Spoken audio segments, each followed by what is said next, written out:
And here is a theme tune that I am just making up because YouTube another theme tune. Also, that bald, dementia-ridden man, Matt Nappo, hasn't written me a theme tune yet. Welcome to the last rites. Welcome to the last rites. Brett Brock's here. There's no need to do anything else. Subscribe, do stuff. If you're watching this and subscribe. If you don't, I'll find you.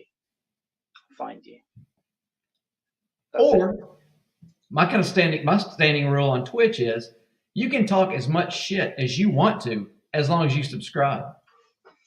To an extent, there is. I don't care either what goes on in the chat, except to an extent, and I've had to, get one of the loons out for a few minutes at least. Here we are. We've got a couple of people in already. It's the last rites. I hadn't done the last rites in 2 weeks. We've talked about anxiety before. About there are friends that I talk to every day in group chats, comics, right? And I don't want to ask them to do my podcast. I'm like, sometimes it takes weeks for me to go, or months, 6 months to go. Yesterday, one of those people asked me to come and do it. So I'm like, fuck, mate, I should let go of just ask, right? So how do you handle your anxiety overall? Is it like a crushing issue for you? No, it's just here and there, and I often just have a couple of beers and I'll send a message, right? Yeah. Whatever it is. Not too crazy, but then sometimes it is when you're too drunk and it's like, oh my God, sorry, dude. And I'll, because I'm kind of do the same thing. And then I'll constantly look at the clock and go, okay, well, they're 2 hours behind me. So theoretically, sure, it's 10 o'clock here, but it's only 8 o'clock there. So it's not too rude to send a text at 8. Don't send one past 9 p.m. unless you're stuck in a ditch somewhere you need help. But 8 o'clock, okay, it's getting close, but it's fine. Send text. Well, I mean, comics are night owls, so it's like, I know they're going to be up between 8 and midnight, 1 a.m. on a weekday. So it's kind of like, but maybe they don't want a garbled message from me at 1 a.m. that's basically asking to be in a podcast, but has an essay all around it.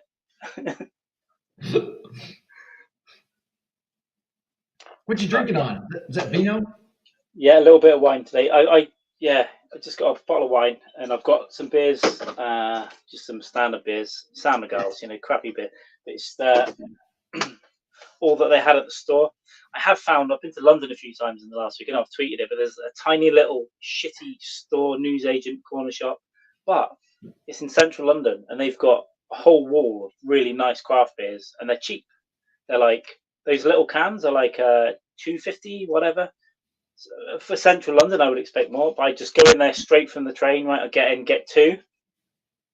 That's my new routine. I get 2 of these, pick a couple of nice looking ones, get those for £5 and walk to my destination over an hour, and I'll sip these beers down the street in London. I'm super jealous of anybody that lives in a built-up urban area, say like London, New York City, anything with a rail, Chicago. Like you could leave work, go get an armful of beers, drink them on the train, and be in a good headspace when you get home. Yeah, so I'm staying temporarily. It's on the tube network, but it's in the countryside, right? So it's literally, if I go to the station, 10 minutes walk, I can be in central London in 35 minutes. I'm just in the middle of the city. I think we were talking about this last night on my stream. For me to catch the city public bus, I've got to drive about 5 or 6 miles just to get to the bus, and then it's going to take me how the route goes. It's going to take me 2 hours to get downtown.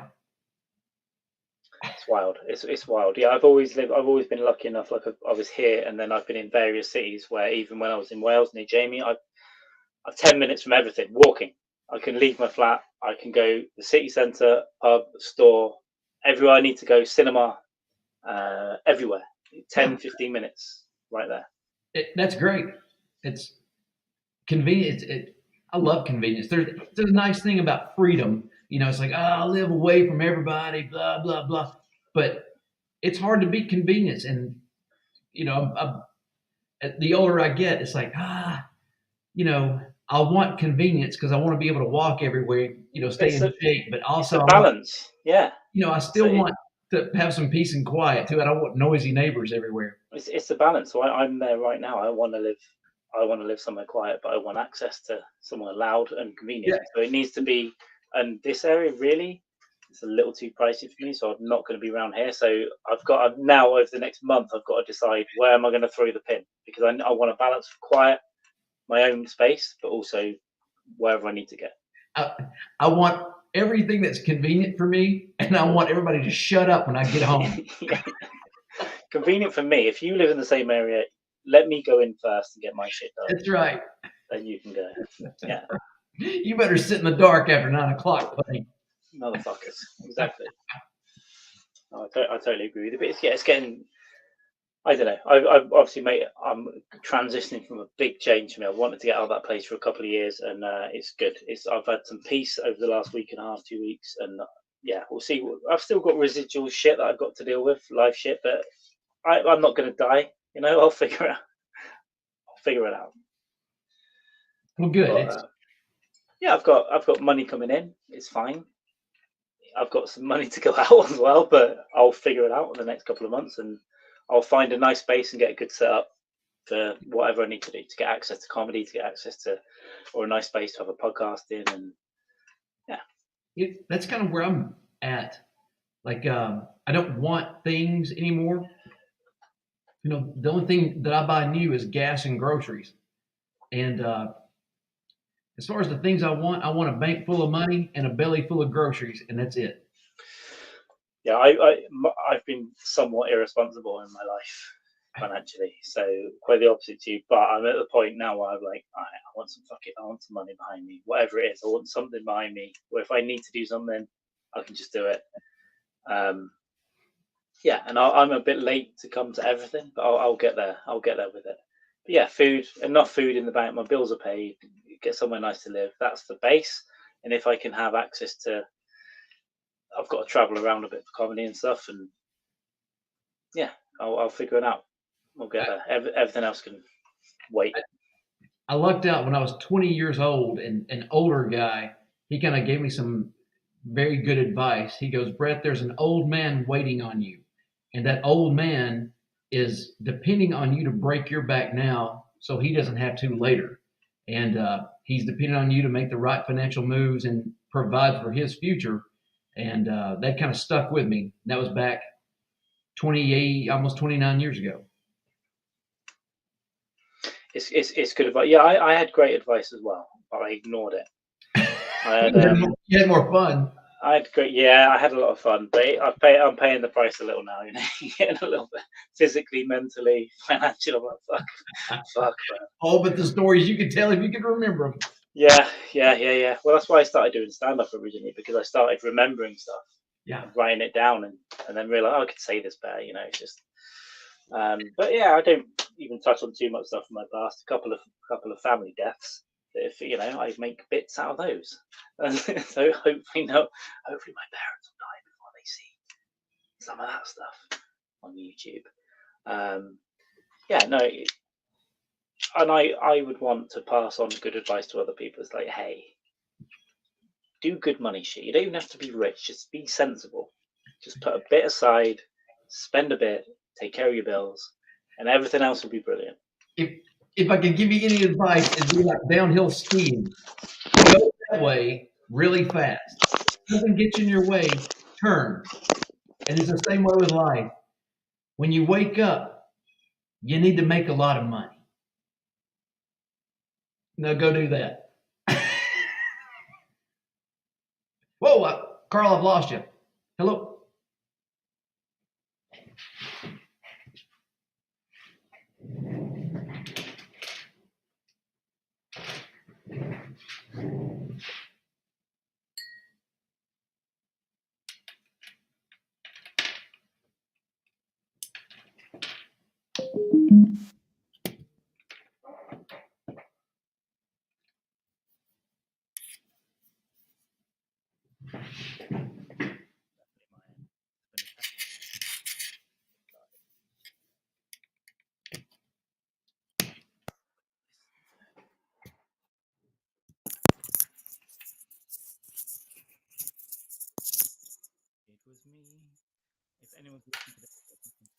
test. That's fine. And you know what? Test. Good. Okay, hold on a second. Let me unravel these wires, and then I'm gonna. Brett, it was my end. Something's happening here. Oh. The stream is just cutting my audio and stuff, so I think it's me. Okay, let's. Hold on just a second. Let me untangle these things. No problem. You go for I it. learned a trick the other day. Yeah, you wrap them around your dick. You just wrap them around, and then helicopter the other way, and they're free. All right. Can you hear me? Yep. Okay, and I learned a trick the other day from an old audio guy. He, I'm not blowing you out, am I? Sound too loud? Okay. Because the other day I was had the microphone too close for these things, and it was just blowing him out. But it's. Let me just take a guess. You still hear me okay, or is it too loud? That's perfect. That's fine. Okay, cool. Yeah. Well, even better. All right, good.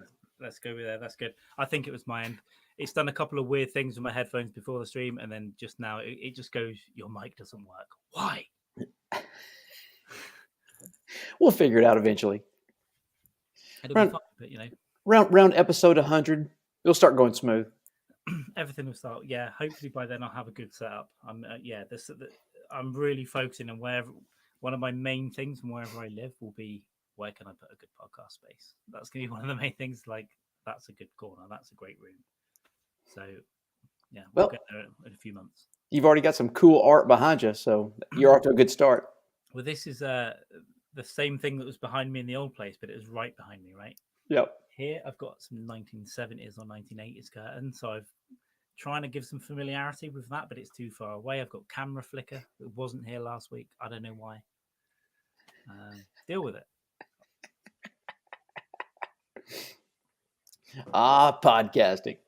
What could go wrong? Nothing. Just people talking. Nothing could go wrong. Exactly. I don't think anything at all could ever go wrong. So I'm off. I have where are we? Thursday. On Tuesday, I fly to Brazil. Well, I get a I got a connection. I end up there, I think Wednesday. Sometime. I hope you podcast, and I hope you podcast live from the beach. I want to hear real-time updates from what the Brazilians are wearing these days for beach attire. We'll get it. I think we'll do a special episode of that. No dudes. Well, hopefully not, but you can't help. They just see one go in front of the camera with a little body smuggler. Their little coin purse hanging out. It's wild. And then I feel inadequate because I'm not doing that. I've just got baggy shit. Look at that. Look at that nice man carrying that squirrel around in his crotch. It is. Yeah, it's wild. And then you get like an Adonis doing push-ups on the beach in front of you. It's like, don't do that. It's embarrassing. It's embarrassing me, and it's in some way it's embarrassing you, although you do look good. Hey, loser, why don't you get a real job? Yeah. Hey, loser, stop looking great. Yeah. What's your wife doing? Where's she live?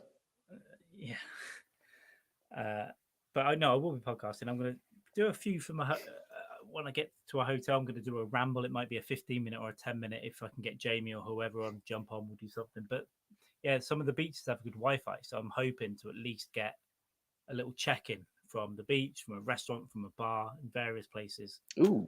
And that'd be very cool. 10 minutes, just sit there with a beer and see what's out there. I'll have my friend Max in one of the cities. He's in multiple bands.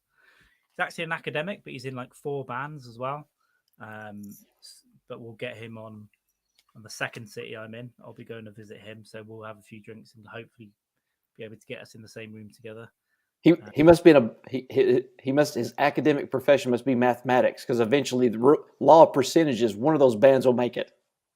Well, you hope. Yeah, he's a psychologist. He's in like clinical research, but he's in like heavy metal cover bands. He's got I think 2 of his own bands where they write the original stuff. I think he's in like I didn't fucking know. I think he was in like an Aussie cover band at one point in Brazil. But he's really good. He's a great like classic heavy metal singer with all the screaming and shit that I can't do. That would I don't picture Brazil, having an Aussie cover band, and that would be a breath of fresh air. You just walk down and go, what the hell? Somebody's playing Crazy Train. Yeah, they've got a big like rock and metal scene in Brazil. That's awesome. Yeah, I never really expected it either. But then they have the Rock in Rio festival, right? And I've never been to the coast of Brazil at all. I've always been I've been to Manaus. You know, it's right there at Right up in the Amazon, right? right at the tip of the Amazon. Yeah. Yeah. I know some people from there, but I've never even been to the Northeast. I know the Northeast is supposed to be beautiful with the beaches. Manaus is, yeah, another thing. I know someone from that way, but they live in Rio now. So I know people in 3 or 4 cities. So I'm going to go and I'm going to be moving around. I'll be alone for a few days, but for the most part, I'll be hanging out with Brazilians. So it should be good. Yeah, you're definitely in a well, I would say a nicer place. Manaus is cool. We were just told multiple times that if you leave the hotel, stay on the paved trail. Do not get off the paved trail. Something will get you. Sorry, Natalie Locke, thank you very much. Thank you very much. You can't hear me. I didn't see these comments. Very Oh, faint. Thanks, guys. Is it okay now? How is it now? How is it now? Is it still quiet? If it's fine for Brett, it should be fine for you. You don't. It's not like it is. Natalie, it's definitely live. Maybe I need to have the mic here. I'm normally on my other headphones. I normally have a proper mic, but there's a whole explanation of why I haven't right now. Okay, all good. Is it fine if I go hands free, or do I need to grab it again? Thank you. That I didn't see these comments. Thank you so much. And it's going to be checking shit. I've got YouTube pulled up, so I see comments there, but I do not have Twitch pulled up, so I didn't know we were. Look at you, man. You're on YouTube. You're on Twitch. You're going all over the place. Tonight, this will go to Facebook, Twitter, and it goes to some Russian social media site that Nappo goes to. I thought I'd sign up for there today. So, well, yeah. But I gave my fake date of birth, so just in case I can't steal my identity. So I'm a big fan of their influencers on Instagram. Interesting. That sounds good. It's just, yeah, for Twitch, we've barely got any people that go to Twitch. And Natalie, you're all we need.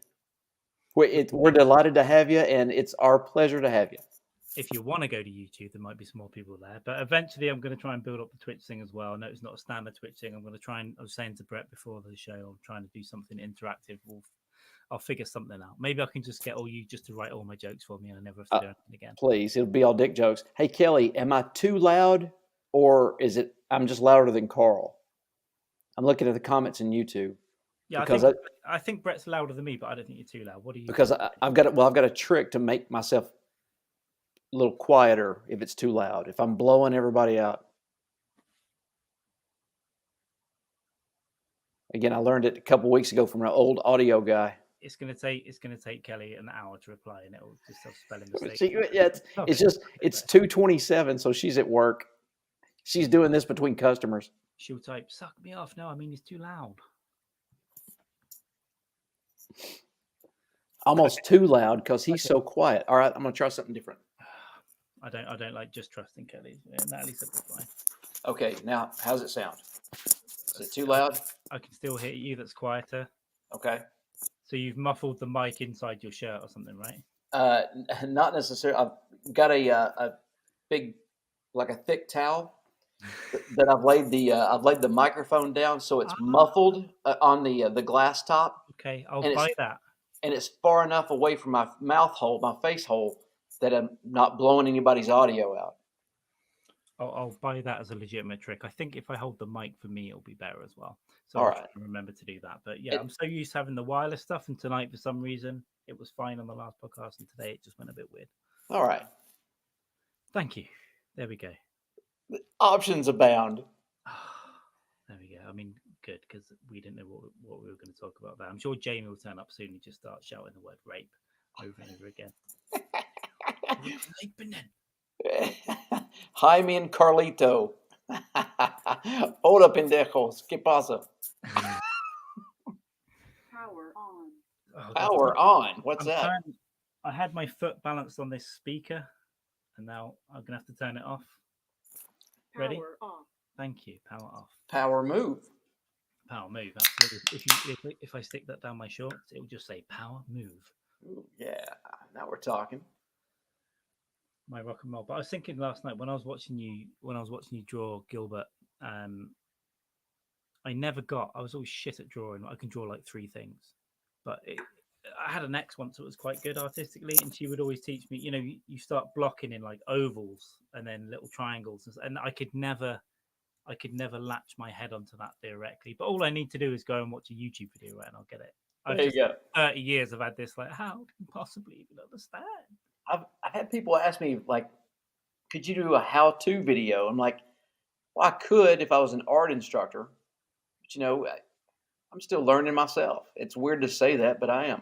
I'm still figuring stuff out. I mean, to be fair though, you could probably just go, this is how you draw a head and a face, and it I think it'd do really well on a YouTube video.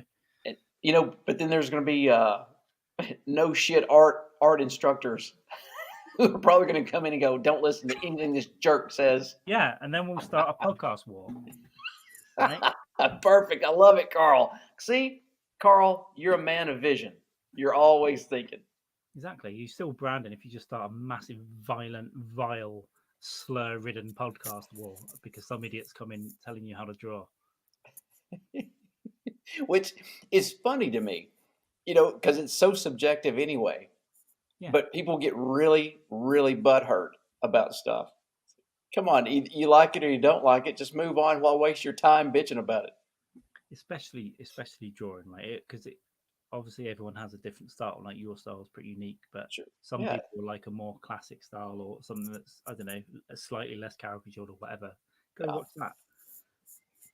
It's not comedy, is it? You're not even offending it. You can't even possibly offend anyone with your slightly larger Andy Andrews eyes. But some people don't like it. It's fine. It's like comedy, but at least with the art, somebody's not going to walk up on stage and slap me. Hopefully, yeah.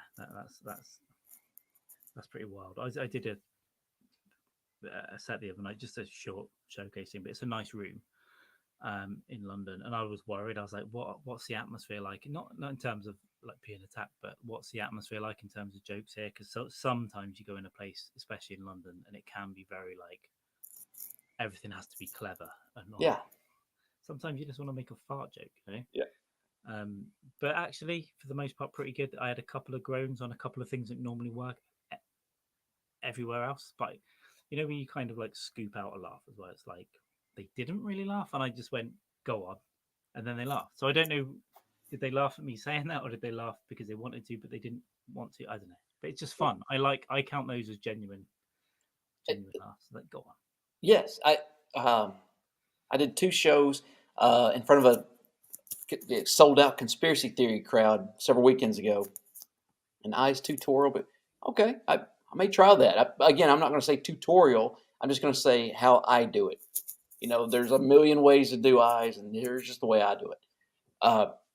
But you just kind of set them up to get them on board with you. Something horrific, and then you throw. I think I did my joke was something about why human trafficking is good.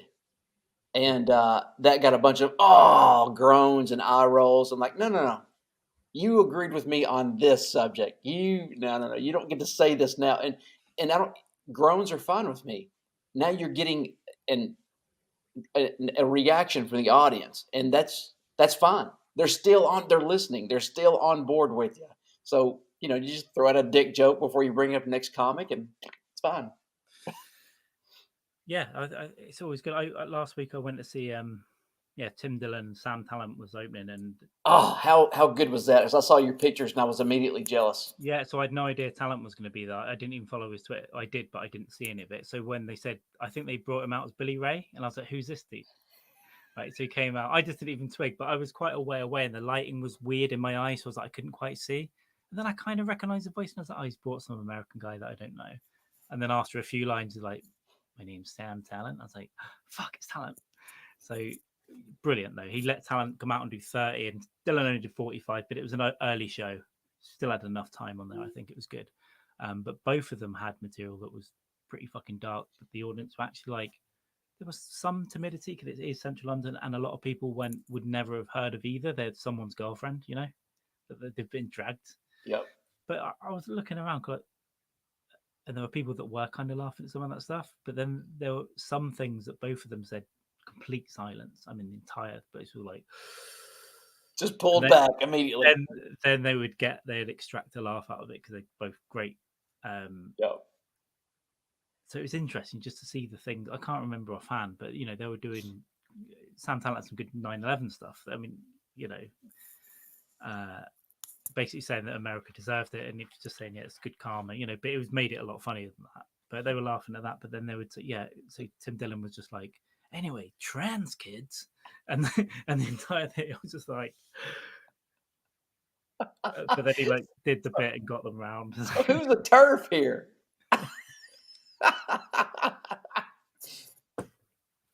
Yeah, so it's good to see. But I said today on my Twitter, right? I mean, Dylan's he's been going a long time, but I think he's got to put out a lot of specials to be considered a great. But I think it's the first time I've seen him live anyway. But I love what he's been doing the last 5 years. I found him quite early. Legion of Skanks and stuff were promoting him and Mark Norman 5 years ago when no one else. They hadn't really been on radio. There hadn't been a few people knew them, but not that many. So it's nice to see the ascendancy now. Now he's doing an international tour and he's just recorded a special. So hopefully that will do well. And it's just nice to see that. But I was saying the other day, whoever is on your Rushmore that's still alive, go and see them because they're going to die. Right? If listen, have you heard my Kinnison story? Maybe, but yeah, might as well tell it. I can't remember. Go ahead. I didn't mean to interrupt, but whatever you're about to say, I'm going to agree with it 100%. It's just. I mean, I've seen Stanhope once, and I'll see him again this year. But sure. let's be honest, he could die tomorrow of advanced liver cancer, right, or have a stroke, right? So it's if you get an opportunity. For whoever you put on your Rushmore, whoever it is, or he could just get sick of his fans and just quit. I'm announcing my retirement. I'm sick of you motherfuckers. My God, the level. I know some of them listen to this, and I'm a fan. But the level of psychopathy that's in that fucking I would too. I'd get a gun and kill them at my own show, and then retire. Because I just burn the theater down. Because he said it before in the past. He goes, yeah. When I'm sitting around at the Funhouse, I start thinking about my fan base, and some of them genuinely scare me. I mean, it's not an exact quote, but he's like, yeah, some of my fans are scary people. When he does die, where do they go to? QAnon? whatever cult we're going to get into next. Oh, hey, Natalie, welcome to YouTube. My name's Brett. I draw and I drink beer. Oh, I thought she jumped over to young teens, and I was like, oh. Oh yeah, no, we also do stream to young teens, young black fetal alcohol syndrome teens.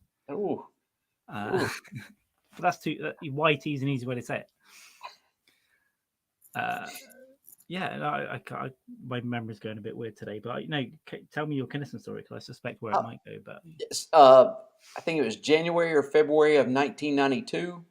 I was in college. I was at. I know exactly where I was. I was living on the top floor of my dorms in college, and Kinnison was coming to Zanies. Big Sam Kinnison was coming to Zanies in Nashville.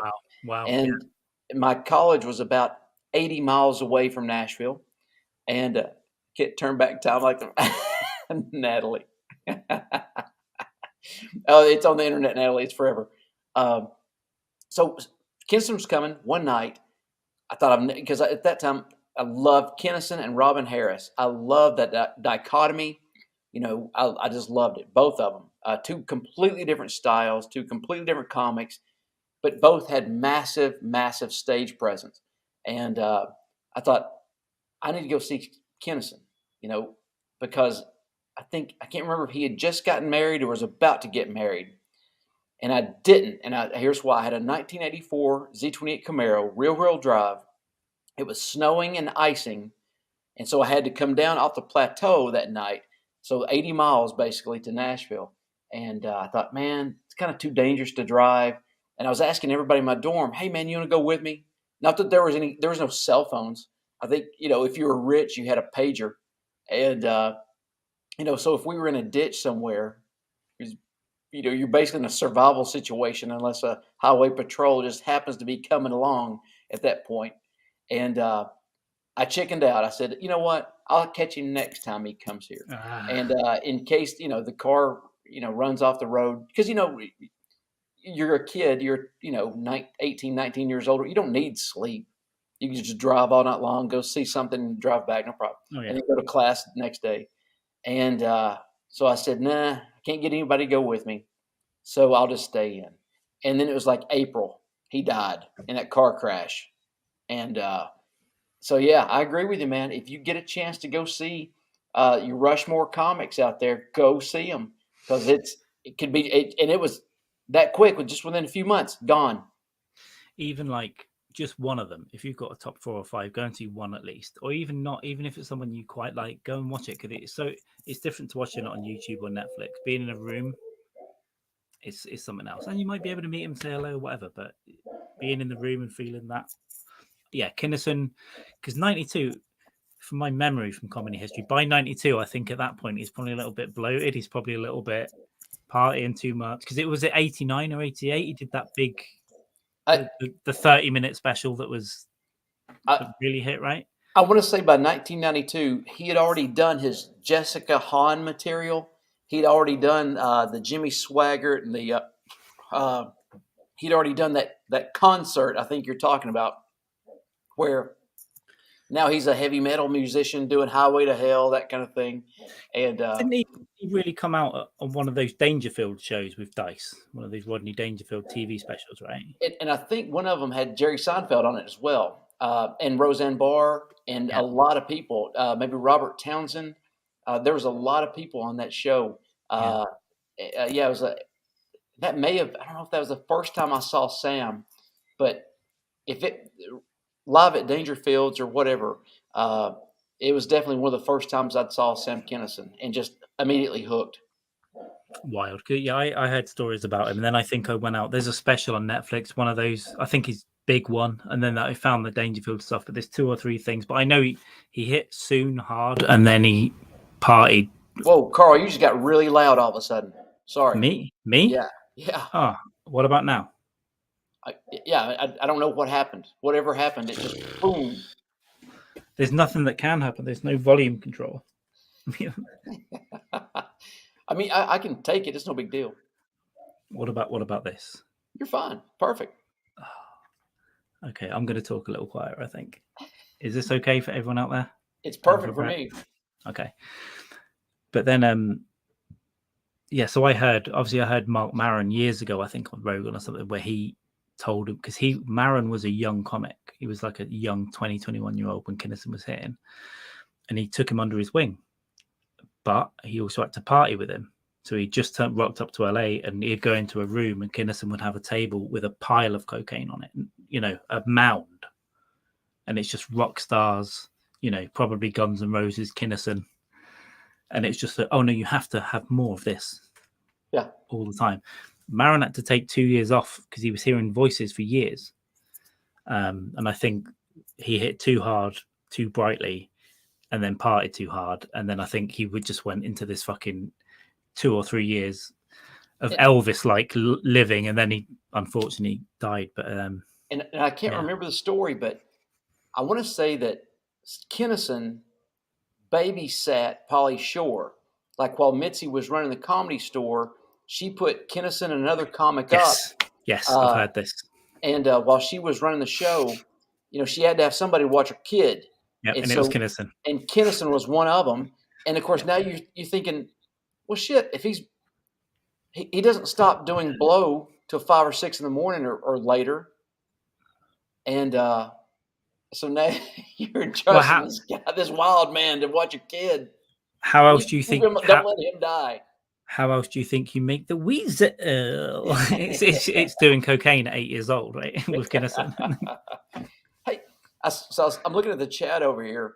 I'm missing some stuff here. Right? Natalie Locke, I don't remember the year. I'd have to look up IMDb for when back to school. But I want to say that, didn't that come up last night about University of Wisconsin at Madison with the triple Lindy and the armpit farts?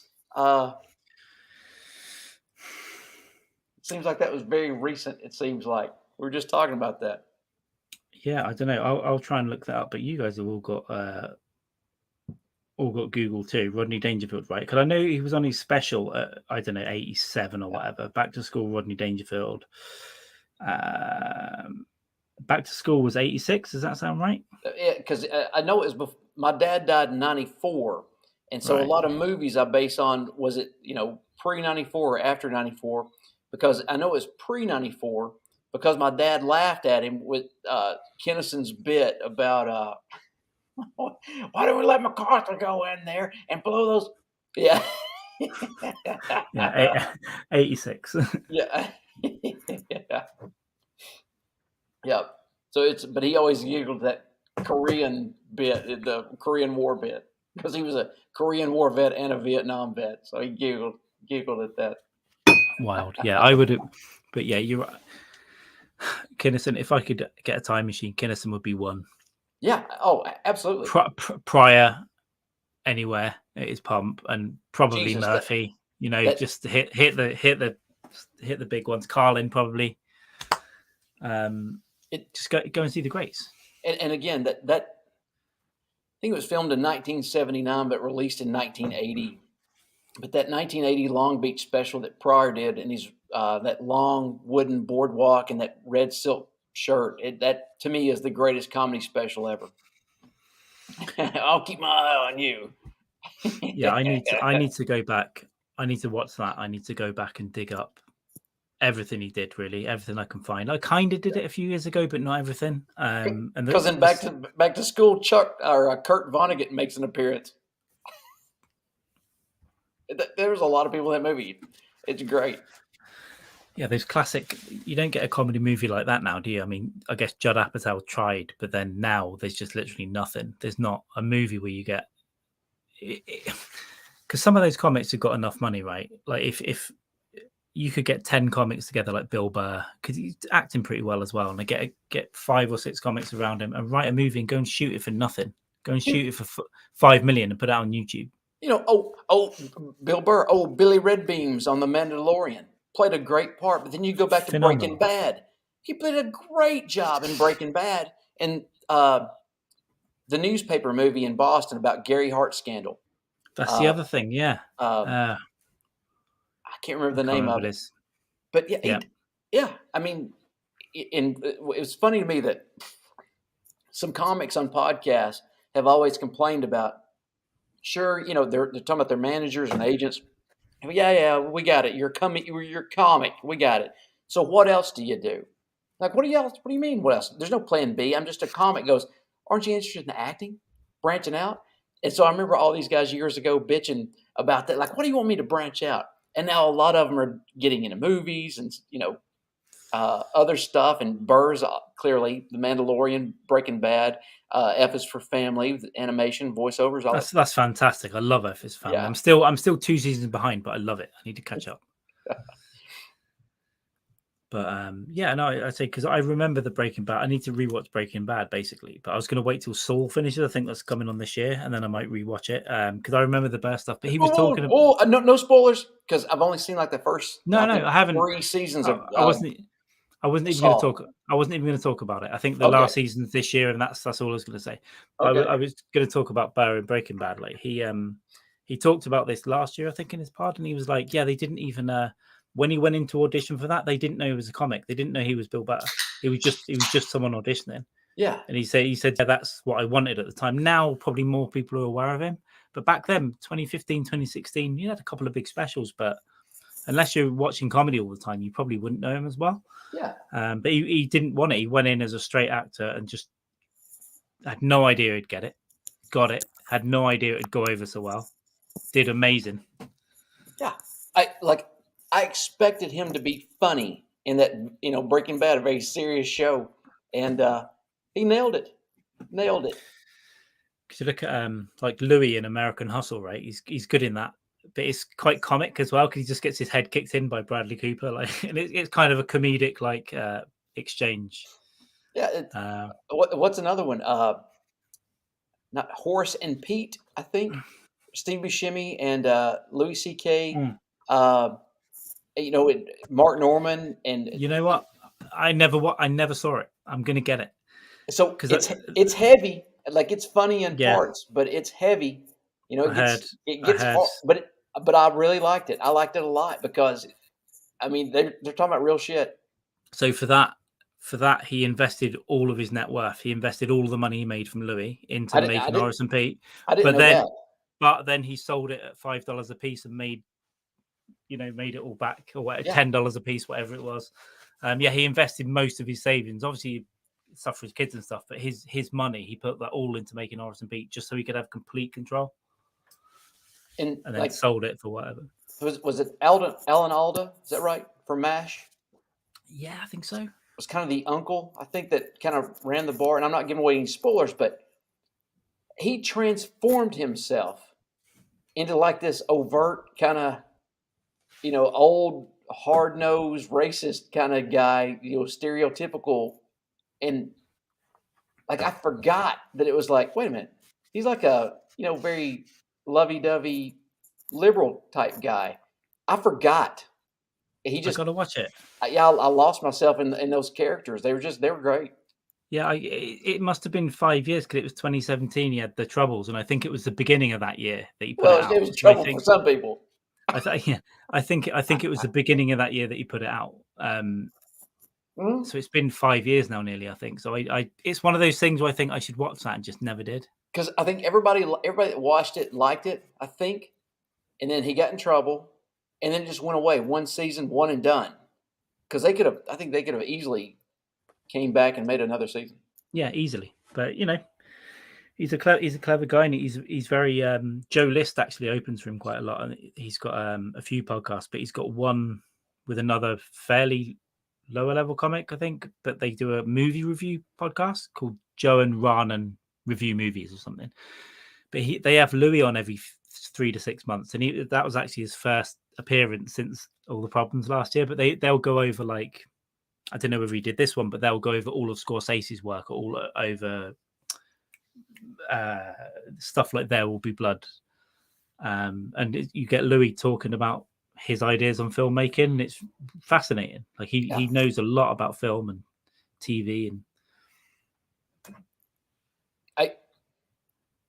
when Louis' first tour started again, I can't remember where we were in the chain of events, but he came to Nashville at Zany's, and I want to say we were 5th or 6th maybe, and he was fantastic. He just comes out and starts. I mean, we couldn't breathe. It was a sold out crowd, and none of us could breathe for about the first 15 minutes because he just busted on himself. And hey, Ken Harris, he goes, 3 years ago, I would have been playing a sold out Bridgestone Arena. Now you've got me here in this dump. And I mean, everybody just died laughing. He was fantastic. And more importantly, Janine Garofalo was on at Zany's before I went up. I was opening for Sam Tripoli one night, and she and I were hanging out in the green room, and we were just talking. I was like, what's your take on, because I thought, well, she's probably, pro-women. She's not anti-man. She's just pro-women, and she's probably going to have a pretty hot take.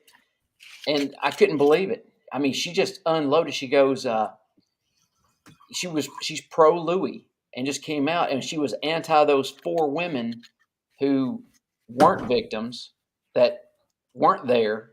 They were just very strong and loud on Twitter, and they were just constantly going after Louis. And I mean, she was, she didn't downplay the victims, and she was certainly supportive of Louis. She was just anti the social media cancel culture people.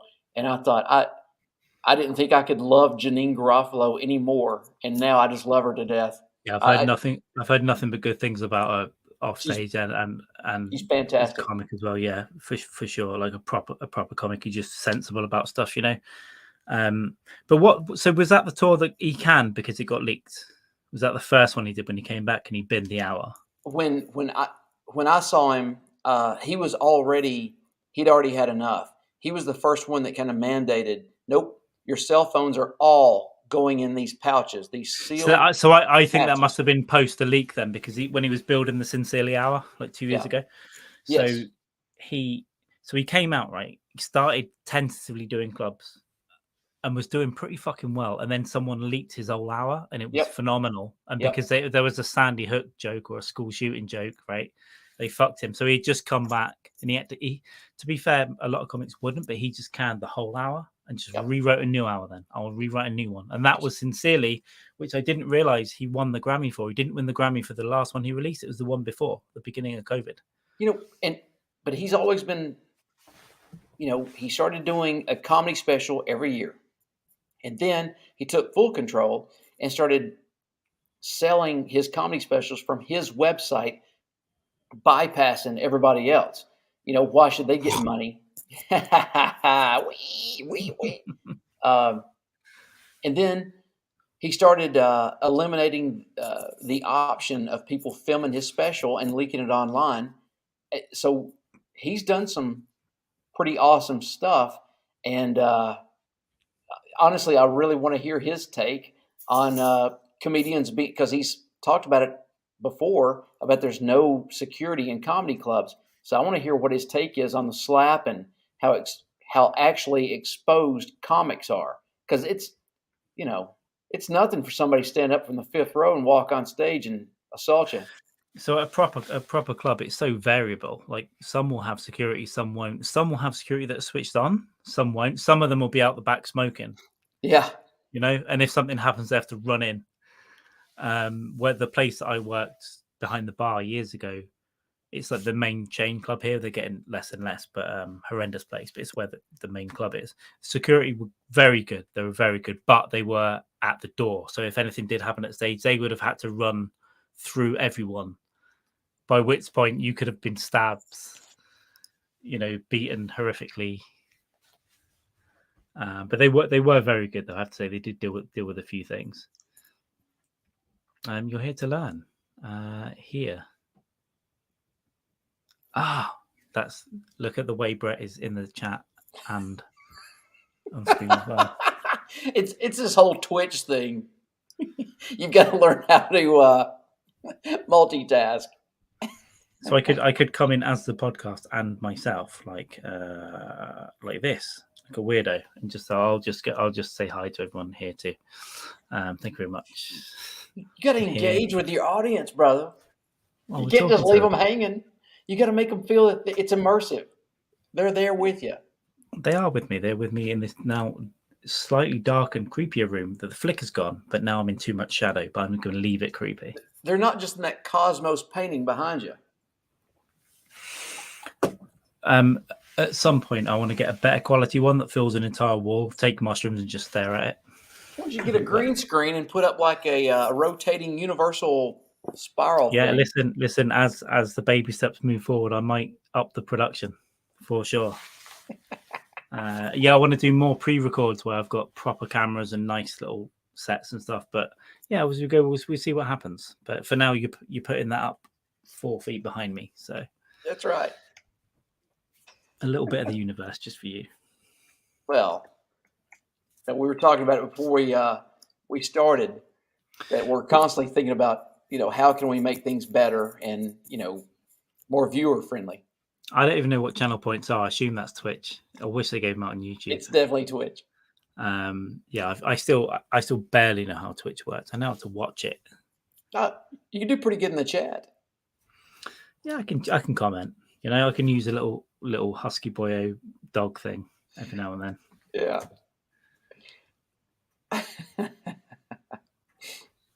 So, are you doing beer or wine and vodka, or is that water? What are you doing? That's agua. It's agua. We've grown apart. I don't even know you anymore. I've had that since the podathon. I was knocking a bit of water, especially on wine, because wine, to be honest, really dries my mouth out. I've got beers here to go. I've got a couple downstairs, so we'll move on soon. But yeah, no, wine just dries my mouth out a little bit. It's like, eating out a dead badger or something. It's like, it's kind of nice. But I know I said this in my Twitch stream before, but when I get wine drunk, usually I'm dressed in my fancy pants, especially if it's like a party, And there's something about it's like, I don't care if I'm drunk home and I get pulled over. Oh, I love that shirt. That's what I've got. I love that shirt. Of course, I don't want to, one up you, but I'm still wearing the same Star Wars shirt from last night. So, Oh, that's fair. But I am in. I did have a suit jacket and shorts on earlier, so that's a leg. But out of breath. Wine drunk. You drive home from a dinner party, and it's like, oh yeah, I'll talk my way out of this. Nothing's gonna happen. I'm gonna be just fine. I'll smack a bottle of red away now to get a level, and then a couple of beers will set me over. But if I go out and I'm drinking wine, if I'm at a wedding, wine drunk's a problem. Well, it's not just that. It's like the champagne comes out at lunchtime here anyway, and I'll get in there first. And if people are talking or the bride's looking around, I'll get 6 champagnes in before we even eat. You get those bubble guts. Then you get the wine in at the table. I'll have red and white, please. And you're just drinking all that, and then you start on the beer, and then you start on the spirits, on the hard stuff. Yeah, so that's why I can't remember leaving my friend's wedding last summer and upsetting one of my very good friends by telling her I love her. And taking a bubble gutted poop in a tux is rough. It's like, oh God, please don't be wet and wild and get this on my clothes, please. I get the red lips and then the blackened teeth. So I think of course the screenshot that I put up on my Twitter from when we were on with Stanhope, I was drinking wine. I think I drank 2 bottles before Stanhope come on, but my teeth are like black, so I'm smiling because he's being funny, and then I've just got these blackened English teeth, which are actually, I have got fucked up teeth down here, but it was wine teeth. I hear you. Mostly. It's good for the heart health. I think so. I've got some stuff going on in the chat. Let me, because there's a lot going on today. I'll tell you what, if you're gonna get in the chat, I'm gonna go get a beer. Is that okay? Get yourself a beer. Matter of fact, I'm gonna get 2 beers. I'll be right back. Get 2 beers.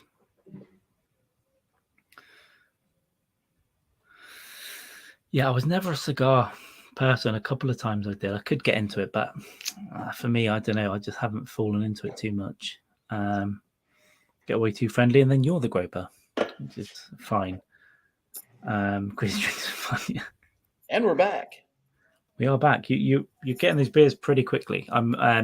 It's nice, when you watch something for a while, like how, I don't know, Stern or Rogan or whatever, and then you see something from behind the scenes in the studio, and you think, I know a little bit more. That's how I feel about you when we saw the behind the scenes of the art setup and the frame, and then when I watch your YouTube, and it's like, I'm seeing the place from a different angle. I can see more. There's a chair there. I can see the easel behind you.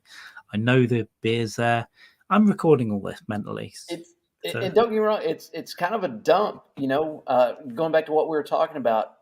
I can't remember if we were recording or not, but I'm comfortable saying this. But I don't want anything anymore. Yeah, I want a bank full of money and a belly full of groceries. And the only things I buy new are gas and groceries, and that's it. And because if I drop dead of a stroke or heart attack tonight, everything I currently have is just somebody else's burden to clear out tomorrow. And so it's like, why not? It's just me and these 3 dogs. If they take a piss or shit in the house, I've now made it convenient for me to clean it up, So it's all functional. Everything's functional. I agree. When I moved from Cardiff, I'd bin so much shit, even stuff that I wanted, I just fucking bin or recycled or whatnot. But I put some stuff in a storage unit down the road, and there's like 12 boxes, a couple of bags. That's my entire life. I've got some clothes here, but when I move again, that'll be less stuff. There'll be less stuff, and I want to minimize what I have. There's stuff I need to get and want to get, like tech stuff. I want to get cameras and mics, for podcasting, really. But apart from that, there's not a lot I want. I'll get a TV. I'll get bits and bobs. I need a desk, a bed, a sofa, a table. Very simple, and then some tech shit, and then I'm done. Food. And to be honest, like had the pandemic not happened, had that horrific garbage piece of shit operating system known as Catalina that Apple dropped on us in the final quarter of 2019, had that not happened, I would have never went back to the traditional art style. So it's just, I'm not going to say things happen for a reason. You just do stuff out of necessity. And I'm tickled to death that, it got me back into doing that stuff because I've just been a digital monkey for the rest of the time. I think in a lot of ways it made the world realize we could do a lot more digital stuff, even office workers and stuff, right? You don't need to go anywhere. But in other ways, I think it caused extra mental health problems because people just did online stuff. And I know people that have got quite good success of online stuff. I mean, like proper like TikTok success, and they're now they're doing well as comics now off the back of that. But they've got no material, and they've got no they didn't do years of hard open mics. They're now being paraded around, and it's like at some point this is going to fall over, and it's not going to be good. So I've done no research on this, but who was that very popular? It wasn't like Sarah Connor, but somebody was doing Trump impressions. She was just kind of having Trump's voice, and she was just mimicking what he was saying, and she was extremely successful on Twitter. But then I heard a bunch of New York comics talking shit about her. It's like, yeah, she had no material. She was like. There was another one who did just Louis C.K. and she called herself Penis C.K. and she wore a beard. Oh, dude, let me hang on because I've only got one laptop. I haven't seen here, that one. Let me try and find it here. It might. Yeah, I don't know who it was. It was obviously someone from Seattle. What was her name? Kelsey Kane. Maybe it's someone knows, or maybe you know. I don't care. Let me just try and share this. It will look weird for a second because I've not got multiple monitors today. Let me just have a look. While Carl's looking that up, how's everybody in the chat doing? Talk to me. What have you been up to today? Can you see this?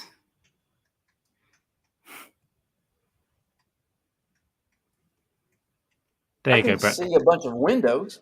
Can you see this now? I can see it. Oh, yeah, okay. I'm not familiar with her. This is Penis CK, whose entire act for an entire year. So this will go weird for us. Give me a second. His entire act for a year was basically sticking on a Louis C.K. beard and going, "Oh, I'm a left women." And of course, she did really well on YouTube for 5 minutes, and then the entire comedy community just said, "You're shit." What are you doing? Well, the problem is she gave herself too much hair. Too much hair. It was like 2009, Louis, and too ginger. He hasn't been ginger for 10 years. Yeah. Too much hair, and then also now you can't beg to open for him. Now he's back and winning Grammys. So,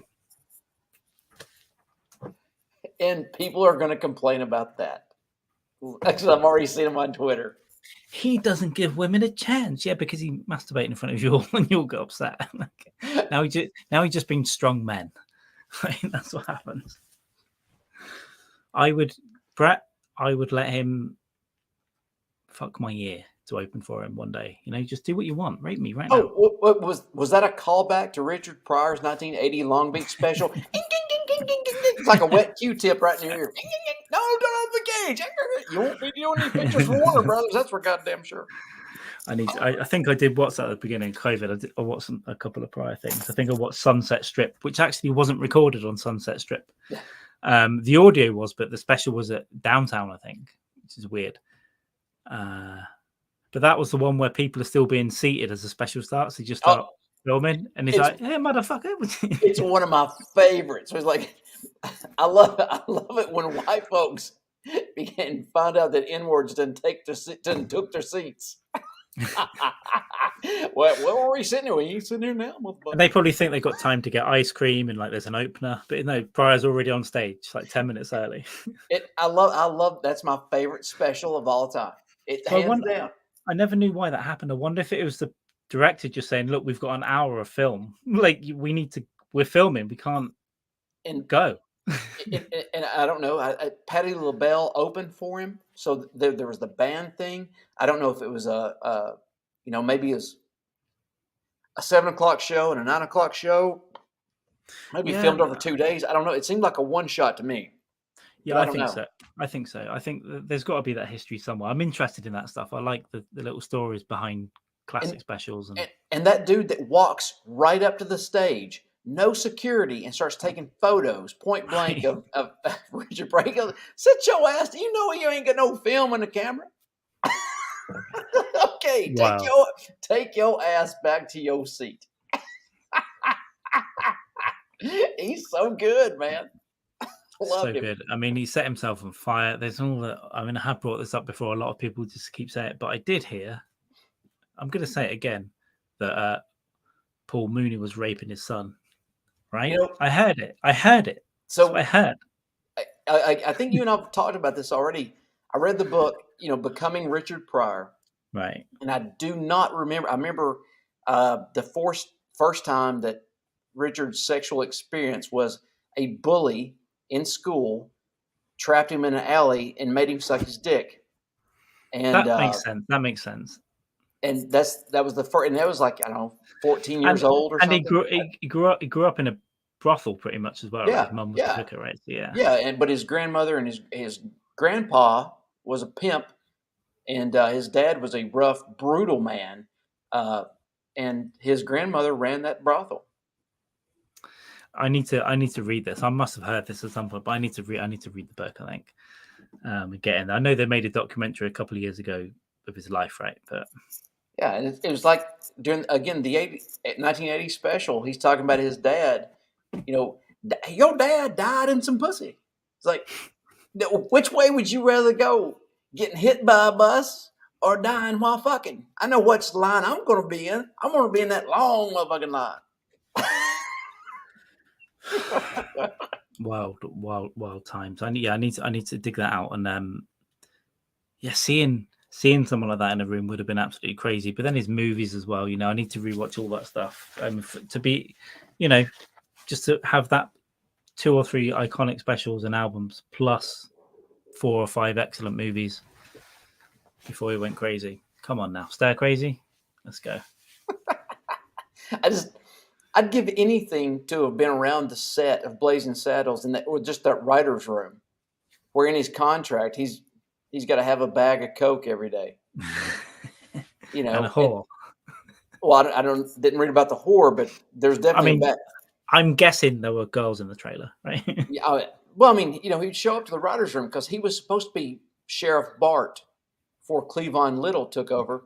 And then Richard just stopped showing up for writing and acting and all that shit. He just, the coke took over. And Mel Brooks tried to bring him around, but Richard was his own animal, man. Yeah, I mean, my favorite scene is the jail scene in Stir Crazy. Is Stir Crazy, right? Yeah, we bad. We bad. But Gene Wilder's the best one. It's like, we bad. Yeah, we bad. It's so good. What? Yeah, I think that's right. But again, Blazing Saddles, Gene Wilder could have been across from Richard Pryor and not Cleavon Little, but Cleavon Little was fantastic. These days, I can't even imagine Richard Pryor being in it now. Right. Oh, baby, 15 Schnitzengroom is my limit. I am not from Havana, baby. That's from the chat. I'm over on YouTube. Yeah, let me get in there too. Hike down the mailbox. Ken is posting, I believe, copies of See You Next Tuesday. Oh, yeah. And his Ken Harris's new book, See You Next Tuesday, will be out in one of the summer months. It starts with a J. If I had I need to prepare some transparent background PNGs to bring up on here, and then I could bring it up in the middle. But I'll get that sorted out for next time. The cover looks great for the sequel, by the way. I saw that on something Ken's stream or your stream. Yeah, looks good. I need to get involved. I need to catch up on reading. I've got it on Audible. I'm halfway through that. I want to get a hard copy. I'm a mess when it comes to reading shit. I didn't even read Running the Light until this month. That took me 3 months to get through as well. I've got it here. I don't know. I've got my copy. Well, that's Ken Harris here, because you got your Twitch, you've got your cross promotion thing. I need to get that too. That's another thing. When I get my proper setup, I'm going to have, hopefully, your sketch behind me, which is sitting right over there. I don't know. I don't know why I can't get my ass in gear and just go. Right. Okay, tomorrow morning we're going to the post office and mailing these things. Right. If it takes another year, I'll just come and get it. I'm coming out again for a second time in a year. Perfect. Saves me $4. I'll come and see you next March. I'll grab it. Eventually, I want it behind me, and I'll have a bunch of shit behind me on shelves, maybe with some lights. I'll have like books and people, people doing podcast shit. Their brands, logos. I've just stuck a load of shit behind me. If you let me know, I'll get Mind Dogs to him as well. Well, you know what? I'm going to the States in October, and I'll see that old bald twat. So why don't you just send it all to him, and I'll get it in. I'll take mine and Jamie's back home. Let's just do that then. Okay. Yeah. But we'll he's affiliated, so he probably doesn't want to give away his home address or where it can be shipped to. I think I found his home address already. I think it's probably quite easy to find. So he has been posting pics. Yeah, well, I can find anyone. It's fine. Plus, I'll be going there, so mainly just to get him in a headlock and rub his little head. That's and right. Smoke his ass. Just for luck. Yeah, it's a little shiny head. Then you go get ice cream later. Yeah, so it's a year of much trap. Well, I've got Brazil, then Edinburgh in August, and then the States in October. And that States trip is a catch-up trip as well. That's catching up on 6 years of shit I should have done, plus some new opportunities. You already have your United States trip planned out already.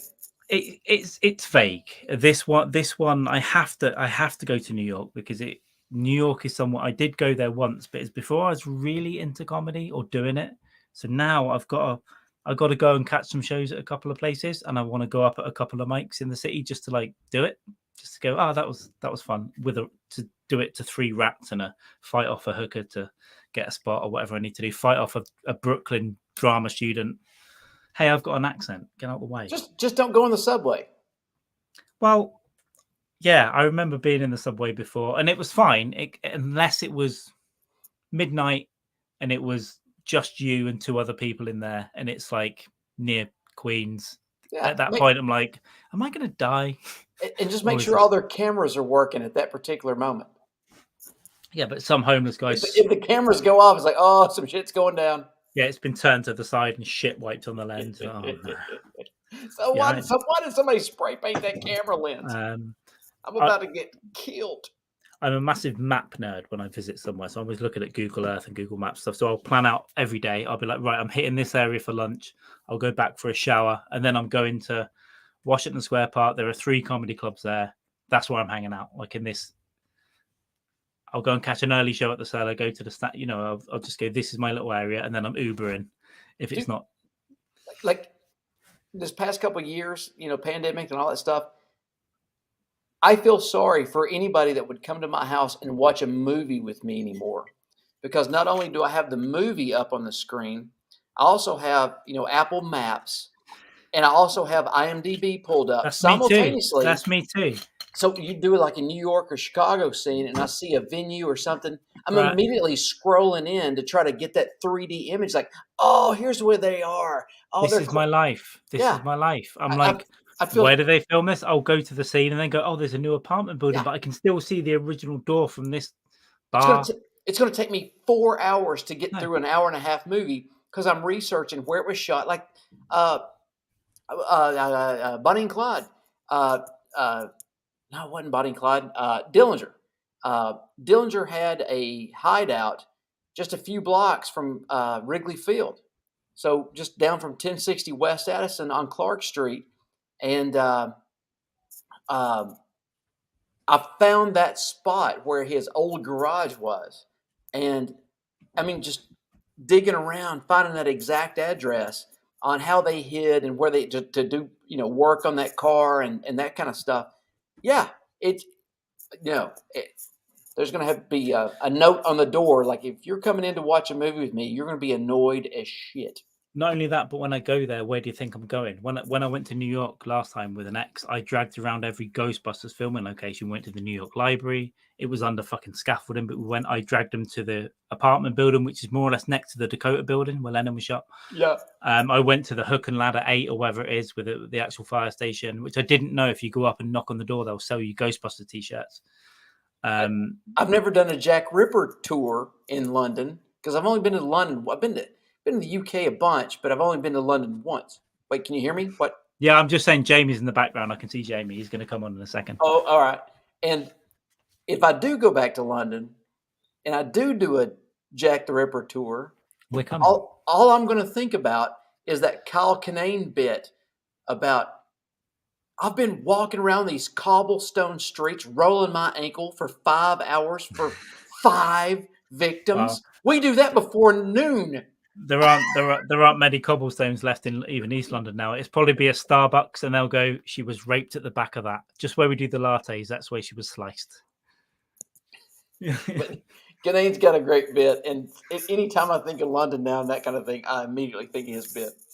Phenomenal. But without further ado, let's not leave him waiting. It is the man that's just woke up. It is the man that's just about allowed out by his hateful wife. It is Jamie Dykes. Hey. What Jaime. a hateful bitch. Jaime, Carlito. Hey, sí, señores. Carlito Brogante. Hey, Mr. Brock, yeah. Hola, pendejos. Jose. ¿Qué pasó? Hey, pasa? baby. What's up, mames? Speaking of Spanish, right? I heard a fucking really good Spanish joke a long time ago. It was a fireman. Him and his wife gave birth to twins. She called the first boy Jose, and the second son was called Hose B. All right, okay, I'll give it to you. That's an okay street name. Yeah. I love it. There's probably been a ton of Mexican jokes, Mexican fireman jokes in that way. Yeah. That's pretty. Jose and Hose B. Right, Hell yeah, Kind of like motherfucker. It's so good you had to say it twice. Yeah. How's the Brock, man? How you doing? Oh, man, just selling dick and bubble gum, and I'm all out of bubble gum. Hey, baby. Oh, you got to work with what you got to work with, man. You know what I mean? It's Jamie. It's a tough economy. Jamie, I waited for months for Brett to bring this up last night. He's like, damn it, I gotta post Jamie and Carl those sketches. Damn it. I'm like, all right, now we can talk about it. So apparently it's on, but then I am going out there in 6 months so I could go out to New York and get all of ours from Mind Dog's house and bring it home. Mind Dog's house. Yeah. Bring back map books too. After I slide my little penis inside his arse cheeks, you don't need your wife anymore. Yeah. We work for you. Yeah, work for you, baby. Let me work. I don't even like boys. Yeah. Well, Michael Jackson did. Oh, fucking my boy just walked. Yeah, my boy just walked past. He heard that. Michael Jackson did. Yeah, but he wouldn't even touch you, you little bastard. Yeah. You're not pretty enough. You like the clean anus. You like the clean white. I do like we're getting the children involved on the on the YouTube now. Well, we're trying to make it more family friendly. Dream crushers is what they are. Do you know what, Jamie? You sound really crisp in my ear. It must be that mic. You sound really good and loud and crisp. I've been having nothing but sound problems with two sets of earphones. Change your fucking earphones. Yeah. These were fine. These were staticky on the last one. When I come onto this one, they weren't working. So okay. We've been having Carl issues all day. Issues with Carl. Hey, we should call the podcast Issues with Carl because there's no other podcast on the planet that has a name like that, is there? We could do something unique. No, and it wouldn't look like a psycho, like Stanhope Periphery podcast, would it? No. Someone just calls it Issues with Carl. And then go, I've got cancer too, probably. Yeah, well, you've already got the camera up shot. Yeah. So you're off to a good start. It's all well, I don't know what else to do. I could raise it, but then it's further away and it just looks weirder. You can see that I'm just on a bed. So I've tried. This room's very difficult. I've got before the next episode, I've got to get a good setup in here. I've got to figure out something. Yeah, Jamie, I'll do one of them. Sorry, go on. Oh, go ahead. I was just talking shit. I was talking shit. Go right ahead. Oh, Jamie, what have you been up to? Long time no see. Yeah, man. Not much. I've been a bit, wanking. Wanking. You've been posting a lot of domestic pictures. I don't remember doing them. Probably. Have I? Yeah. No. You posted the fake one about being proud of your daughter. Oh, yeah. Birthday and shit. Yeah, I've been a bit more family orientated the last few weeks. I feel as if I need to give back to my family. after giving so much time to, like, you know, You did. podcasts To be fair, Yeah. Jamie the family man gave us hundreds of hours of podcasts shit for Yeah. like 3 months. I had to give something back. But apart from doing that, just like working on like a new material, I got a gig on the weekend, so I got to work on new material, which is ironing itself out slowly but surely. But you know, I wish I could come and see it, man. I can't come, but I would love to come and watch it. It's gonna be fucking brutal. Basically, Brock, the place where I'm gigging, Carl has driven past this place in a taxi to and from my place where I live. It's a really, really dead end. Dive bar doesn't even touch the fucking sides. It's a rough place. And basically they're turning the upstairs into a boxing gym. It's like they basically add in professional violence to a small town with intoxicated kids. I love do it. not need professional violence. Can I just point out that Jamie's intro to the last time he did a rough gig in his hometown, which is rough. I've been past the pub that he's done a gig in. I wouldn't go in there. I would, but the last gig he did, he opened with basically, "I'm gonna rape you all and beat you over the head with this mic stand." So this might go well. Hey, going back to Gilbert Gottfried at Hugh Hefner's roast, you know, he was making fun of Ice-T. I'm gonna kill all you white motherfuckers.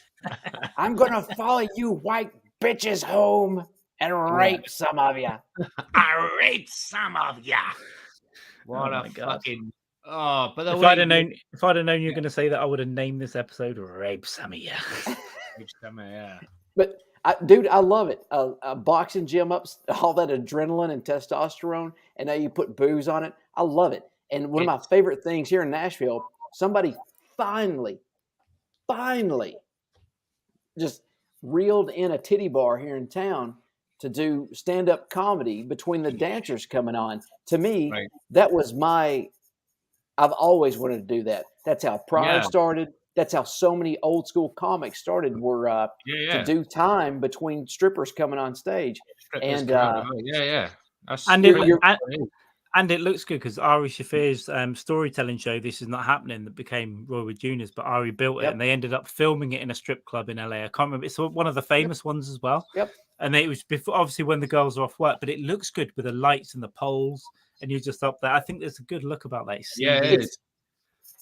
It's like if I go out to an open mic, I want to go up last. Not that I want to be a headliner, but because it's easy to go up first. I like to go later. I like to go later on anything because I like to actually gauge the room a little bit. I don't like to just see what it's like. And well, for me, it's going up first. You've got a hot crowd. Everybody's excited. Everybody wants to be there. Everybody's fired up. Nobody's drunk yet. And it's easy to get those people laughing because you've got a room full of people. But if you go up last and now you've got 6 drunks that are tired, they're sick and tired of hearing somebody talk. If you can get a laugh out of them, you've probably there's meat on the bone for that joke. So that's probably pretty good. And that's the same way I view about titty bars. You're sitting looking at these loser dudes at noon, and they're already in strip club. They're already drinking, and life has not been kind. And if you get giggles out of those guys while they're there to see, you know, titties and asses, that's you've got meat on the bones of that joke. I completely agree. And it's funny you mention titty bars as well, because this same club where I'm gigging now, it's down and out on its way out as well. It's probably got like 6 months left before the building collapses after this 30, 40 years of life. So they're looking to build a boxing gym in there. But I didn't know this, but a few years ago, they actually did a fundraiser night where basically they paid for strippers to come in. But what happened is they were going to have a comic on as well, but the comic basically had a car crash on his way to the gig, so he couldn't do it. Ooh. So the money they were going to pay for the comic, my mate who organized this fundraiser said, "Girls, this is the situation we're in. We've got surplus cash now because we can't pay the comic. Would you want to stay and maybe just do like topless drinks?" And they were like, "Fuck yeah, easy money." So they made a whole night of just like you didn't strip dancing and all that bollocks. But then they had, topless waitress bar service to top it off at the end of it because the comic couldn't come. In more ways than one after his accident. But yeah, it turned out to be a great night. So you mentioned titty bars and comedy bars. This thing has done will have done it all after this weekend. So with the intent of maybe pulling the two together in the coming months or so, like a Rat Pack style fucking bar, you know what I mean? Just cram them in there. So it sounds phenomenal. Like I said, I would love to have the logistics to get over and just watch it because I like seeing chaos. I like being in chaos. I just sit at the back and drink cheap whiskey and beer. Somebody put it on Twitter a while back. They asked a rhetorical question. This while back, what is a job that sounds cool that is not cool? And I immediately responded with strip club DJ, strip club DJ. Yeah. Because you're dealing with these coked up chicks, and now it's just a constant cat fight. They hate each other, and if that DJ doesn't get it exactly right, the song they want, they come after him and blame him. It's because I've known at least two strip club DJs, and they said it's the worst job I ever had because the manager's coming after you, the strippers are coming after you, everybody hates you, and you get these drunks coming up going, "Hey man, won't you play this next?" It's like, shut the fuck up. I'm doing the best I can here. And you're not seeing anything. And at some point, probably early on, you fucked a couple of those girls, and it hasn't been good. It hasn't been good. You've woken up with a whole bunch of crazy and they've stolen your money. And you're not getting paid well, and you can only hope to have a bag of coke to chill them bitches out. Yeah, and that party doesn't. It's not fun after like 3 weekends. It just stops being fun. Yeah, the party sounds at all. Yeah, it's a great party to turn up to when it starts. But like you said, after a few weekends in, it's like I don't want to be here. It's like it's not the guy I thought I was. And you're on the phone with your mum and your dad. Can I come back and live with you for a couple of months until I figure this shit out, please? It'll look good if it's a movie called Boogie Nights. Apart from that, it's not fun. Yeah. Because in real life, it isn't fun or cool. Yeah. It doesn't pay enough. It's work. Yeah, it's DJ anything to do with the porn industry or stripping. It's you speaking of Boogie Nights, you dig up John Holmes and ask him what he fucking really thought about it in the end. It's it didn't work out well for him. It's everyone's rolling the AIDS dice. Everyone's got chlamydia anyway. They only test for AIDS. No one gives a fuck about like chlamydia or herpes. Everyone's just banging each other, and you've got to sit in a room full of creepy sound men going, "Go on, get out, fucker." Like what I've noticed though is the women in strip bars, like the ones who provide like the table sit, not the ones who are stripping that night, but the ones who are working the tables. The confidence on these women to know they can like rip you off without any come back from you on the table is incredible. Because for example, I went to a strip bar after my brother's stag. And me and my mate ventured off into a strip bar. So we ordered just 2 bottles of Heineken. So it was like, it's going to be £12, whatever. Okay, so give him a £20 note. It's like after like 10 minutes of your drink being there, you're like, I have not no change. I was like, I went to get up to say, I'm going to go and find the waitress to get my change, and he grabbed my arm. My friend was like, don't. But all that's going to happen. You're going to end up shouting her, and then the bouncers come over and he's exactly It's so and like a lot of these women just to go, fucking thank you. It was just and I had love nothing but respect for them. A lot of the strip clubs here, it's a lot of times it's BYOB. There's not bars. They don't have any service inside the strip club. Wow. Yeah. So you bring in a case of beer. Yeah. They bring you a bucket filled with ice.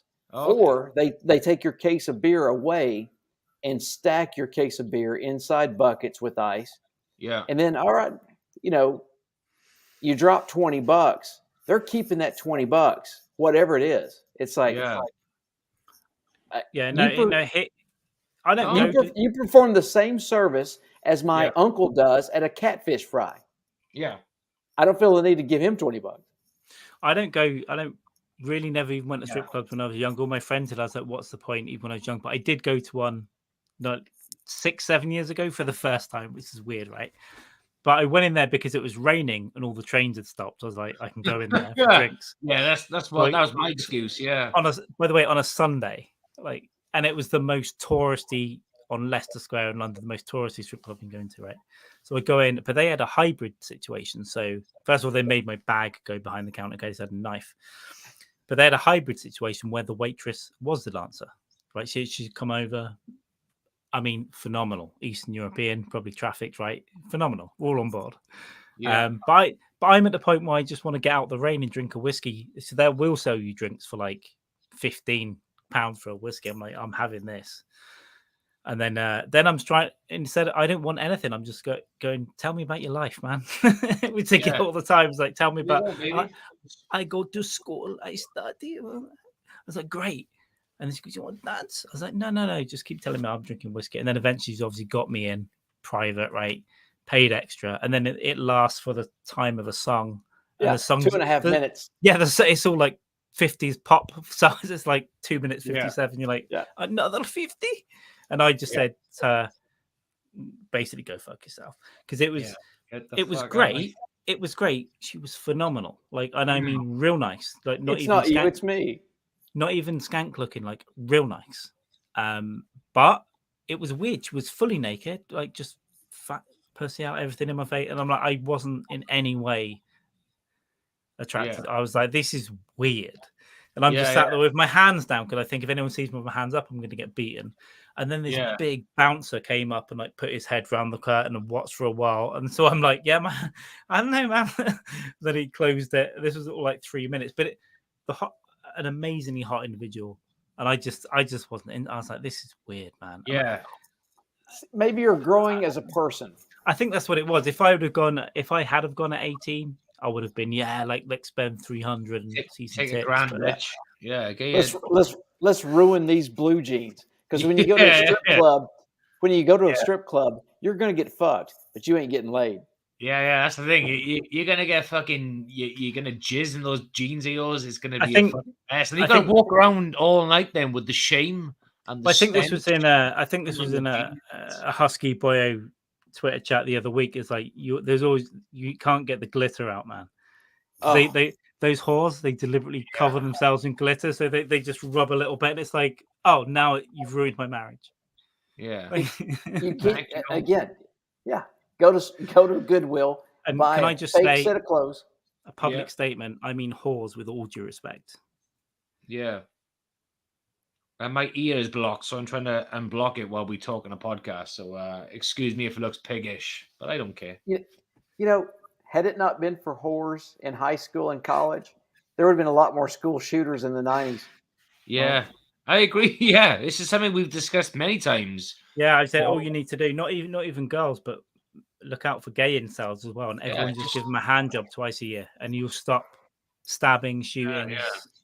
You will, man. It's even if like you're like, if I'm 36 coming up, and if I'm in a supermarket now and I can see some edgy guy there thinking, "Fucking get on more," I'll just be like, "Hey, just go to the freezing. Let's go and find somewhere nice, a little clothing section. I'll just tug you off." Yeah, just close your eyes. Just think I'm fucking Pam Anderson. Classic Baywatch, and just fucking. That's very communal of you. It is. I like to think it is. I'm saving lives. I am actively out there, like promoting, hand jobs. I mean, what is a fucking hand job? It's not like a dick in the ass. It's just like you're fit. I do it to myself.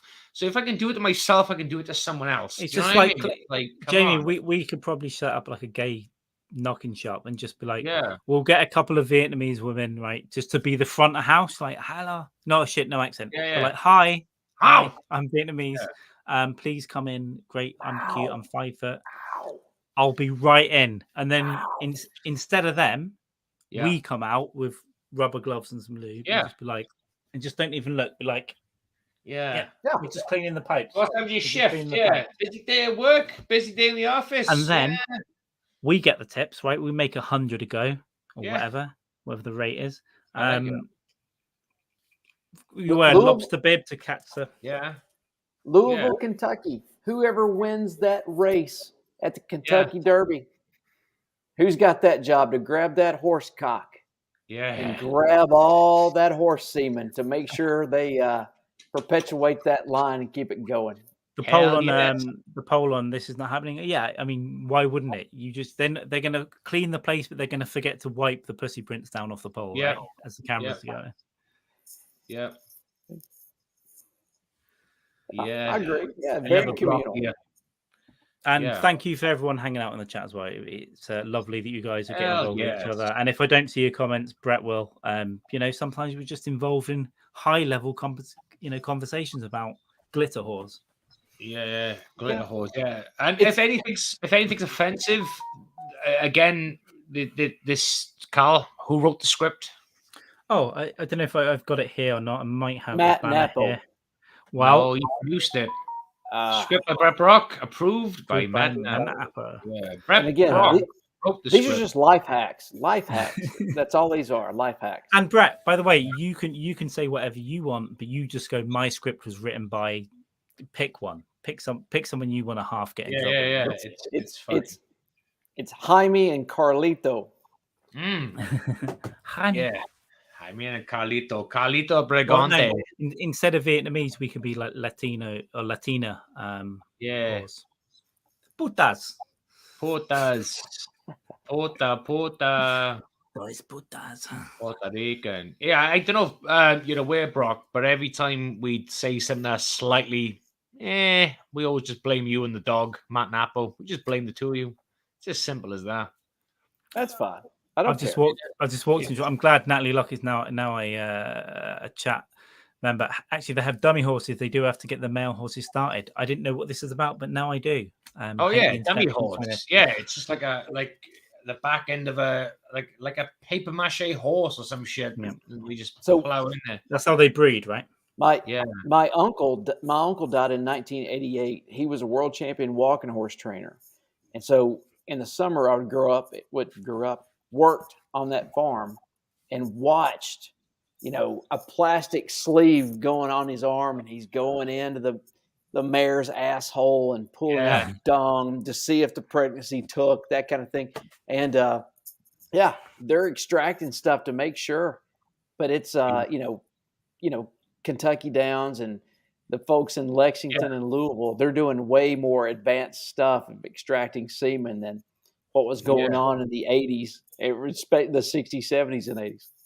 Oh, proper hands-on job, like literally fucking insane. I love like when you see like videos of like vets going in and helping out like cows or horses get out the fucking babies. Like, how do you think these animals managed before humans came along? It's just like they got their hands in it. It's like, but they become dumb, don't they? I think that everyone should just Google Mr. Hands. We've dumbed them down. Leave it at that. Hands-on job. What was he? So your uncle was a world famous horse walker.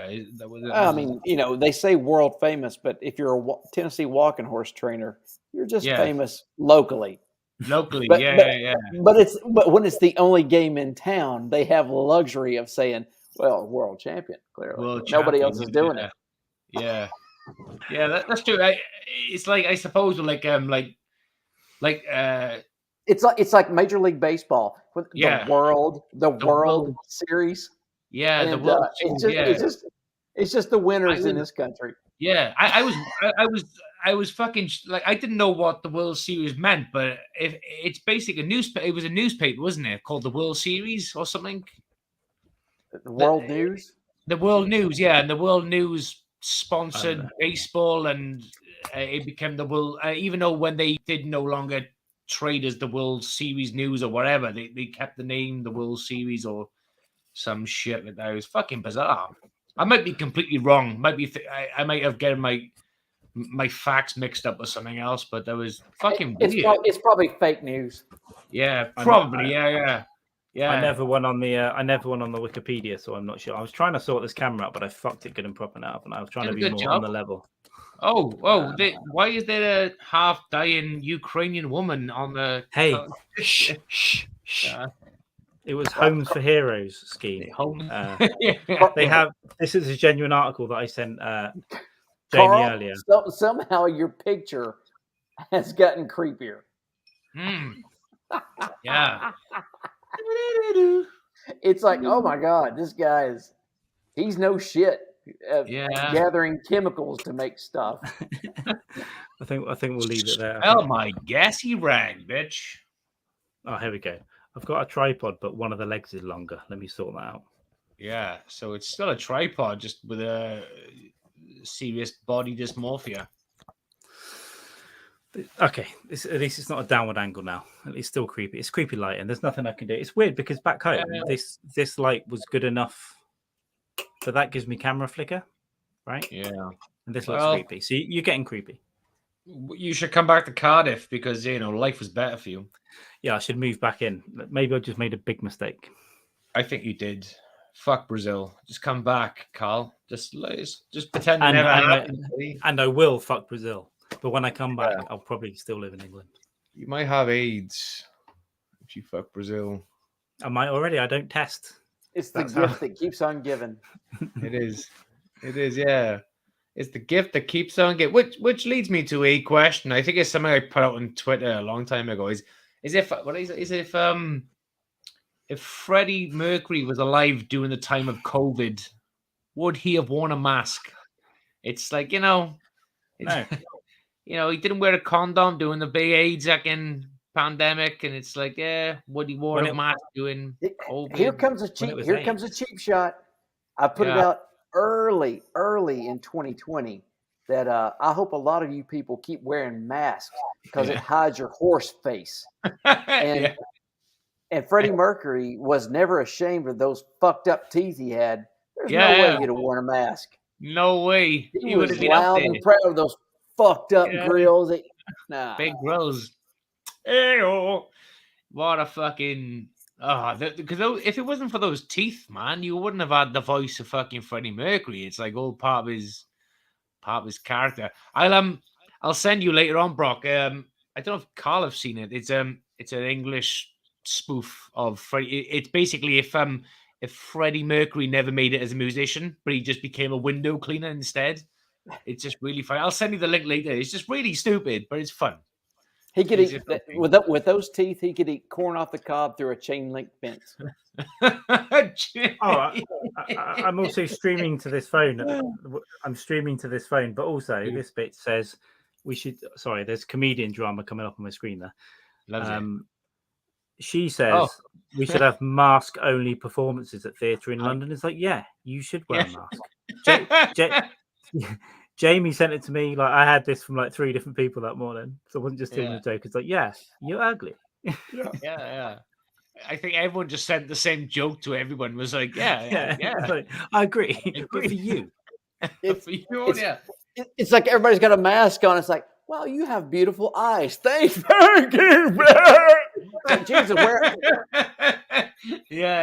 start wearing a Cobra Commander face mask, and now I'll start listening to your thoughts. I'm starting to like listen. I actually understand now what people say. I can see inside their soul. I agree with them. They're beautiful people. But everybody's dead inside. It's it was a good time. You didn't have to see anyone's facial expressions. It's like now, when COVID was first a big fucking thing, people wearing masks. I would do what I was doing anyway, trying to be funny with people, and you couldn't see their facial emotion. So I assumed everyone thought I was a genius. And then now it's kind of like fucking masks it off. They're like, you're just a piece of shit. Like, you stupid sexist cunt. And I'm like, it was funny during COVID. And it's like, no, it wasn't. I was crying. Yeah. I agree. It's fucking good times. Good times. Good times. My mask hides me from just sticking my tongue out at people. Yeah. It was a novelty at first. I could just dress up like a bank robber, like with your tongue snarling out. Brilliant. So the little forks. Yeah. The Lizard Kings. It was funny. Do you know what was also funny as well? I remember about 3 years before COVID, maybe 4 years before COVID, in the UK, they started to release like I'm so scared.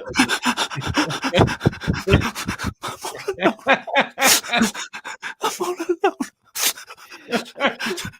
I didn't mean to choke her that hard. It's a bit like it's like a manifesto, isn't it? It's like they brought it on themselves. She was sort of asking for it, but not that much. I have 357 rounds. I just read the Anarchist Cookbook. Yeah. It all makes sense. Yeah, the Unabomber was my guy. Yeah, and I mixed it. Yeah, I mixed it with Theodore Kaczynski's book. Hell yes. Hell fucking yes. I love it. How are your dogs? How's Kenobi and crew? Oh, they're good. Yeah, I watched one of your videos on YouTube where you was fucking taking them for a sleigh ride, but on the class. Dry land mushing. I need to find that one. It does sound fun. Carl shared them, and I was flicking through a few. I was in bed with a bit of a hangover. I was like, "Oh, these are cool little videos." I didn't even know he had the channel, but when he talked about it, I was like, "Yeah, I'll go and find some." And I watched a couple, but I don't know whether that's what you're editing or not, Brett. But I think you should do a couple of those highlights of your streams, like film it from somewhere else and just do. I know it must take a lot of time. They were great. They were fucking the music good. And the way that you do it in 5 minutes. I think that is a great intro. Yeah, the music's perfect as well. I like the music, but a lot of right time, now right? it's like doing these. Like, I have to get on these YouTube videos. I've downloaded all the raw Twitch videos, so now you're talking 8 gigs per video. Yeah. And so I gotta knock those out, edit them, put them up on YouTube. Oh, nice. And delete this shit off my hard drive, just to open up more space. And it's work, it's time consuming, but I got to squeeze everything out of this 10-year-old computer, because if I don't do that Brett, soon, it's just going to completely lock up. We've had this discussion before, and I know you're thrifty, but at some point, just invest because it will change your fucking life. Like, you forget, even after 2 years or 3 years with a computer, a laptop, you forget. You get a new one, and it's just on. And there's just memory. But here's the thing, Carl, and people, I think people don't listen to. They hear me, but they're not listening. Right. I'm way closer to just walking away from technology than I am to upgrading anything in technology. Yeah, I'm so much closer to just really. Yeah. Oh, absolutely. I'm way closer to just walking away from technology than I am to upgrade. Well, I'll come and find you in the woods with an iPhone 25. You don't have to do that. You just not having to have just drop your cell phone. The money. How great would it be? You start keeping in your pocket immediately overnight. It's amazing. Yeah. No, you're fucking right. Yeah, if you just cut out your end of this year now, our phone contracts end, and we are thinking of alternatives just to fucking and we've seen a few. Like my boy's got a mobile phone, one of my old phones. He's got a SIM-free contract, and he gets much more than we do for a fraction of the price. Jamie, I have owned every phone outright. I've never had a contract. I just buy it. Even when I had an iPhone, I just went and bought it from the store. Right? Same. I insured it, Same. and I got a thing. But now, I get a monthly deal. It's fuck all. I pay less than a lot of people pay monthly for their iPhone, and I get. I think that's what we're gonna do. I think I get 20 gig data, unlimited calls and texts. I never call anyone anyway. Yeah. Same, Carl. I just use data. That's what we're gonna be doing. And what I found is when you buy it outright, like Carl's talking about, same here. I've still got 2 old iPhones that I use. If you keep the battery charged, those cameras are fucking phenomenal. And so if I want to have a 4 or 5 camera shoot, I own those cameras. I own those phones. A 4-year-old iPhone. A 4-year-old iPhone has a great camera. An iPhone 4S is badass. It's great. Yeah. And I never looked at it that way because we had 2 iPhone 4Ss because they were some of the first smartphones we had, and no longer have them. But you know what? You got a good fucking point there because you can use them for the media sources like cameras and shit. Yeah, of course. Well, like it's when we're talking about stuff with Doggy the other day, Ari Shafir, sometimes if they drive from like Austin to Dallas or whatever, Ari will stick 4 iPhones up in his car, window. Some of them are old, some of them are new. But then obviously it's a lot of work for an editor. They get all that footage and then they put the sound over it. But that produces a great looking podcast on the road from just phones. Yeah. Like this is a decent camera. Who was and I first started thinking about iPhones. Who was the director that did Talking Dragon, Hidden Dragon? What? Crouching Tiger, Hidden Dragon. That's it. Something Lee. I know that sounds racist, but I think it wasn't. That's a broad page stroke. Because I was about to say that and just went, no, I'm gonna let somebody else take that one. But Myling. He went to an iPhone store or whatever. He leased a bunch of iPhones, like 8. Ang Lee. Yep. Yeah, you're exactly right. He shot an entire movie with 7 or 8 iPhones, whatever. Finished his movie after he loaded them up to his AVI studio, and then took them back. Hey, Divinely Cursed, what's up, DC? Hey, Divinely Cursed, thank you very much for joining us. And then took all the iPhones back after he got all the footage, and he made a cool little movie out of it. Yeah. Was that so? You made Crouching Tiger off iPhones? No. It was a movie after. Right. After he was famous, he started playing around to see what he could do with iPhones. It's fantastic. Shanty. Hey, Shanty. Hello, Shanty. Divinely Cursed. Hello. Yeah, because we are like a household of fucking Androids at the moment. We had iPhones years ago, but we just went to Androids for whatever because they were just cheaper because monthly payments were stupid on fucking iPhones. Well, I've switched. I went iPhone for a while, and when I did proper jobs years ago, I had MacBooks, right? They were bought for me, and they were great. The reason I went away from Mac is they had less and less USB ports and less manipulation shit. So if I go out and buy a really high-end Windows laptop next year for say 1,500, right? That would cost me $3,000 for a Mac of the same power. I've got the same power. I can add memory to it. I've got plenty of shit to plug into. Macs are great. They are great. And I am kind of those new iMacs look fucking good though. That's the thing. They are powerful and they would last 10 years, but there's something about it. It kind of locks you into the Apple system. You got to have the phone, the TV, everything works together. I want a bit more freedom. So 2 things for me were the Mac or Apple products. You know, they're great for artists as well, by the way. Yeah, great for artists. And you just touched on it, Carl.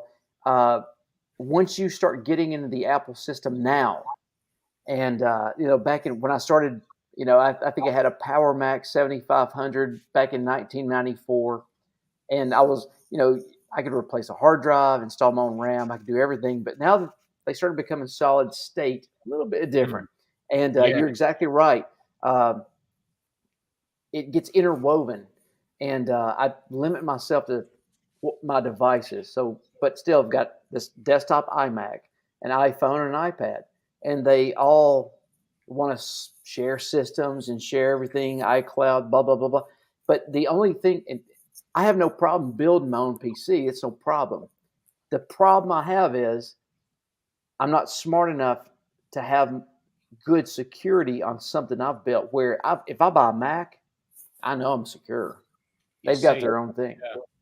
Yeah, that's the thing with I suppose like Google Chrome is the same. Chromebooks are the same as Apple to that point, whereby the security is built into the system, as whereas you buy like a fucking a Windows based laptop, you've got to buy, purchase, upgrade all the fucking time. It's constant. And you've got to stay on top of it. Yeah, you got to stay. You just got to be aware of what to do. I think, but with the Windows stuff, you get more. There's more power. There's more possibility. If you've got a PC that you need back doors open. That's where the viruses come from. There's so many more back doors open as well as Chrome. And with my brain, that's where my brain shuts down, because if I'm constantly thinking about backing stuff up and secure, I'm constantly researching, and it'll shut me down on everything else. I don't have time for that.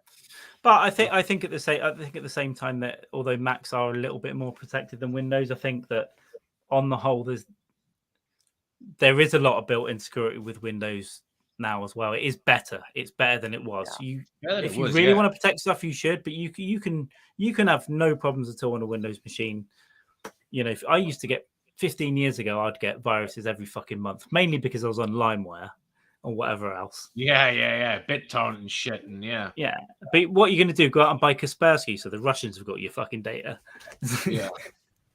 So, you know, when Catalina dropped OS 10, September of 2019 or so, and killed me, took money out of my pocket, took food off my table, etc., for a long time. That's when I said, fuck Apple. And so the irony is, I'm like, okay, I'll get an iPad and an Apple Pencil and Procreate, and which Procreate is a $10 app. And Ken Harris, yes. Hey Ken, thank you for being on subs, Twitch. absolutely. Just always remember to remove the space. And my thought was I'll be highly mobile with an iPad and an Apple Pencil and Procreate and just be fine. And then I started doing this Twitch shit. And then it's like, fuck. Now I'm still tethered to this desktop and these cameras and lighting and all this stuff. Oh, that's a lovely sound, Carl. Beautiful. It is. Cheers to you. Beautiful sound. Yeah, I've never, other than me and Carl taking the piss with Matt Nappo saying we're gonna get fucking Apple Macs from you before you die of dementia. It's never something I've really considered going to like spend the money on Apple Macs and iPads. Here's the thing, I have one iPhone. It was the iPhone 4S, my first smartphone with that phone. But since then, it's just been Android based. I have used a couple of Macs, and I have to say they're fucking beautiful. They start real fast. They're very little software problems. Everyone I know admin have said if you're doing artistic stuff, they are great. But nowadays, I don't think unless you really need it for specific software.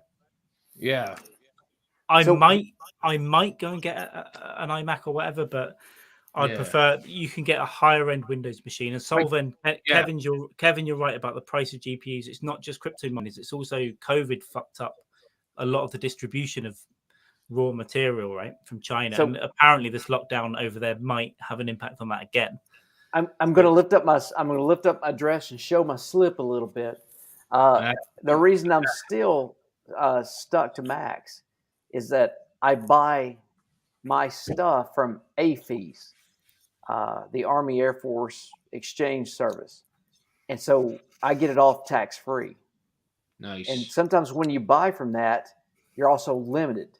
So like this system, like it either came with 8 gigs or 16 gigs of space. And so you had to make the decision, because once that decision is made, you can't upgrade on this system specifically. So basically you've got an approved supplier through that, and approved systems you can pick these for. Well, it's about availability. They either have it or they do not. But you're not paying tax on it. And so everything's tax free. And sometimes you just have to go with what they have, and you just got to make it work. I forgot I can get discount on Mac stuff as well, through work, I think, but from something I've got something that I can get discounts. I can't remember, but it's still, if I look at a standard MacBook Pro, which I love them as machines, but again, you're paying an extra £800 for something that's shinier and looks cooler. And it's a kind of software bet, but this machine here isn't great. It is a new Windows. It's like a higher end one, but it starts up like this. There's fucking no problem. My daughter's school, because she's 15 now, but a couple of months ago, her school gave everybody for the remaining time of their school. Guys, I'm going to go and put a beer in the fridge. A fucking Chromebook. So through the Welsh government, the incentive is to give everyone in a secondary school a Chromebook. And my daughter's got experience using like laptops and stuff, and she fucking swears by the Chromebook. She's like, yeah, it's brilliant. She literally just battery life's good. She just fucking opens it, presses it, it fucking comes on. There's no lag, nothing at all. But Chromebooks, they ain't fucking cheap like Apple Macs. But I think you've got so much like security built into them. It's you got. I don't know what the freedom is like compared to like Microsoft, but it's got to be better, surely. Like, I mean, like Sullivan was just saying in the chat about AFIs, they're always selling tech that's a couple years behind, and that's true. Yeah. But I've already said that I'm closer to walking away from tech than I am to diving into it more. That's fine by me. I've identified what I need to do and what I need to. I don't need more bells and whistles. It's fine, but working on a shoestring budget is absolutely fine by me. Yeah, but what you do with your system was great for your podcast, your Twitch streams and stuff. You the content you do, you get it out well with confidence. I do my best. It's absolutely fine. For my I just as a standard viewer of your channel, it's like the system you guys great. Your MIG fix rig with the lights is fucking phenomenal. So it's great. And Jamie, what pissed me off about that more than anything was when I started researching Twitch stream setups, and I started looking at these light stands for artists and these camera stands for artists. Yeah. And it was $120, $130 for a stand, and that's all it does. Just the stand. Yeah, just the stand. Not functional at all. Like if I just quit Twitch, I couldn't take that stand to a construction site and work. But instead, I just went to Lowe's and just walked around for an hour and went, I can figure this shit out. But it's also nice to make it yourself, right? And did it for $60, Yeah, you cut down the cost. Yeah, but your rig, what you've got is fucking class. It's rustic. It's fucking homemade. Half the price, maybe. And not only that, with these light stands and the way the rebar goes across, and I can just attach clamps as I need to. Now I just got to figure out how to take it to the real drawing board over there. Instead of this glass business top table. In 10 years, I want to find Brett Brock in the woods when he's removed from technology, and I've got to bring the phone around to get a yearly Twitch stream. I want to find him and go, well, I built a satellite system. Now I took the wire from this scrap pile. I built it up here. Now, I rigged it up to Elon Musk's Starlight system, and you fuckers were very lucky to get in this compound. Now here's the map how you get out. I don't know how you didn't step on a landmine. Yeah, Kenobi, sick 'em, boy. Yeah, Indiana Jones boulders. Yeah, get it. But I have to say, I made a mistake by letting these two beers get real warm in here because this is the warm house. So I've just gone and swapped over. The next one's going to be real cold. Hey, since looks like Craig Johnson's in the house. Hey, Carl, since you just got a cerveza, Carlito, I know I'm gonna take off. I'm gonna go pee and get beers. Is that cool with you guys? Sí, señor. Sí, cerveza. All right, vámonos, Muchacho, he's gone for another beer, is he? Fucking hell. Is he gone for another goddamn beer? Goddamn Tennessee queer. It's going down. Titties. Titties. Do you want to see some titties? You want to see some moves? Some moves. You want to see some moves? Let me You want to see some moves, baby? I got small nipples for you, Craig. Got some small nipples, Craig. Okay, that's print, you, baby. That's immediately print screen. That's great. Yeah, it is. This is. I think. I think men want to come on our chests, and I endorse this message. God, I do look creepy in this lighting, but I've got it in Microsoft Paint already. That's wild instead of Snip. I'll call it TLR Noobs. Ding diddle ding. No. My ear needs unblocking. Like, it's clogging up like a fucking hose cunt.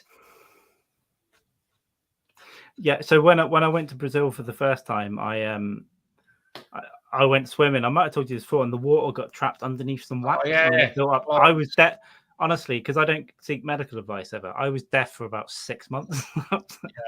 It's fucking horrible. I hate it. I just had to keep putting olive oil in for weeks, and then eventually it went away. But yeah, it's fucking rough. I'm probably deaf now and just don't know. It sounds like an ultrasound. Yeah, that sounds like an ultrasound, Carl. But do you know what the best ultrasound sounds like?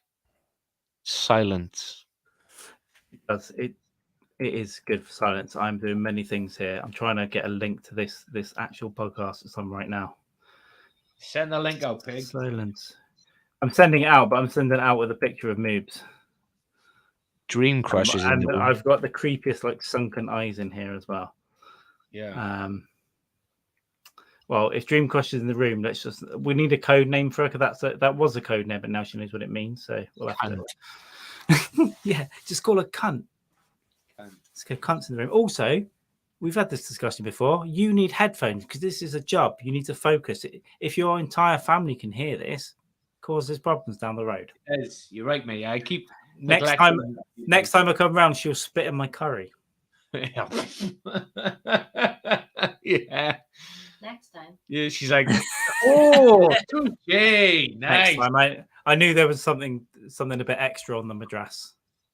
Brewing in the background, Yeah, baby. my mad ass. Oh, wow.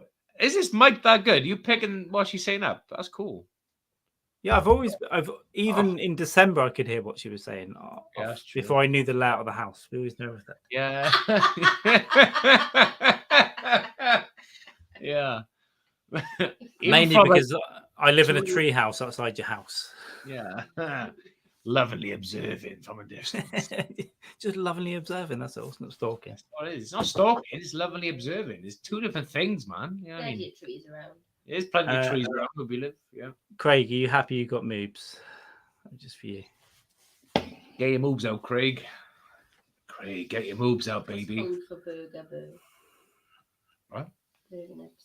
Burger nips. What's food for burger nips? Yeah. You call them moobs, but I call Keely's nipples burger nips. Look like Big Macs. Charming. Big nips, baby.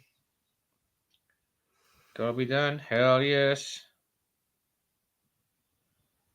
Someone sent me a message. I can't got my glasses on. Where's Brett gone? He's gone for his shit. Oh, sorry. Sorry, Brett. Sorry, that's my fault. I've been here. I was trying to say hello to Keely, but shit, you just kept me muted. Andy Baker's in the house. I did. Oh, fuck me. I did hear that Keely has a dildo shaped like your face. Jesus Christ. Ladies. Ladies. Well, hello, I'm Brett Brock. I draw, I drink beer, and I'm here for Andy Hey, Baker. Keely. That's right. Hello. Hello. You okay? Doing well. How about you? Not bad. Listening to these dumb shit, but Yeah.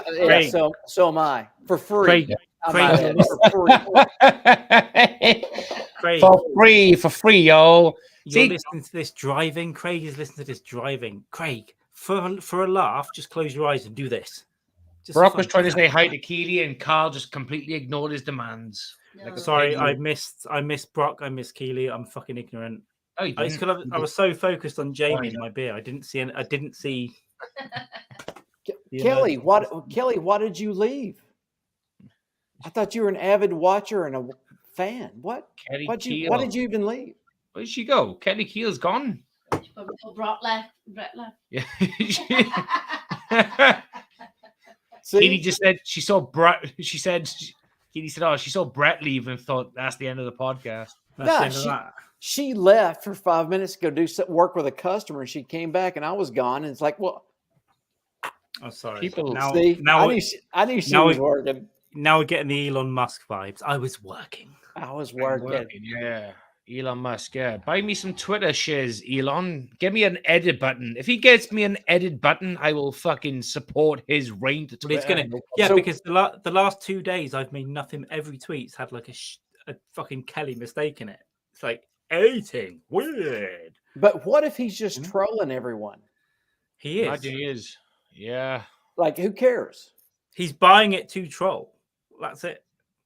And so, but what's it matter? Like I It saw doesn't. people. I saw people today on Twitter going, Oh, "If for Christ's Elon sake. buys Twitter, that I'm deleting my account." Like, who gives Yeah. a shit? Who Right. cares? Runs it. Just buy Bro. the fucking thing. He's Matt, promising edit Matt- buttons. I'll take Matt it. Nappo today was like, "If Elon Musk buys it, I better leave." It's like, to be fair, it'll probably make it a little bit better.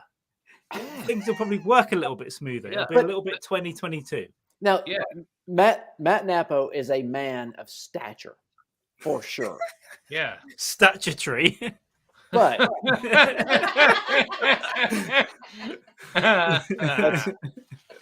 I don't know if that's a bald head statement or a fantastic mustache statement. But It's a rape joke. But I saw people with like 250,000 followers going, "That's it for me. I'm done with Twitter." I'm like, who gives a shit?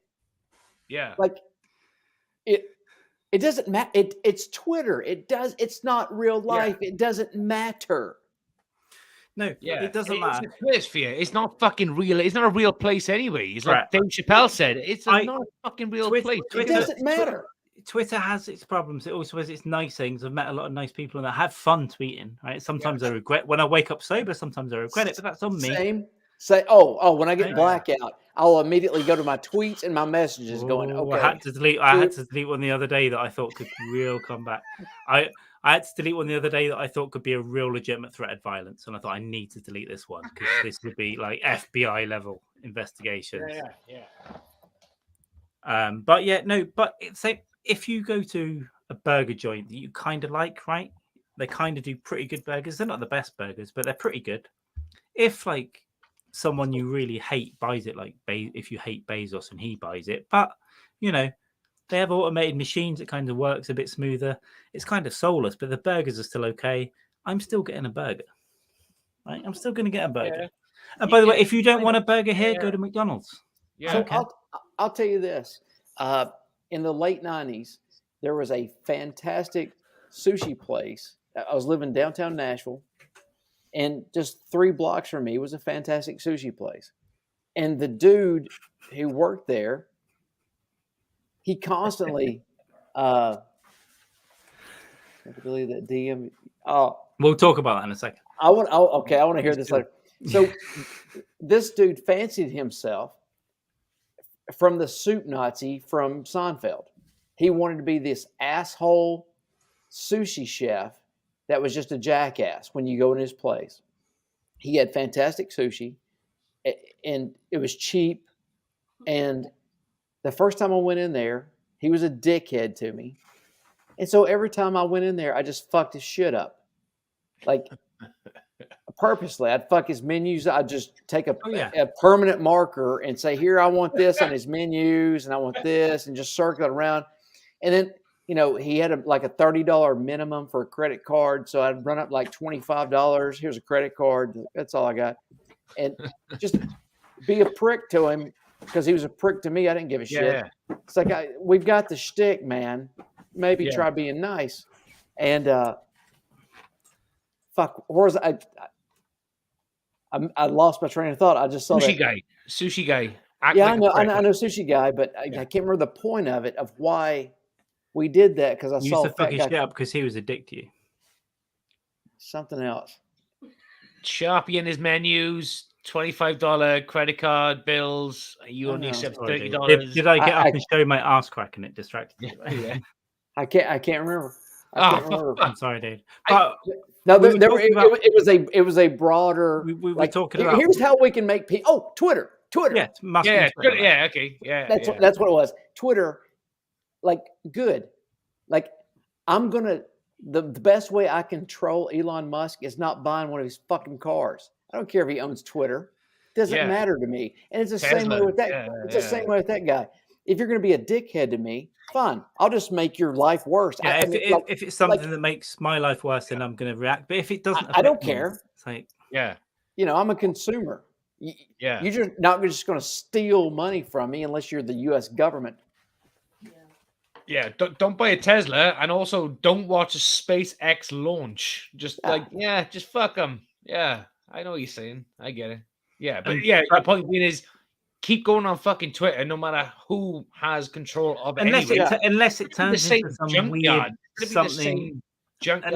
Unless it turns into something that is completely you don't want to leave, and then we'll leave and go somewhere else. Something else will come up, right? There will be that market. We absolutely will. I mean, to be honest, I started thinking about this after the Andrew stream I did for 24 hours straight. Yeah. After eBay, 24 eBay hours. took such a fucking bite out of everything. Fuck eBay. Because I didn't know you then. I remember you coming on because you were in the comments of the podathon talking about that, and you're like, "Yeah, they took this fucking big percentage of fees." I had no, because when I saw the end results, it's like, holy fuck, this is going to be awesome. All this money is going to go straight to Andy. This is going to be awesome. This is incredible. And then nope, eBay came in, taxes and fees, and just took a hell of a bite. And I went, well, fuck this. I could have done this on Twitch and saved all that money, made sure all that money went to him. And then I started thinking about personal websites, and I started thinking about how people could interact with, people in other ways. And I don't know. It's because I'm not smart enough. I'm not developing a website. I'm not going to make the next TikTok. Kevin, we're getting to this.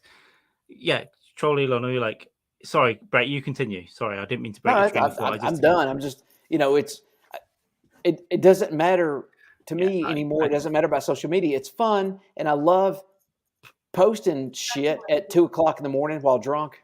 But I'll find wherever I need to be, and I do tweet too much. I'm on Twitter too much. I'm on there a lot. I check it probably 50 fucking times a day. I think we all do.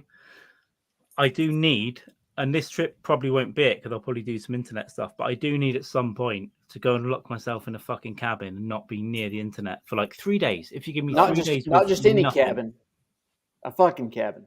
A fucking cabin. That's right.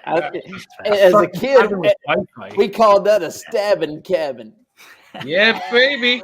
Yeah. Hey, baby, you want to get a couple cases of beer, some wine, go hang out? Don't come a grabbing when the cabin's stabbing. Yeah.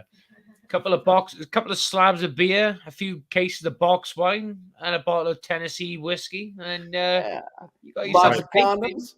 Yeah. Condom, fuck those. Let's get this out the way with Andy Baker. What happened with me and him, right? I'll just say it, Andy. Keep this. You can't release this right now, right? You can't. But we will show everyone, and I'll tell everyone what I did. I went to my hometown that I'm in now for the first time in ages, right? About 3 weeks ago. I went to the pub and I got fucked up. And I went on a Twitter storm. I came home, found out Baker had COVID. Do you know what I did? For the third time? I don't know if you know what Monster Munch are. They're these big crisps, these big chips, pickled onion flavour. I brought a big bag of these, laid on this bed. This is my fat belly, right? Crumbs. And I sent Baker a dick video. Right, but not just but where's my dick video? You couldn't really see it. I kind of grabbed it and hid it, and you can see my I forgot until he replied to me. You know those ones, and I looked and I went, "What do you mean?" Yeah. And I scrolled up. I was like, and then I'm just grabbing my little thing here, right? Grabbing that, and I can see here now. I've got like. Now I've got a bit of a belly. There's a bit of loads of fat around it, and I'm just grabbing this sad penis while all these crumbs all over me, and going, "I'm just gonna send you this dick video." So was it glistening from the grease and the vinegar? Well, probably, but no one saw what was under it. It was just my claw. Right? Because I've got to pay attention. Like, I can't be sending out dick pics after I use those pastels. It's like, why does my dick look dark? Yeah, that's false advertising. Hack, do you want to come on? Okay, Hack, do you want to come on and we discuss this out like men? It's not even retort. It's not even a need to retort. I'm telling. I was a fucking animal, and I sent you a dick video, and he's coming on. He can come on. I feel like me and Brock need to moderate this because Hack may need some therapy. This could be like a Jeremy Kyle American. You know what? I think Hack and Carl are about to start bumping dickheads. I hope so. Yeah, bumping dickheads. I like it. Oh, wait a minute. Wait. Are one of you circa? We only need one to be circumcised and No. non-circumcised. Now we can get some docking action going on. Check your DMs under my dick video, man. But no, you can do whatever you want. But I wanted to get out there and say, yeah, I fucking did it. I did something disgusting, and it looks so gross. And I didn't even know I did it till the next day. It's in your DMs, man, on Twitter. Wild. Yeah. Do you know when you wake up, though? It was at 10 a.m. the next day. I had a headache, and I was like, oh, no. Oh, no. So here's what I'm not really understanding, Carl. Yeah. I can understand, like, sending a buddy a dick pic if it's in a hot dog bun. Check me out. But the way you described it, it's like you kind of want to fuck Andy. You didn't even see. Yeah, it was really gay looking. It was really gay looking. Oh, no, it sounded gay. It sounded horrifically I know. Gay. Hi, Andrew. Andrew. Call you Andrew.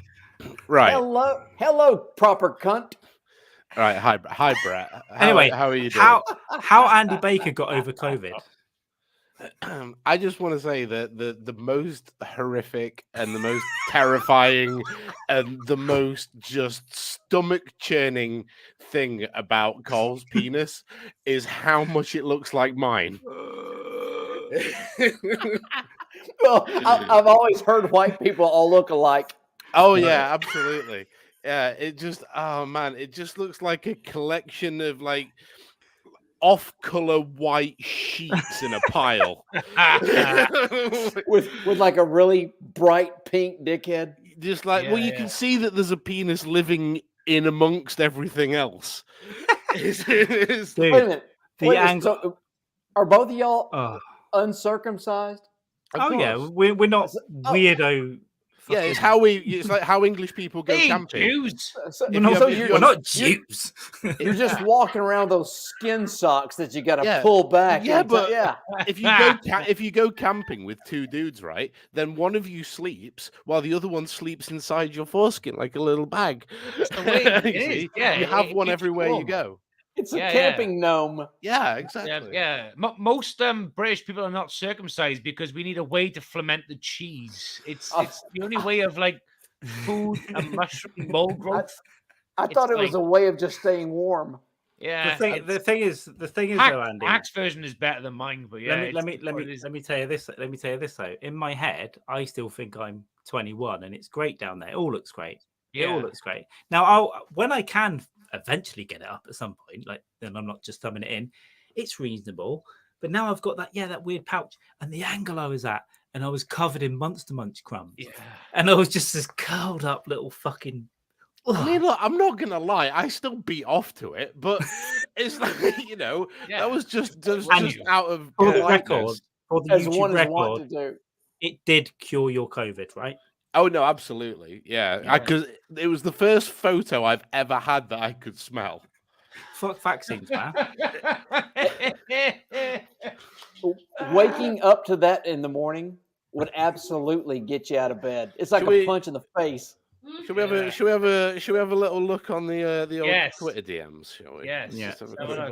Wait a minute. Is it going to get you banned?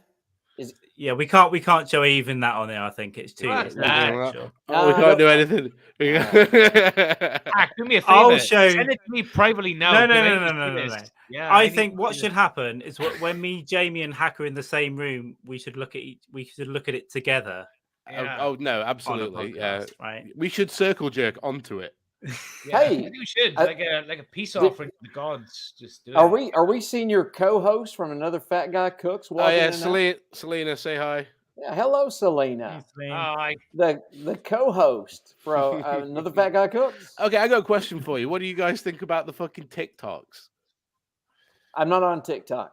Oh, okay. I don't do TikTok either. What's are you on there yet, Baker? Yeah, Selena's made me make TikToks because. Is that why you're dating a younger girl? Oh yeah, I saw you did a promo on Facebook of it. I liked it. I didn't see it though because I don't. Are you what are you on there? Yeah. Hackology, Fat Guy? I think it's Another Fat Guy Cook without the S because I'd already apparently made that a while ago and forgot the password for it. It should be titled "My Younger Girlfriend Made Me." Not that your producer isn't Vietnamese or anything. Yeah. Okay. Myling. Okay, Yeah, I've got how 2 are on they here now. working out for you though, Hack? What's the numbers like on TikTok? Are they getting good Shit, traction? because it's I mean, I've just started, so it's not a couple hundred each video, but you know, it's going all right. I just followed Yeah, you. did, man. Hey, I have your follow, Andy. They will immediately grow. It's all algorithm shit. I've done 3 things on there. One's me at a Martyrs Memorial, one's me with a UFO thing, and one's me backstage before a pub gig taking anti-diarrhea pills and then shitting myself. Brilliant. Hey, Yeah. Standard. But yeah, we should help. We're all too old for TikTok, but we all need someone else to help us with it, I think. yeah. Well, Selena told me that if I use it, then it'll realize who I am and then stop showing me weird pedo stuff. Yeah, but no, Andy, here's the thing. It'll just be 14-year-olds dancing there, wouldn't it? Well, no, then my thought was, what if it figures out who I am and then still shows me just pedo stuff? TikTok is a collection of weird shit with great soundtracks behind it. Yeah. Yeah. Yes. Pretty much it. Yeah, it's pretty much the nuanced version of TikTok. Like a Tarantino film. I was going to say a David Lynch film. Yeah, the worst part for me is when you see a family member, it pops up because it puts it in your algorithm, right? The Chinese have got it sussed. A younger family member pops up, and I've got 1.3 seconds to go. Whoop! Let's get the fuck out of here. You'll have it soon, probably with your daughter, Jamie, if you start going on there. You know. Staying off TikTok, I went on there for like 30 seconds once. I was like, I don't want no part of this. It's like, but unfortunately, it is a decent thing to go and grab some views and point people to YouTube or whatnot. That's what I'm using it for. Yeah, just to try and grab people to point them at the fucking YouTube channel. But... Yeah, I don't know how I'm kind of like basic and still old school in a sense. I have no idea how most of social media works other than the Netflix. The Netflix. There we go. Exactly. You could just say that you're Welsh. It's basically the same thing. Yeah, Welsh. Yeah. No sound thick as fuck. Like Facebook and Twitter is pretty much all I use. You know, Welsh people, subhumans. You know, those guys. Yeah. The subhumans, but we accept what we are, which is subhuman scum. You know? I would say just Hobbit-like. They're just like Hobbit-like and ruddy. Yeah, they're occasionally good for a news story about people being buried under slag pits from coal mines. I'm still going to happen in 50 years. Let's face it. It was just a group attempt at blackface. Exactly, that's exactly what it was. Right, that's exactly what it was. You banged us to rights. That's what it was. Yeah, but he got a good episode of the Crown of it. You know what I mean? It's like the Crown episode was. Crown got a good episode of that, so be thankful. They lied about Prince Philip singing with everyone. Yeah, there you go. Yeah, I still stick to what the Romans said. A quote, a passage I read a while back. The Welsh are madly fond of war. Yeah, they were fucking wrong. If you're going to attack them, you have to make sure you attack them at the right time. Yeah, not eating time. Because I remember like fucking reading something. Like some historian was basically he sort of like pointed it out in very clear words. Was basically similar to what you just said. Was imagine being like a Roman, okay, 5 foot fucking 4, 5, because they were short fuckers, okay, coming to the shores of the United Kingdom, coming inland. And then being greeted by a 6'2" naked Welshman covered in paint. I'm aroused already. I think we need to leave. But no. Suddenly, I want to go get a tattoo of something I have no part in. Yeah, just like a 6 foot guy naked, covered in war paint against a 5'2" guy in clad armor and shit. Just maybe we should leave. No, just keep advancing. It's fine. But yeah, they did outnumber us, fucking 10-1 in the end. Well, I mean, let's be honest. If you really want that Welsh countryside, that southwest part of England, you got to really want it. Yeah, And what did they inherit in the end? Nothing but rain, fucking rain, baby. I mean, yeah, ultimately it's just like a field next to Somerset, isn't it? Like with a river in between. So why would the big deal? Yeah. I just remember my first ever fucking when I started my sales job back about 10-15 years ago. My first sales call was in fucking Aberystwyth. So I had I had to drive from fucking Nottingham to Aberystwyth, which was like a Oh. 4.5, 5-hour fucking drive. It's 5 hours from Cardiff. It's As wild. soon as you get to Cardiff, time stops. Yeah. And then anything fucking like east of Cardiff is like out of some weird The Children Yeah. of the Dust. But you've got all the fucking- cliches. You've got tractors, sheep, like you're just in this Yeah. weird little Brock, valley. just for What- Brock's where was purposes, Cardiff is my like city, the city of Wales. Cardiff is Yeah. my city. So what Hack and Carl is saying now is pretty much correct. Anything east of there is just like dead man's land. And it's, Yeah. by the way, it's a And what I'm beautiful saying country. is, It's just very like, weird. Like where the prisoner in the 60s with the TV show. Patrick Medewin was filmed. It's in that little slough on the southwest, or well, like it's a place I can't even pronounce. It's like Arlewech, whatever it is. It's Oh, that was I can't- racist. yeah. Okay, I don't fucking know. What, Brett, you may as well have come on here and said, "Here come the lilt man, lilt." Yeah. Or did your best impression of one of the crows from Dumbo? I'm a little monkey. Here's my tits. I've never seen an elephant fly. This is Yeah. the clip. This is the clip, isn't it? This is the Scary clip. times. What are we doing? Here is my nuts. Here is my butt. No. This is This is happening. a whole new side of Brett I've never seen before. Yeah, this is the dark side of Brett. It's the evil side. The side we love and embrace. That's fraternity shit. When you would make pledges do shit. Yeah. It's like, all right, fill up my gas tank, and now see that man Yeah. over there. Fill Go up and- my gas tank. Yeah, go up and do do Yeah, the yeah. monkey dance. Hell yeah. I feel like there was a lot more rape involved. I agree. It's borderline gay shit for sure. I'm hoping there was. I'm looking for something. Give me a sec. Oh, fuck. Are they just, is this our show now, Brett? And it's fine, Andy. Yeah, you So- take it over. Take No, it I over. was tweeting Welcome about to another COVID. episode of Another Fat Guy Cooks. Here's my guest, Brett. Today we're going to Hello. be cooking meth. And which is fantastic, which leads us into how I went to prison and why I'm on death row. Exactly. So And what I'm going Which, to be if you doing... haven't checked out Andy Baker every once in a while has a fantastic guest that comes on and talks about why they want their last meal and what they want and how they got in that position. And so if you haven't watched it, it's Andy Baker, Another Fat Guy Cooks on YouTube every Sunday. What this So guy that- says. Definitely go check it. Yeah, Okay, what are we definitely going to do go check it out. now? Karaoke? Sure. If you want my body and you think I'm sexy, come to- on, baby, let me... All right, come back now. I'm high and this isn't working.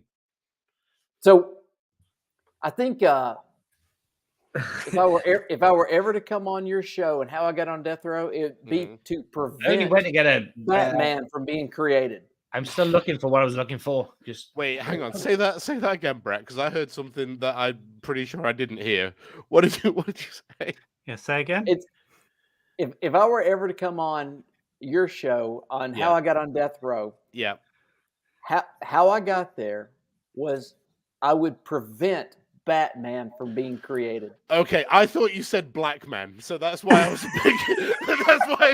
that's why I was a bit like, what did he say? Batman lives matter. I'll tell you what, you people in the UK, you guys all look alike, and you're always looking for racism. Right. Anyway, I'm gonna fuck off because my pizza's gonna be here in a second. So All right, go eat. your love you. fuck. Love you See too, you, dude. Andy. Thank you. Where you So- going? Sorry about the dick thing. no. Where you going? Where's he going? I got pizza coming, man. I got to eat. Oh, pizza. beautiful man. Yeah. I'll see you later. Enjoy. Yeah, bye. See Peace. you, buddy. There we go. Hack Oddity surprise appearance. That was nice, Hack, wasn't it? baby. While you were gone, Jamie, we also gave over the entire show to Brett and Hack. And Yeah, they did a I good job. literally, I was in the same room. I could hear everything. I was looking for a TV tweet. remote just to check on this on the big screen. But I'll tweet all the screenshots. It's fine. yeah, it's cool. Where's the TV remote to? Which one? The TV remote, love. the one for this room. Where's the TV remote, love? Which one? You know, the TV remote. Yeah. Is it the sharp? Yeah. Well, give me 5. Jamie, it seems like Keely does a lot of the work. What is it you say you do there? I'm Jamie, and that's why I drink. Yeah, my name is Jamie Dykes, and that's why I drink. It's what it is, right, Bat? What it is. I see, Brett. I talk to him every day, and I didn't even want to ask him what he's up to. Yeah, in true Welsh fashion, this is what we say. What it is. Because right, all I get is videos of him asleep under the table. Yeah. Look, I've got 4,000 miles between us, so I'm not going to get punched in the face. Yeah. Not anytime soon. Yeah. Oh, I'm not the one you're going to be scared of to get punched in the face by. It's her. It's she's the scary one. Well, clearly she's running the show. Yeah, she's running the show. And she just allows you to hang out. Yeah, it's pretty much it. It's pretty much truth. It's yeah. I can't deny that shit is true. It's all true. It's all true. Here's a thought, guys. We should meet up in Amsterdam. Oh, whoa. Jesus. I've been to Amsterdam a bunch. Yeah, I mean, it's an hour for us. It's longer for Brett. Yeah, a little bit. But me and Jamie, we should for sure go later this year. Well, I've got a fucking stupid year, but at some point we could go real cheap, real easy if you get a weekend off. Yeah, Amsterdam, get a gig or two, randomly, and just so I know a promoter in Amsterdam. We might be able to get on. I think we probably could. I went there before COVID. Couldn't quite get on, but I think we could now.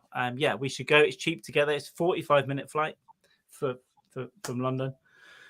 And you can get fucking dosed truffles from the smart shops. You can get weed, everything. I know a very popular American comic who had a successful stint in Amsterdam. What's his name?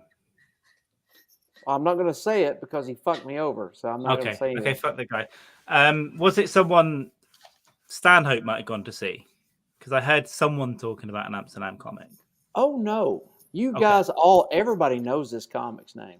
Well, so you got fucked over by a comic who was successful in Amsterdam. Tom someone. Shut up. I'm not saying a name. Okay. I know. But I still have all the email threads. I can't remember his second name anyway, but I think I saw him on Joey Diaz. And it's a big reason why I stopped doing commissions. And now when I start doing commissions again, there's going to be contracts involved. Right? Yeah, fucking blame. Yeah, you got fucking. So you got screwed over on artwork. Right. Right. Let me tell you, I'll go and pretend to be at this guy's show, and I'll kill him. You give me whiskey. I'll stab the guy. No, you won't. But yeah, there's contracts involved because of it wasn't just that. It wasn't just that one person. There was a couple people who were not, okay. So I was like, oh shit, these people are world renowned. Are they your friends as well? The only name I've got in my head is someone that I know that's done very well in Europe that's American. I think I know who he's referring to. Yeah. I might not. I might be wrong. We're probably wrong. Yeah. Okay. So it's so Bruce Jenner fucked you over basically. Yes, Bruce Jenner. Judd Apatow. Bruce Jenner killed a guy and then became trans. Yeah, and got away with it. Yeah. Yeah, because do you know why? Because you can't dead name Bruce. So it's like if you come after me as Bruce, you're a racist or something. I don't know who that person is. That was somebody else. I don't know what he's kind of like a Buffalo Bill character. I don't know what you're saying. Do you want to come inside? I got some lotion in the back if you want to come in. Yeah, there was that person. I basically put in like 30, 35 hours of work and then just ghosted me. And I was gone. And I was like, okay. Well, you know what? You never know who people your are. Artwork, though? Did they use your artwork? Did they use that artwork? No. They used you and didn't pay. They used your shit and didn't pay you. So again, I don't want to get into it too much, but because Brett, I'll tell you. If it's Doug Stanhope, I'll go and kill Doug Stanhope tonight.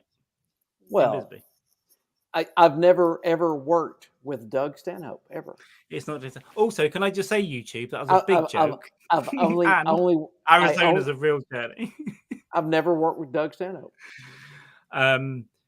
No, honestly, I've always said to myself, if anyone fucks me over that's levels above me, I ain't sucking no one's dick. I'll take them by the bins and go, hey, what are we doing now? What's going on here? Yeah.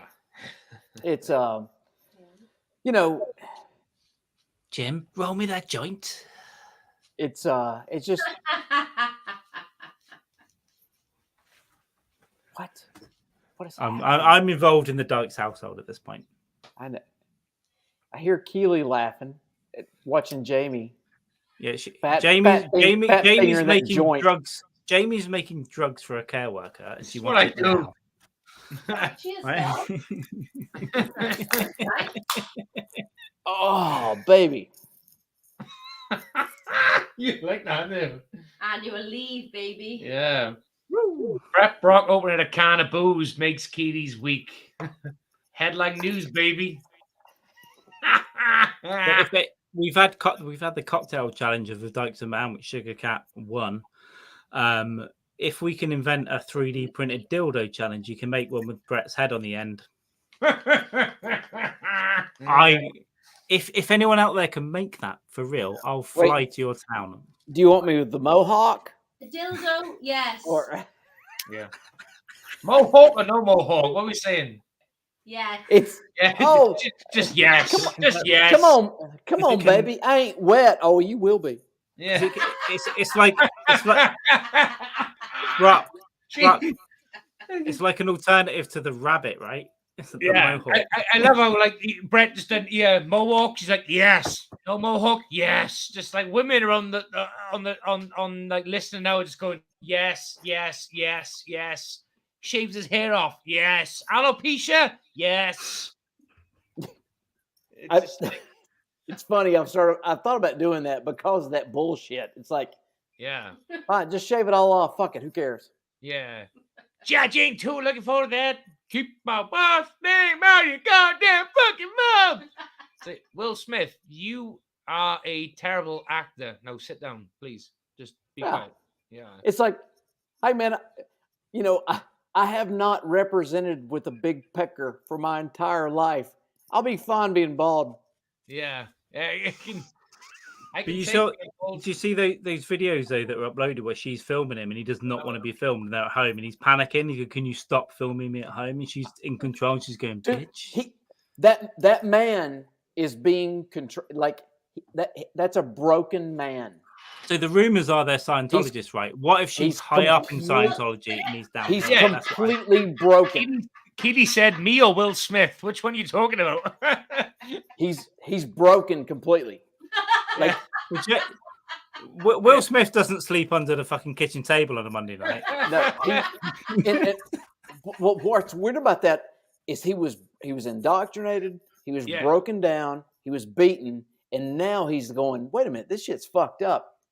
And now he's trying to figure out a way out of it. And watching that video, he's like, don't feel me. He's trying to get out of it. There's something deep and dark going on there. Yeah, but is he like? Are they in Scientology? Because I know that was a rumor for a long time. Rumor. Are they in it? It's like they're denying it. There's no snake that fight. But here's what I think. I think she's a higher ranked one, like much higher ranked, and that's how she's got him. Like Operation 10, like shit. Listen, the big rumor is that he's Travolta, like if we know what we're talking about. Tom Cruise, if we know what we're talking about. Right? He's not really into girls, right? And they give them wives to, make sure they do the right thing publicly. Yeah. That's the rumor. I think Ari Shaffir even posted. Ari Shaffir's Instagram was like, it was called the "I'm a Bald Failure" tour, and it had a picture of Jada on it. So, I mean, if he thinks he was protecting her somehow, it's like all he's done is make everyone mock her. What Brock is saying though is correct. He does look like a broken man. He does look like a diminished individual. He does. He's been beaten down, and the thing with those cults, their strength is their legal power. Yeah. So that's Ari Shaffir and Jada for his tour poster, and the text is, Yeah. If you're losing it, it's called The Irish Affairs, I Will Fuck a Bald Failure. And the text is, if you're losing your hair because your husband is a closeted homosexual and your son is an alien, just come to one of my stand-up shows on the new I Will Fuck a Bald Failure tour, and I'll help you get your groove back. So, like, I'm not a star chaser. I don't give a fuck about celebrities, that kind of thing. But in defense of him, he didn't actually get any respect at all until Independence Day came out. Yeah. And because when DJ it was a fake rapper. Well, no. So okay, so you say fake rapper. Now, I was listening to Kool Moe Dee during that same time, and like my black friends were like, because I just get that in there. Just get in there for the clip. My black friends. My black friends. They called Will Smith corny. Yeah. And if a black dude calls you corny, you don't want to be called corny. It's bad. Well, he is corny. Well, and again, they also won Grammys. DJ Jazzy Jeff and Fresh Prince. Yeah. Like they beat Tribe Called Quest in Grammys.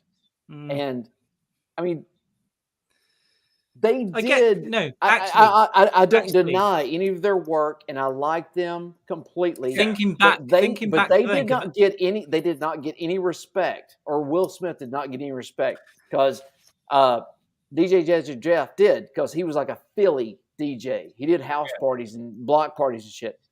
But Will Smith didn't get any respect until Independence Day. But isn't Will Smith just like, this is going to sound bad, isn't he like the Barack Obama of the rap world? Isn't it just like, he's kind of a white guy, right? Well, but he's going to... So Will Smith wore a tan suit for 30 years. Yeah. Yeah, he did. Yeah. When he got married, it was all white suits, baby. If you're going to bring Obama into it, Will Smith wore a tan suit for 30 years. So, like, he's kind of a white guy, right? And he's complaining he's not getting a Grammy. But Independence Day was a cool film, I have to say. Independence Day was top. There's a reason why he didn't turn for Independence Day 2. Do you know why? Because Jada said no. But the second one was shit. I thought it was what's her name? His stripper girlfriend during the movie, Vivica A. Fox. Oh, beautiful. Wanted more money. She wanted more money, and they were like, "Fuck that." Yeah.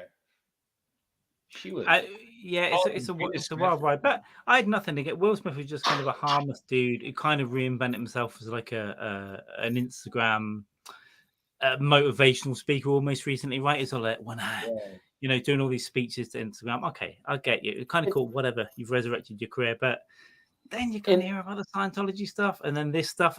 That slap on stage had nothing to do with him protecting her. It was some weird. It wasn't even her making him do it. I think there's something. Or he was laughing when Chris Rock said he was like ha ha ha, and her face was like. I don't even think it was that simple. I think there's something so fucked up between them two. It was just an expression of how frustrated he is. It's like I'm not gonna defend anything. I don't care. Like, if you grew up in a violent household where you got slapped a lot and you got hit a lot, you grew up in bars, that kind of stuff. You've been in fights. Like, I didn't give a shit about that slap at all. Yeah. I don't care. It was amazing that Chris Rock had the composure to keep going, the professionalism keep going. So there's only, and I don't care about anything else. There's two things. And there's the big point. The big point was the American public would have never, ever known about that slap had someone in Australia not been filming it and put it on Twitter and go, what the fuck is going on because at the Oscars?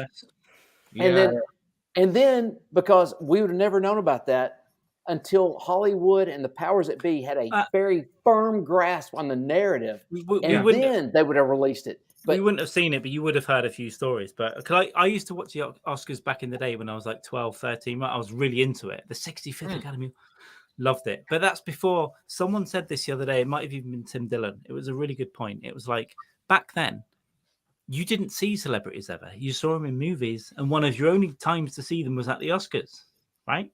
Now you see them every day getting a milkshake. So it's kind of like, Yeah. there's Okay. nothing. It's so vacuous now. It doesn't mean anything. The big awards are paid for and brought. People didn't win those awards. They're paid for by the production companies. If you spend 500 grand on marketing, you get the award. That's what it is. Well, we've all worked shit hole comedy clubs. There's no security. You say something and you're just hoping there's a trust that an audience, especially in the States, that an audience member doesn't shoot you. Yeah. There's a trust. That's wild. That's wild. That somebody could come up and you're be in a fist fight because you did some crowd work. Brett, that's the biggest thing, because I want to go and get up at the Creek in the Cave in Austin, because it used to be in New York, and Rebecca Trent, who runs that, had a really good reputation for that kind of stuff. So I want to go up at her place at some point, and I'm going to try to next year. But I'm also in Texas, and people have guns. And by the way, I'm going to say weird shit to people, especially if I get any weird stuff in the audience. I'm going to say something really weird. And if I was in New York, it'd be about 9/11. You go fuck yourself. Yeah. If I'm in Texas, I'll find something really offensive about Texas, and then I'm like, am I going to be shot now? Yeah. Am I going to be shot now? I think everything in Tennessee has bailed out Texas so many times, it's pathetic. Texas takes all the credit for how horrible Tennessee is. So you can say, just tell them I said you could say it. You got so much credit behind you. Can I tell Tennessee Jack Daniels is shit? Yeah. Jack Daniels is awful. I fucking hate Jack Daniels. It's fucking whiskey, man. It's one of the worst whiskeys on earth. It's horrible. It's fucking horrific. Yeah. It's not good. When I was 18 to like 28, I fucking loved it, dude. If I could have a double JD or a Charlie, when you're a young kid or a special select. Shit. Now, rock and roll. I'm gonna jump off a roof. Yeah, Jamie, tell me how much better Buffalo Trace is than JD. Mate, it's like 10 times better. It's phenomenal. What a smooth. It doesn't taste like sugar. And the whiskey, brother, it's fucking great. Like right now, I'm drinking Wild Turkey. Wild Turkey's the fucking baby. Jack Daniels is wank. It's fucking horrific. We're still going. Yes, Buffalo Trace is incredible. Wild Turkey, outstanding. Jim Beam, is okay. But Jack Daniels is fucking piss poor. And Betty, so come over to YouTube. There's more chat going on. But please, if you want to stay on Twitch, stay there. But there is more stuff going on YouTube. But thank you for joining. I see Betty. Hello, Betty. She's on Twitch. At some point, I'll probably do a fucked up, drinking thing, and it's gonna be Jim Beam. Yeah. Just a fifth of Jim Beam hanging out here, because everything you said, Buffalo Trace, phenomenal. Love it. It's good, good sipping booze. Ding, ding, ding, ding, ding, ding, ding. Here's to you, Carl. Yo, Carl. Carlito. Vámonos for cerveza. But yeah, Buffalo Trace is good. Like Jim Beam, is okay. So I first bottle of Wild Turkey I've had in a long time. Jamie, the way I look at Jim Beam is it's kind of like these beers. It's cheap river beers, but Jim Beam, if you're going to drink, just a couple ice cubes, little splash of water, some Jim Beam, I can knock out a fifth, no problem. And it's it's like a sipping type bourbon. It's because a lot of stuff is blended, and that's I know between Irish and Scottish whiskey. I know some of y'all are purists. That's why I'm tiptoeing around it. I ain't purist at all. If it's nice, I'll drink it, and I don't give a fuck whether you have water with it, ice with it. It's whatever tickles you. And I see Solvin just point Southern Comfort. Yeah, Southern Comfort is what 16-year-olds drink. It's like a sugar liquor. It's terrible.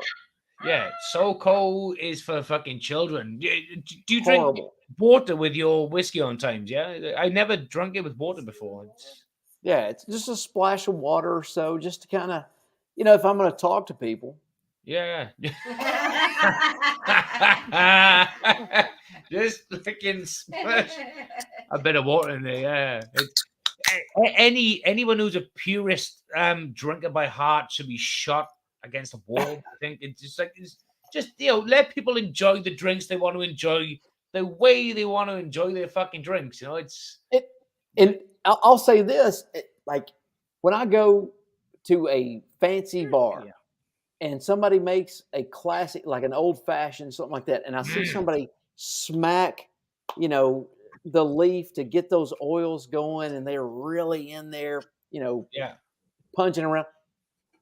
I enjoy the process of watching that. It's like no problem. Yeah. If that's a $10 drink, no problem. You're going to get a big fat tip because I've watched you work your ass off to make a great drink. Completely agree.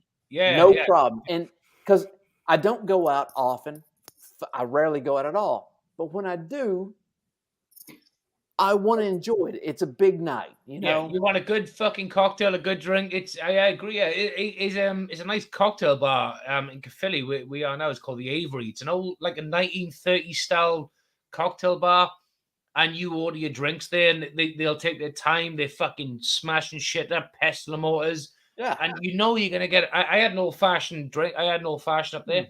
And they brought it to me in a really shitty glass. Like I was like, I don't want to drink it from this. I said, put it in a whiskey tumbler.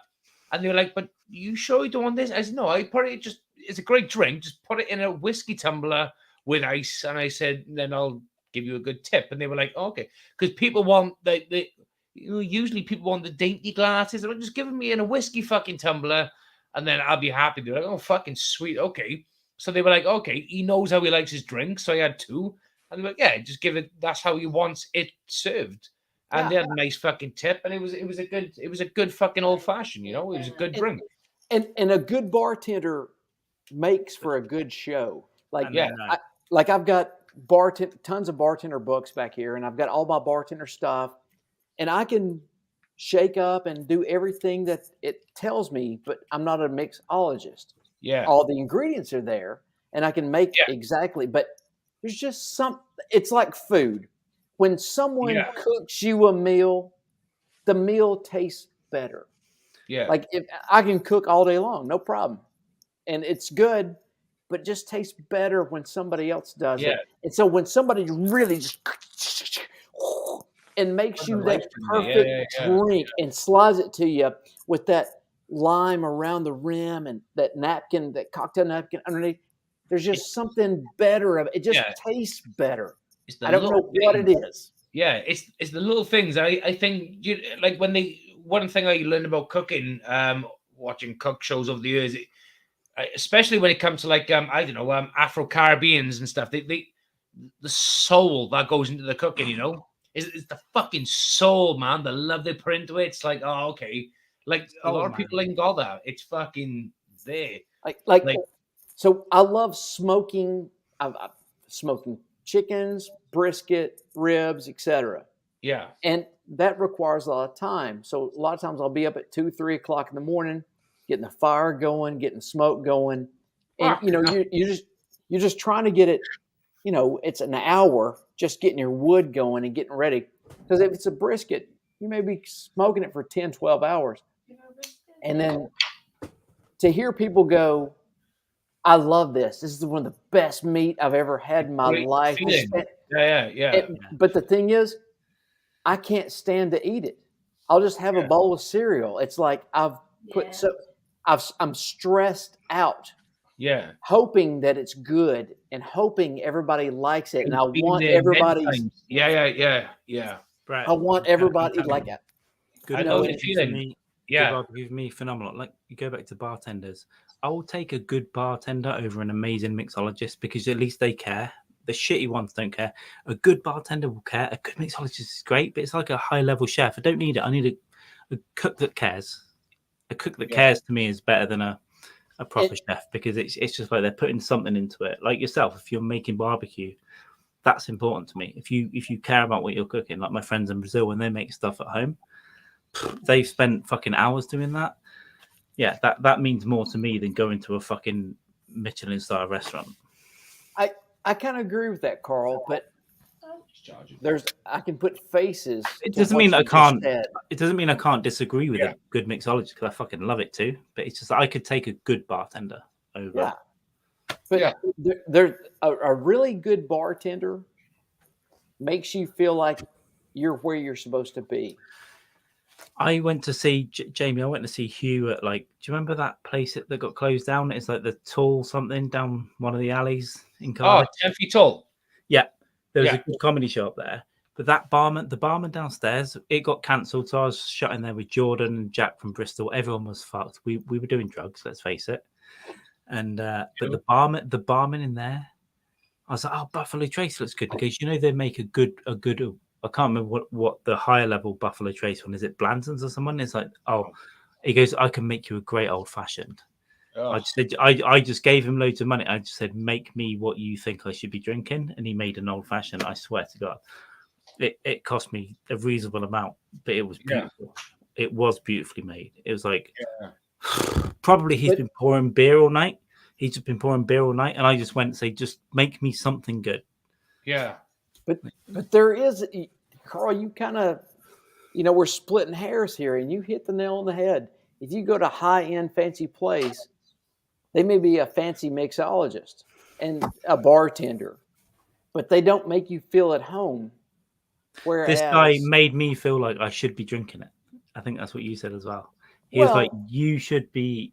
He made me feel like I was in an episode of Mad Men, like season 3. And there's like a difference of, you should be paying me a lot more for your privilege of sitting here. Right. And then there's some places you go in and it's like, this guy appreciates me being here and wants me to be here. And now I'm welcomed. And it's like, holy shit, this dude mixed the shit out of that drink. And now I'm welcome here. This dude's getting tipped the shit out of it. And it was a Louis C.K. movement. It was like, that N-word made the shit on my coffee. That's what it was. It's like, that's exactly what it was. But also, I'll be honest. I was on cocaine. So, and Jordan gave me the cocaine. So, there you go. That'll do it. And then I then wanted things that were better than I thought it was. But I'm glad I did it. It was one of the beautiful experiences I've had in the bar. One of my favorite times when you were saying that, I was just on the downward slope of mushrooms and went into bars in my local bar. And of course I loved everybody, and everybody was doing a great job, and everybody was just so interesting, that kind of thing. And it didn't matter what the bartenders did. It was like, this is awesome. It's so lovely. Thank you so much. Here's so much money.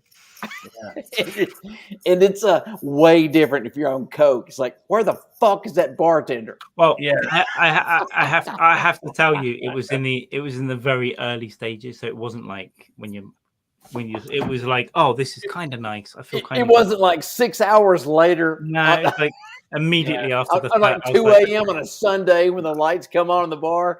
Get the fuck out! They're like, no, I have paid for this shit. Pay for more. Can we get more? Can we get more? Yeah. It wasn't that. How It was just like we don't get the last train home. I'm just getting started, baby. Yeah. And this was right before COVID. Right before make me assistant manager. I straighten shit out in here. Yeah. I honestly, I grew up with local pubs, and I would walk in, they'd know what I want, but I miss it. I don't know where to go. You occasionally find a good barman, but it's like, for me, it's 1 in 100, maybe 2 in 100, maybe. You hit a place, even for an hour, and they know. They're like, another one. They're already paying attention to what you had before, or they go, I want something better, and they're like, they suggest 3 things. That's what I need. Well, we was in a couple of years ago. Me and Keely were in Cardiff having a night out, and we go around Cardiff, going to a few bars, and I was like, I just want to drink Negronis. I had a few Negronis, but it was one barmaid. She said, look, on the site, if you want to go get some good cocktails, and she deterred us from the bar we was in. She said, you need to try this place. She pointed us in the direction of another bar. She knows. You need to try this, guys. She said, just fucking go down there. like, losing custom there, but she was like, Yeah. "You guys are looking for Yeah. this tonight. You need She to go to knows. this bar." I was like, "Oh, She knows. She knows what's up. that was a good fucking woman, man. That was a good barmaid. That was a good barkeep." She was like, "Yeah, do this." I was like, "Okay, we'll try." The only other time I saw that, it's completely different. But these cinemas now will get like, oh, if you get an on screen 10, you can buy the double 4X smell-o-vision for like double price. I was behind the counter and it seemed like the only one that was there. And she literally said, "Don't buy that ticket. Don't buy the ticket." She goes, "Going downstairs are showing the same thing in an hour. It's half the price and that isn't worth it." Like she said it to me. Clearly she's had a bad day at work. And I said to her, "You're a fucking angel, man. But thank you very much." Whatever. Gosh, yeah. All right, so I want to ask you fellas this. We've been talking about people serving us and serving us drinks and food and that kind of thing. And there's nobody watching it. It's just us. No, it's on the just internet. us. It's fine. It's just us. Just Elon Musk. What's your thoughts? So I'll throw this out. On gay stuff. Well, we'll get to that in a minute. I hate it when I have a male waiter.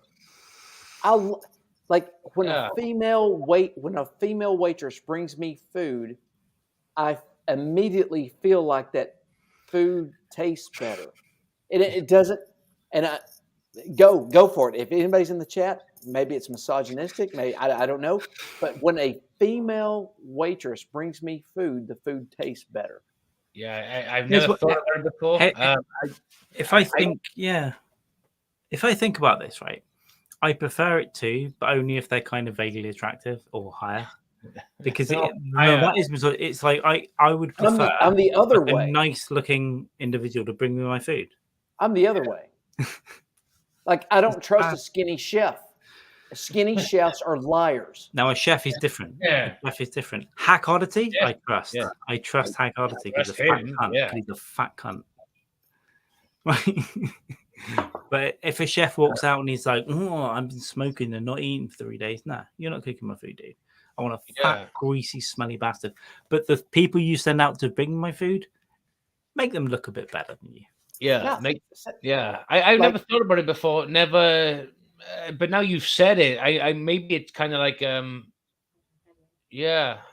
think I get where you're coming from now. I having these little flashbacks now of like food, waitresses and waiters. I'm like, like when a dude shows up to your table. "Hello, gentlemen. What are we having tonight?" Go fuck yourself. First off, what's this wee bullshit? Fuck you. Yeah. But over here, we've got a shit house called TGI Friday. I swear to God, they come and check in on your meal. What is this wee bullshit? They come and check in on your meal every 8 minutes, and I swear to God, I've nearly stabbed one in the fucking head before. It's like, okay, it's great, and they come back 2 minutes. How are the fries doing? They were great until I was interrupted. Yeah. I mean, how are we doing on drinks, gentlemen? I'm doing great. Yourself. Bring me a bartender, you fuckface. Oh, hey. Hey, Stripey. Hey, Stripey. I was doing okay. I'm on my main course. The cocktails are a bit expensive. We're talking about going to the cheap pub over the road. Now, why don't you fuck off before I stab you in the fucking fingers with a steak knife? If a lady came over and goes, "Gentlemen, how we doing? Any more refills on what?" Of course, yes, of course. Where are you going later, Brett? Like, what are you doing? You seem cool. Guys, do you know? Dude, it's just different. It just wrecks everything. It wrecks the entire table. It puts all the dudes at the table in testosterone mode. It's like, fuck this dude. I bet he's spitting our food. Get his ass in the parking lot. Jamie and Keely, you know Oaxaca, right? The Mexican place in town. It's nice. I like Oaxaca. No. Okay, so it's a nice chain Mexican place, but there's one in Cardiff. It's good. You go and get burritos and a mojito, whatever. It's nice. Yeah. Next time I'm in town, I'll take you out to Oaxaca. Both of you, get rid of the kids. It's Oaxaca is spelled differently. Yeah, but it's kind of cool. It doesn't spell like it sounds. What? I had a point. What was my point? Oh yeah. I went to one in London, central London, right, Covent Garden, with a friend a couple of years ago, and he Carl, are had you talking to Jamie about this? It seems like a local reference. kind of both you for the restaurant, but both of you how I got. Get a beer. Get a beer. Okay, I'll set it up until that fucking I'm just an accent comes back. I'm just an accent with no substance comes back. Right.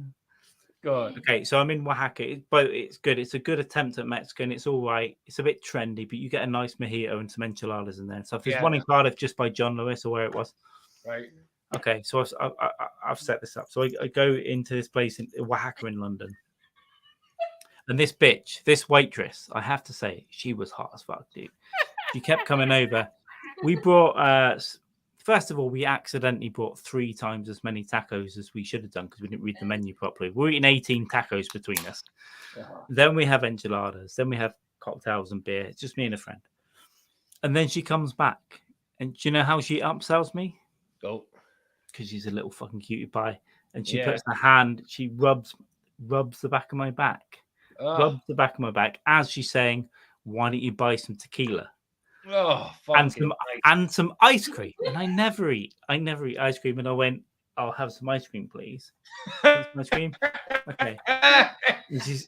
And then she sells us this orange tequila, which was, I'm telling you, it was like 12 quid a shot. Yeah. And my mate, who earns a lot of money, says, "We'll have like 2 more when she comes back." And she got it by rubbing my back as she's asking us, "Do you want anything else?" And it's like Persian cat. Can you imagine? This was 2 years ago. Can you imagine if this was like a guy doing that to a guy? "Hey, what else can I get you?" Yeah. It was like, "Will you marry me?" "No, just buy this tequila so I can get £1 commission." Yeah. Holy fuck. Anyway, that was what it's about. It's like it's just upselling. It's like, "Yeah, I'll do anything for a cute waitress." Fuck. I will do anything for a cute waitress in Oaxaca. Yeah. You want to buy an extra tequila shot for your friend? Yes. But it was like just too pricey. Like, who's paying fucking $9.10 for a tequila just because it's orange? Yeah, a guy who's getting stroked on the back is that's who. Yeah, like yeah. It's like if you keep doing this, I won't have to send dick pics to Hack. You know, I think that's what's awful about us as dudes. We're stupid. We're fucking stupid, and a lot of women don't understand how dumb we are.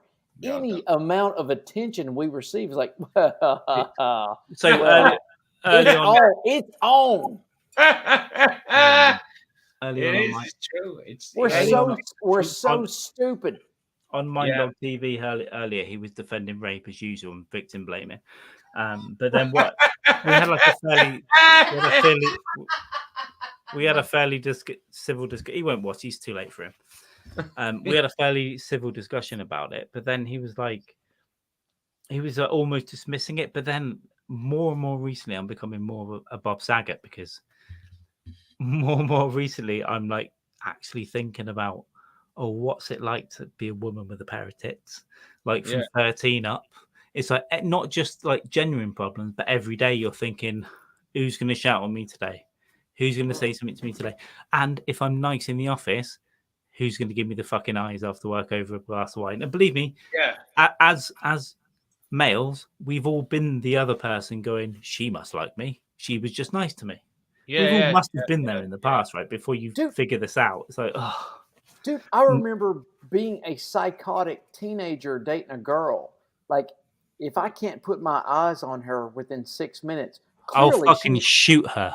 Clearly, she's fucking someone else right now. Yeah.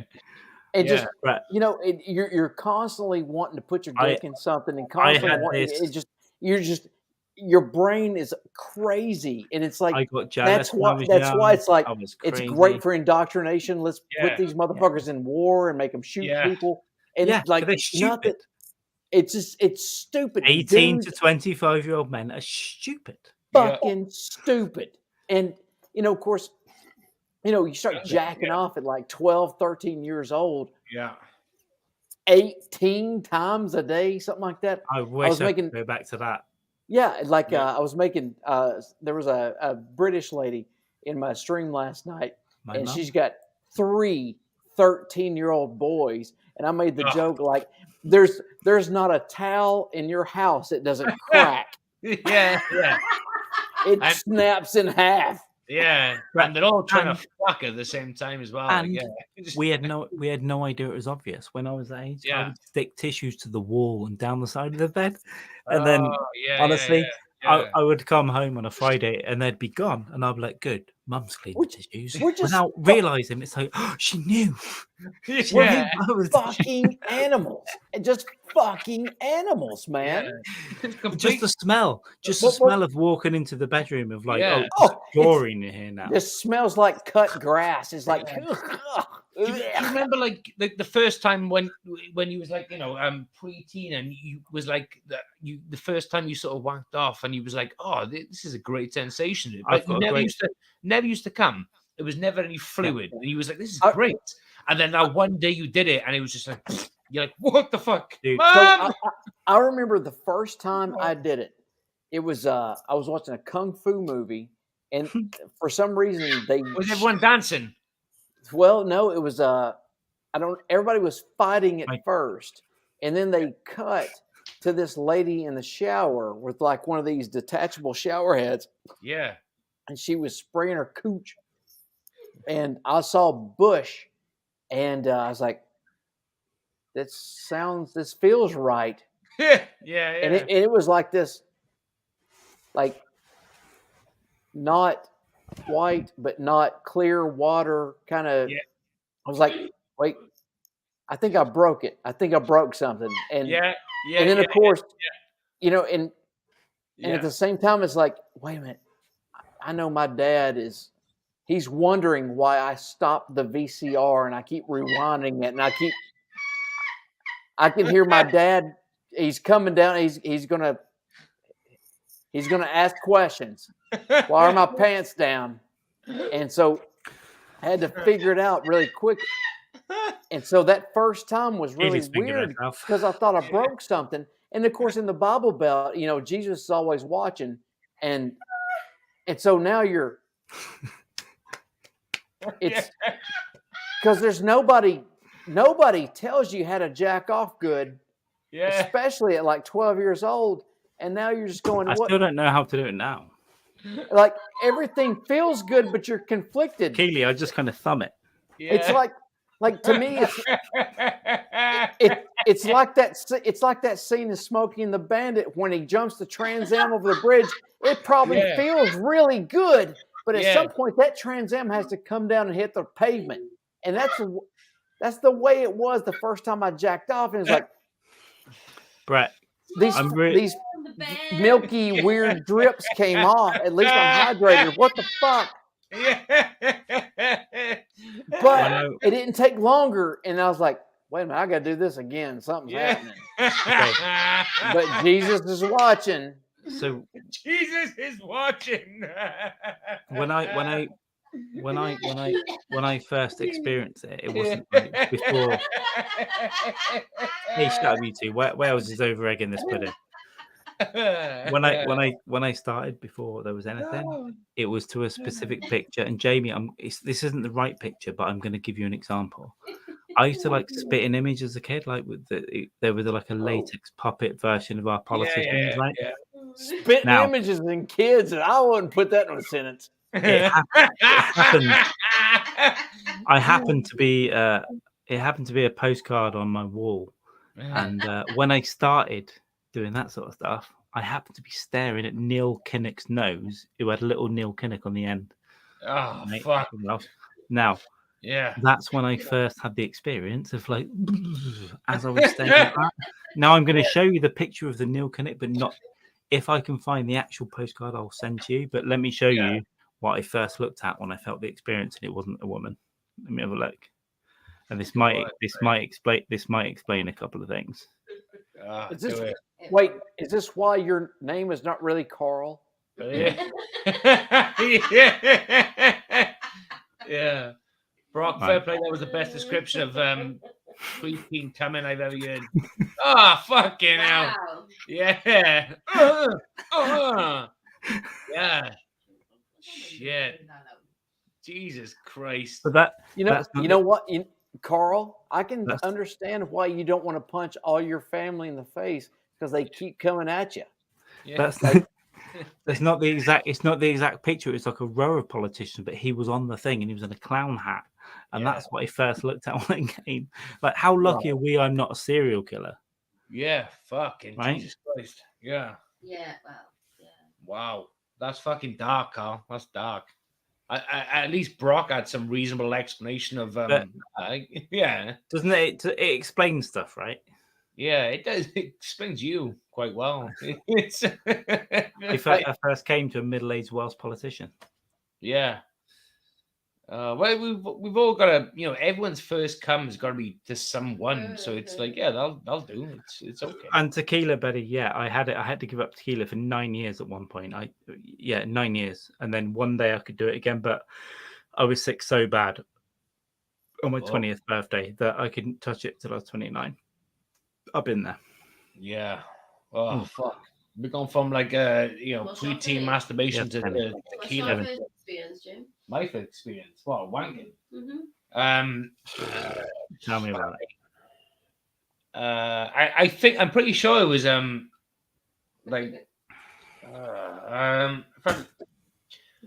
probably James Bond, GoldenEye. Is it Terry Hatchett that was in there or something? Yeah, Terry Hatcher. She was in this. She wasn't in GoldenEye. She was in like the second or third movie. Like it may have been her. I with think. Pierce Brosnan. Yeah, it may have been her. That one with her, maybe, possibly. Yeah. Was it the one with the satellite dish, like in Puerto Rico or something? No, that was GoldenEye. What's the one with? I thought that's what he said. No. Yeah, it said GoldenEye. Yeah. I'm sure it was fucking that one. Was my first like, oh shit, this is. But Terry Hatcher wasn't in that one though. Terry Hatcher was in Tomorrow Never Dies. It depends. Jamie, look at me. Oh, probably. Yeah. There we go. Yeah, I'm pretty sure that was the first like. Oh, okay. And they're spectacular. Yeah, they are. I was pretty sure that was my. Mine first was a bit different. Experience. If at a push, it was that. I liked her. I Yeah. liked her in Adventures of Superman. She was in the Yeah. TV show with fucking fucko. I can't remember the guy who plays Superman. You know the Knobhead. lame 6 p.m. right wing knobhead guy. Yeah. I don't give a shit what politics are, but she was in that show. Yeah, she was in there. But yeah, I remember watching that. Like I was very young, being like Dean Cain. Dean Cain. Yeah, I think she might have been my first. Like I remember watching the film and then jumping in the bath with a sponge, being like, that was interesting. And then let's just rub one out into a sponge in the bath. I'm pretty sure that was like into a sponge. Yeah, like I think I wrapped a sponge or a flanner on my dick and I just used that as a like. I don't know why I did that. It just felt good in the water and stuff, and it was just So that was premeditated. Like you had to get that sponge wet. It took a while. No whiskey. Yeah. But it's better than rape. Yeah. I'm pretty sure it was that one. With I think she was my first like. But also as well, it's weird because. Let's back up. And you, like you used a sponge to beat off with, and then you did it in the tub. Yeah, pretty much. So did you run away from all the sperm that was in the tub? No, because these were the days where remember when that used to start happening. Remember the days where of course, that's how you get AIDS. All that sperm in the tub will get into your asshole. That's how you get AIDS. Yeah, and that's why I have 3 more months to live. So I'm making the most out of this podcast until it's too late. But we should do a 5K fun run. These were the days before he was. Superman. That's superb in Superman. Yeah, these were the days before there was any like junk in the trunk. Do you know what I mean? These were the days before it was just like you had that good feel, that good like buzz sensation, and nothing came out. It was just like, oh, this is cool. And I was like, oh, I got to do this more often. But yeah. I think this was before her. Before then, maybe I think it was before she was in Superman vs. Kane thing. What the fuck is called? Yeah. No, Bond was way later. This was early 90s. Oh, was it? Bond was like late 90s, yeah. Yeah, I've got to be honest. All you English people, I'm ashamed. I thought you were you held out chastity and held out for marriage and all that stuff. And No, I tell you, this podcast is just it's ruined my image of you English people. We drink some 13. Betty Pete, if you're still watching on Twitch, come over to YouTube. You're probably not. You probably can't log in, but whatever. When Kitty gets back from taking a pee, should we ask her what her first experience? I think Kitty's first experience. I might be wrong, but I'm pretty sure it's between. If it's your dad, you're going to feel real bad. Yeah, I'm pretty sure it's between what the singer from Blur or the singer from Blink-182. It's one of those guys. I vaguely remember her talking about it. We'll ask her now because she's been listening to our perverted thoughts as men. So, in the interest of fairness of sex, we'll ask her a woman's perspective what her first twinge was. Twinge of the minge. I can't wait to hear because it's always like, oh God, my first. They was just so big. Guys, sorry, barely. It hurt so bad. It was just awful. It was just huge. Can I just say, everyone in the chat, it for some reason froze on my end, so I didn't see your comments for like 20 minutes. So I'm sorry, but yeah, he's lying. Yeah. No, I admitted to my dick pic to Hat. You did, yeah. I remember saying years ago. I remember saying, yeah. I still want to know why you sent a dude a dick pic. Because I was really drunk. Like, and not a dick pic, but a dick video. Yeah, but it wasn't. Dick pics that was well beyond a dick pic. That's kind of, and why wasn't I your first anyway, Carl? Again, if I've got a hard cock in a hot dog bun, no, it wasn't. That would be Brett, that would be funny. It'd be funny. Hard. It wasn't but hard. You sent a video. Yeah. To a dude, not just a. I know what I did. A video. I know what I did. Yeah. Why? I don't know. He doesn't know. You need like an intervention on this one day. Yeah. No. Yeah, I hope so. Because that would explain the foot rubbing on the couch when you stay. When me and Jamie go and spend a weekend with Hack in a couple of months, we're going to watch that DM live and we'll react to it on a podcast and we'll see. Yeah. It isn't. It actually wasn't dick pic. It was me. I hid it, but you could just see everything around it, and it was disgusting. And then I'm going. She's coming back. I'm gonna sit down with her like intervention style when she comes back. Now, I'm gonna be like, you've listened to us, so you. Oh yeah, we got to involve Jada Pinkett, fucking Jada Pinkett. Yeah. Oh, say what you want about Will Smith, but he would never touch a hair on Jada's head. It's not bad. It's not bad. It's probably done, but it's not bad. You could probably get away with that in Catholic. I don't know who done that joke. It was someone done that joke. It was Jamie. Use it Saturday. They won't. Those fucking animals won't know. Yeah, they won't know. I was thinking on Saturday, if things start to flop, I could even just do a whole Doug Stanhope set. No one will have a fucking clue. I'll be like, yeah, fuck it, just do it. Yeah. No one's gonna know. I could do Doug Stanhope, Sean Rouse, James Inman. Actually, you could do Don Rickles. Like if you're still playing that bar that people are coming down from the boxing arena. Yeah. And with all that testosterone and now booze, they're not going to know who the fuck Don Rickles is. Exactly. They're not going to know that shit. You can just start doing Rickles set. Starring Ward, starring. Yes, it is being streamed on Twitch. I was just trying to get Betty P if she wasn't there to come over because Twitch. There's probably like 1 or 2 people on Twitch right now. She's in the house. Let's ask Jada Pinkett Smith the question. You know me, Joker Rousers, absolutely. I think Brock should be the one to ask the question because he's got the accent as well. So, Brock, Katie's in the house, and we just discussed about men. Can I just say I hate family members being brought on the podcast? But go on. I know. But I think Brock should ask the question about we've all been talking about like first male masturbation. I think Brock, you need to ask Keely her first experience. No, you sat here laughing, Keel, about all of us men sharing our stories. So Brock, Q&A. So Keely, the first time you felt a little tingly in your private lady parts. Didn't you say like Blink 182 before and like Blur or some shit? Wait a minute. So did you act on it by rubbing on a bedside post? Or did you let some man do something to you? No, I didn't. No. Unfortunately, lived too much of a privileged life for that, Brett. Oh, Well, it sounds like myself? sounds like a farm story's coming. Bloody When you hell. was young, like who was your first like twins? Like, oh my god, this guy's cool. Or woman, who knows? Amy. Honestly, I couldn't say.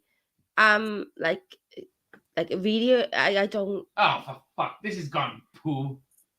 Like, like. Don't hit her alive. Don't hit her alive. on Jovi. She beats him. Yeah. Shave your hair. This is the only time Jamie is a man. She's gone shy. Usually she's like fucking, oh yeah, I would fucking finger blast to like any of Joe Perry and shit, and now she's like, oh my god. See, here's the thing: put it back on her. Put the camera back on her. Give her the microphone, and let's hear it. Be honest, Keely. You know I've got your back. Come and be honest about this fucking waster. First off, let's talk about religion. Are you like a Protestant or Catholic? No. You Muslim, dude? Just from birth, you were just unaffiliated. What was that? Or something? Just unaffiliated from birth. Yeah, nothing Like Yeah. I came out of the chute like, religion ain't real. Fuck all that. No, no, we were actually quite Christian sort of community. There was always a Sunday school or a Friday club, but no, it wasn't heavily. Okay. No. So when you got home from Sunday school, what's the first thing you fingered yourself to? Just checking for the fans. Oh, when I come out, when I come home. Noah. So after Sunday school, you had to see a little fella over there and go, I'd probably let him tingle with my lady parts. Perhaps. Who knows? I mean, because you're in church, you can't do it, but No, maybe in the no. schoolyard, maybe at research, Perhaps, yeah. There's resources around, I suppose. So if like we can remember, what's the first dry thing we get? Do women get? Do you get the first thing where it's just nothing? It's just like, oh god, I don't know what that is. Or like I was riding a bike or a horse. Sensation. Yeah. So, was you watching MTV one day and thought, oh, God. So women mature earlier than men, yes, and agreed. even Yes. as early in sensation wise. You were 7 and you were riding a bike. Very young. So the first time what age were you the first time you had sex? 9. Scafilli. We're gonna set that as 16. All right. Yeah. So now we have a baseline. Average. Now let's go back. Okay. So at 16, now we're gonna at When's all this going on? At 16, your Christian values broke. Okay. Well, no, before that. No, because in Britain, definitely stuck someone off before that. It's legal. Were we talking legal wise? No. No. Oh, the plot thickens. This is the core. It sounds like a 25-year-old had sex with a 16-year-old. Amen. It's legal in the UK. It's legal in the UK, and he had a van. Oh no, there was no van. It was just in the street, like Dave Chappelle said. If a man didn't have, if a man could fuck a woman in a cardboard box, he'd never buy a house. No, it was back at the mansion, Brett. A big house. The big house. Yeah. Yeah. Okay, there was no van. What was there? No. No, what was that? A skateboard? Skateboard? No, skateboard. No. So We got 16, Q&A. 16 years old. You got your card punched at 16-year-old. Yeah. So let's go back to about 13. Yeah. When you start rubbing stuff on things. We're talking like, well, you're not got much to hand at that age. See, it's not much going on. You're talking teddies at best, very, very. We've already discussed sponges. In the bath, giving it a good old wipe down. Yeah. We had flannels back at my ranch. This is great. Okay, so that's 13. You got your card punched at 16. What happened at 14? Mattress. A few finger blast attempts. There we go. What do you mean attempts? They were just like no. Air defense. Carl. You don't know me, Carl. No, they were failed attempts, mate. I'm not. No, we've established this one in the past, have we not? Yeah. What? Because as dudes, we just immediately assume that everybody immediately is a slag. Every dude is better than us. Keely, this isn't attacking you, by the way. We just talked about our most embarrassing or weird moments. So we were just like, if Jamie still haven't had the decency to close the window yet, so there will be no further discussion until. Keely, you told him he couldn't smoke there past January. You've let him do it for the last 2 weeks. No. One night only. Carl. He's done it 3 times in the last month. I don't even care. As long as I don't find out, we don't care. Like. Okay. Jamie is but not. I don't know. It can't harm me though. Yeah. So where were we? Stuff out mattresses and teddies. We had teddies and flannels, and we had. So we're at 14. What was the first time we had the thing? Oh dear Lord! What was the first time you felt your JJ like open up for me like a wild? Yeah. Shakira, what we used to do. laundry service. Yeah. Now, given at some point you're going to have this conversation with your kids. Oh, baby, you got Right, don't tell her that. Got to dampen the mood, haven't you? No. Anyway, we've had mattresses, laundry service. Laundry service, Shakira album, 2003. Dry rubbing on top of each other's skin is good. Well, I don't know why this feels good, but I'm getting a good leg workout. Yeah, well, Yeah. Gotta abide by the law and all. Okay, Keely, just give me 1 second here. Let me. If you keep looking at the screen, ignore how weird it looks right now.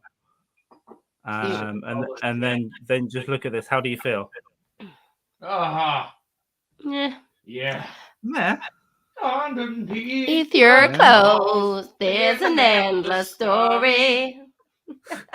There's a man that juggles. The media tells me she speaks multiple languages. Yeah. Hell yes. Yeah, cool. Yeah. Good. It was a good album. It's a good album. It was a good album more than one way. Yeah, it was a good album. The media tells me her IQ tests are off the charts while I see her ass. Yeah.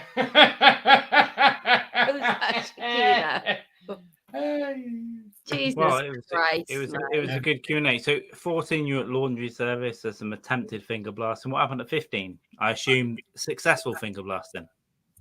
Yeah, cool. That's good. Big success. Yes. Yeah. That's okay. I tell you, you know what? Keely is. She's really good at deflection. Yeah, she's the best. She's the Jamie, best. like Action. we just haven't got her drunk enough yet. That's Jamie. Well, I'll be honest. I don't think her and Jaime here have had the talk yet. Yeah, she's great at deflect. She is great deflection. I get the feeling there's more to her than I've known in this last 20 years. I might kill myself after tonight. Well, no. Here's what's going to happen, Jamie. Wait, record it before you do. I will for the love of the viewers. I will definitely. Only if you sketch it, Brock. You got to sketch it. Can we just make it very clear that it was just we were talking about being idiots. We just wanted Keela's opinion. We didn't want to actually like fucking embarrass her. Let's make that very clear. Yeah. However, Shakira, dude, you're gay. All right, let's move on. Whoa. Yeah. Wait, Carl, why did you say we were trying to make this like that? This was not about embarrassing Keely at all. No. I said we were embarrassing ourselves. Oh. He sort of did. He curveballed it a bit, like. And then I made a gay joke, and then because I was just asking questions. Yeah. But what happened? It was only fair because how can someone sit in and listen to three guys talk about their first experiences and be like, oh, this is cool. To be honest, I think Keely is the glue holding this thing together. I'm Brett Brock. I'm from Nashville. I draw, drink beer, and ask people what happened at 14. Yeah. And you know what, Carl? You're not wrong. And if anybody's watching, I'll give you the little secret. I try not to talk about myself because I have to work on drawing. I have to focus on making it right. I just ask people questions and allow people to talk about themselves. You do. I know, and you've got me before. The fucking thing is great because you just like sit there, you ask the questions, and usually people ask the questions anyway, and then you fire back on the back of their questions. It's kind of like a great relationship. By the way, Brett, can I just say that's thing you did last night on the stream? I realized how good you are at talking to people. It's not just like getting people to talk. It's like just being nice to everyone, and then getting into people's business and like, so tell me about this dude, man. And it's like you can just switch to it, and you're getting all this juice out. And I assume you're making a big book about it all.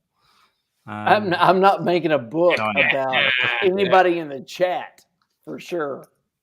No, at all. I'm joking, man. I joke about it, but I love what you do, and I love how you got me to cry after drinking a bottle of vodka after 8 hours of podcasting. Okay, next, and I sent a.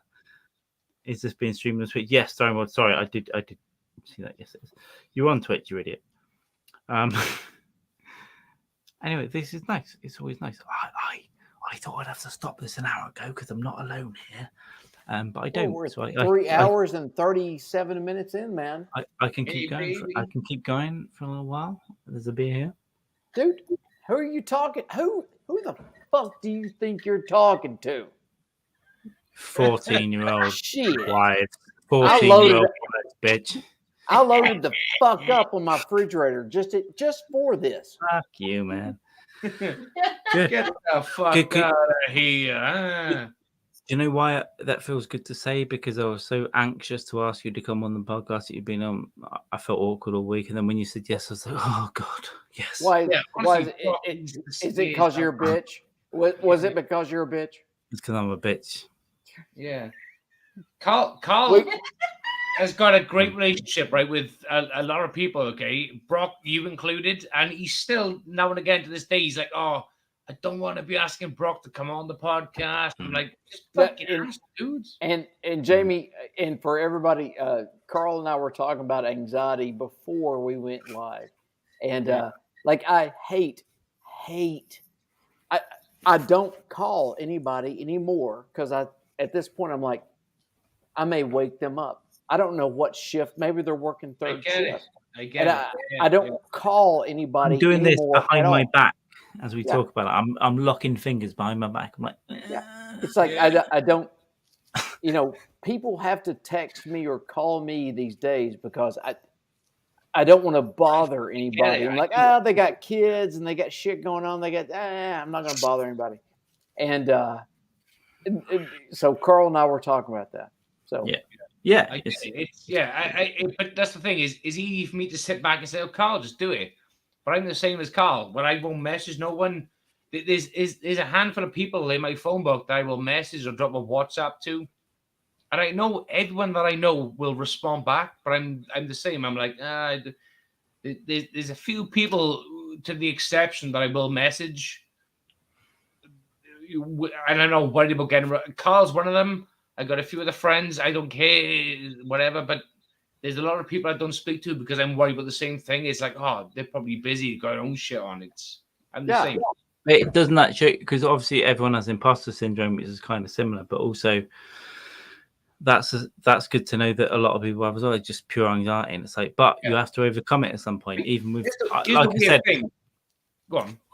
No, I'm saying I text people every day. Some people like 5 days a week, and those people I'm like, I don't want to ask to be on my podcast, even though they enjoy doing it when I do ask them, and it's all good fun. Every single Twitch stream, I expect to fail.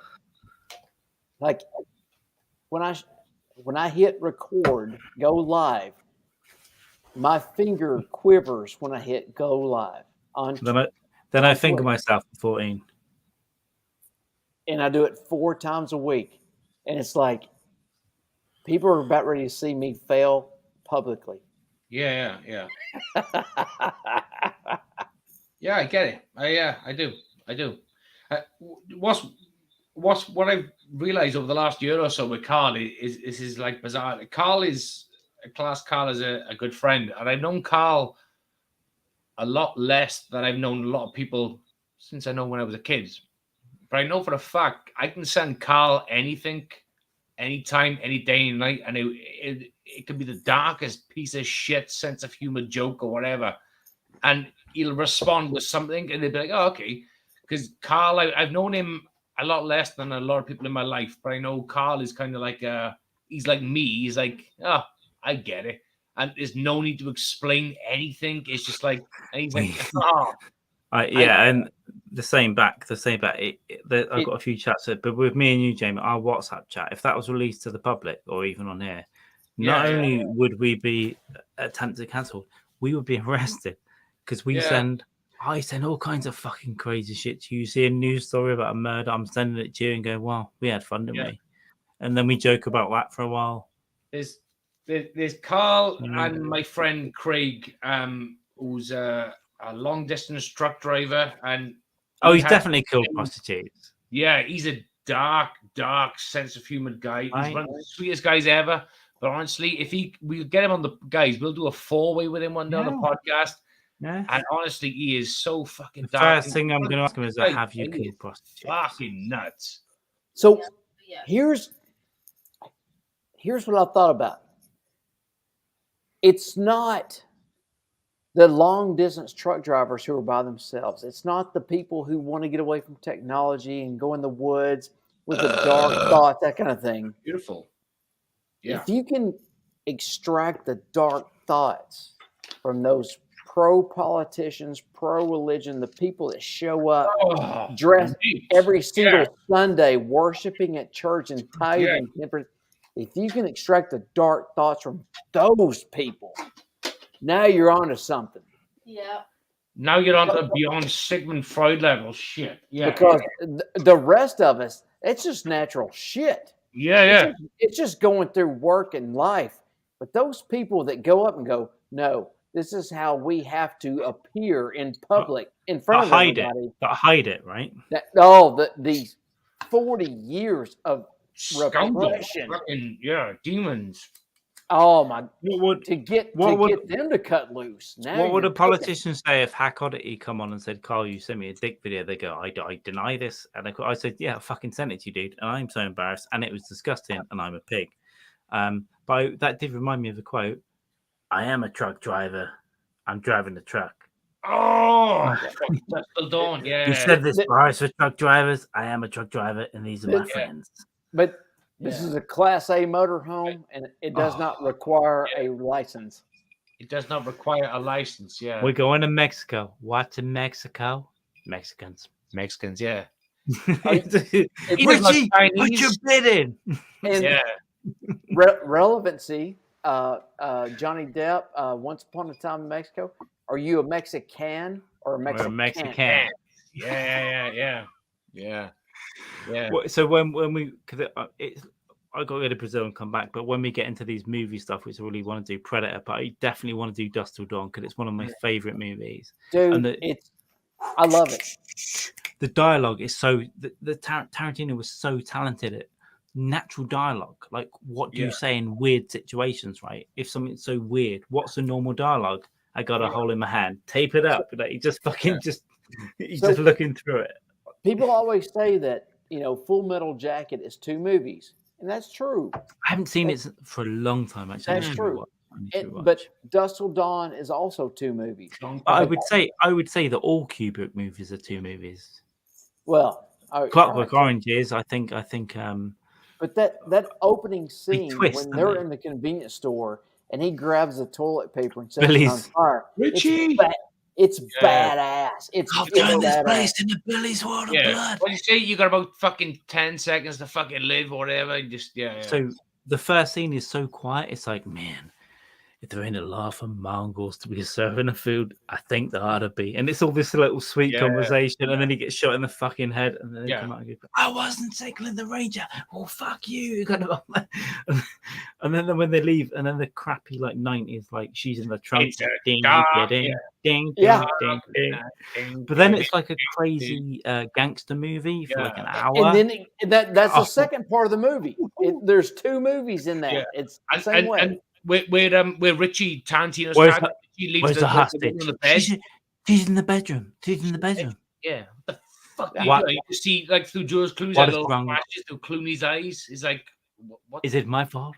It's her fault. Fucking her fault. Fucking her fault, dude. Yeah. And this is before. You see, the way Clooney embraces Tarantino is kind of okay. Don't worry, you're sick. We're gonna get you well. It's fine.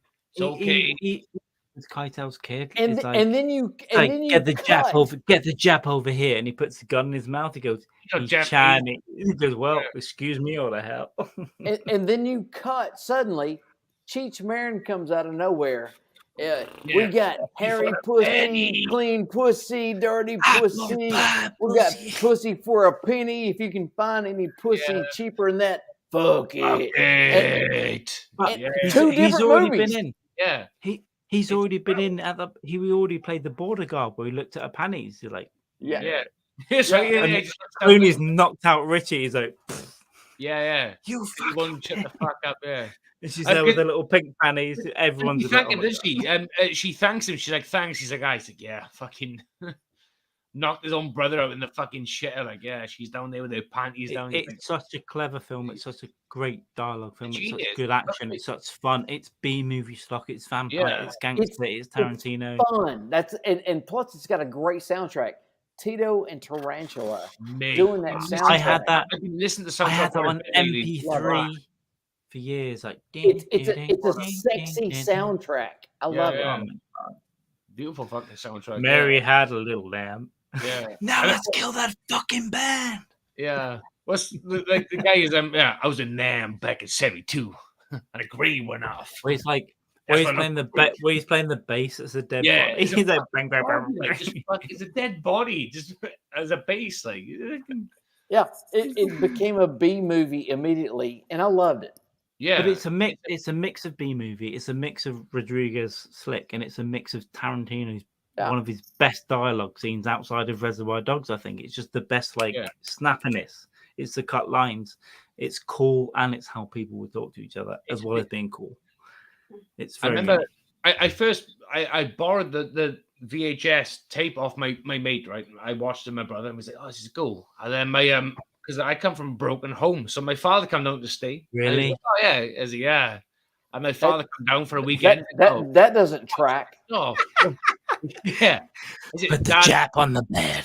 You need to watch this film. He said, what is it? Dusk Till Dawn. He said, who's in it? I said, George Clooney and Tarantino. He said, Tarantino's an actor. He said, well, he is in this film. He said, George Clooney, that guy from ER. I said, yeah, but Dad, listen, you need to watch this shit. I was like a fucking young kid. Even Call dropped. Oh, he's back. as soon as I mentioned fucking George Clooney, you could see my old man was like, go on, let's give it a go. The guy from ER, this will be fun. And sat down, watched it. And he was at the first 20 minutes. He's like, this is good. Like, yeah. And then when the vampire shit kicked in, my old man would, he's just on the edge of his seat, like, what the fuck? Like, what? And the film, honestly, I was a young kid, and my old man was just cool with it. He was watching. He was like, "What?" It finished, and he went, "That was a good fucking movie. That was a good fucking film." He's like, "This is cool shit." Like, And yeah, I think I mentioned this on my Twitch stream the other night. Yes, I love great films. It's awesome to watch great films, but you know, it doesn't have to be great films all the time. You can enjoy brain dead entertainment. It's okay. You don't have to be cool and smarmy, yeah, you know, and snarky. You can enjoy fun stuff. Not everything can be Christopher Nolan genius. Do you know what I mean? Not everything can be that level of genius.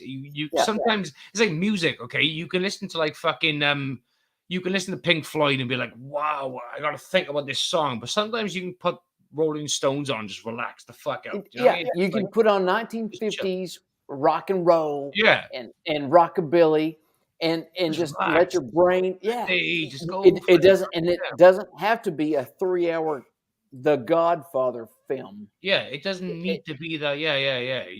Of course, just have fun. Like Sin City. How good is the first Sin City? It's phenomenal. It's so artistic. The second one, I didn't bother watching the second one. The first one. Do you know what? It took so long to come out, and it wasn't great. I will rewatch it to give it a chance, but the first one is such a great piece of art. It's phenomenal. Like Nancy is phenomenal. Jessica Alba's at a height. Fucking Mickey Rourke, Bruce Willis. It's also directed by Robert Rodriguez. Yeah, the stylistic stuff. Didn't Tarantino direct the scene? I think Tarantino directed the scene or two. He did, He did a scene or two, maybe even at the bar. I'm not. He directed a couple of little things, but it's so stylized. It's so good. Yeah, it's straight from the graphic novel by Frank Miller. But how they put that on the screen was wild, especially 2005 or whatever it was. Like, and then here comes 300, and that kind of it's, you know, and Watchmen was out. Watchmen was good. So many people, Zack Snyder, so many people shit on 300. Oh, it's not historically accurate. Go fuck yourself. Like, dude, it's Troy. Guess what? The Spartans didn't have fucking six packs. Who cares? Who fucking cares? It looks cool. The Spartans weren't 6'5", 6'6". No, they were 5 foot and fucking. Like the Romans, like the fact back in that goes to the point we were saying earlier about the Romans invading the UK and stuff. They were short ass motherfuckers.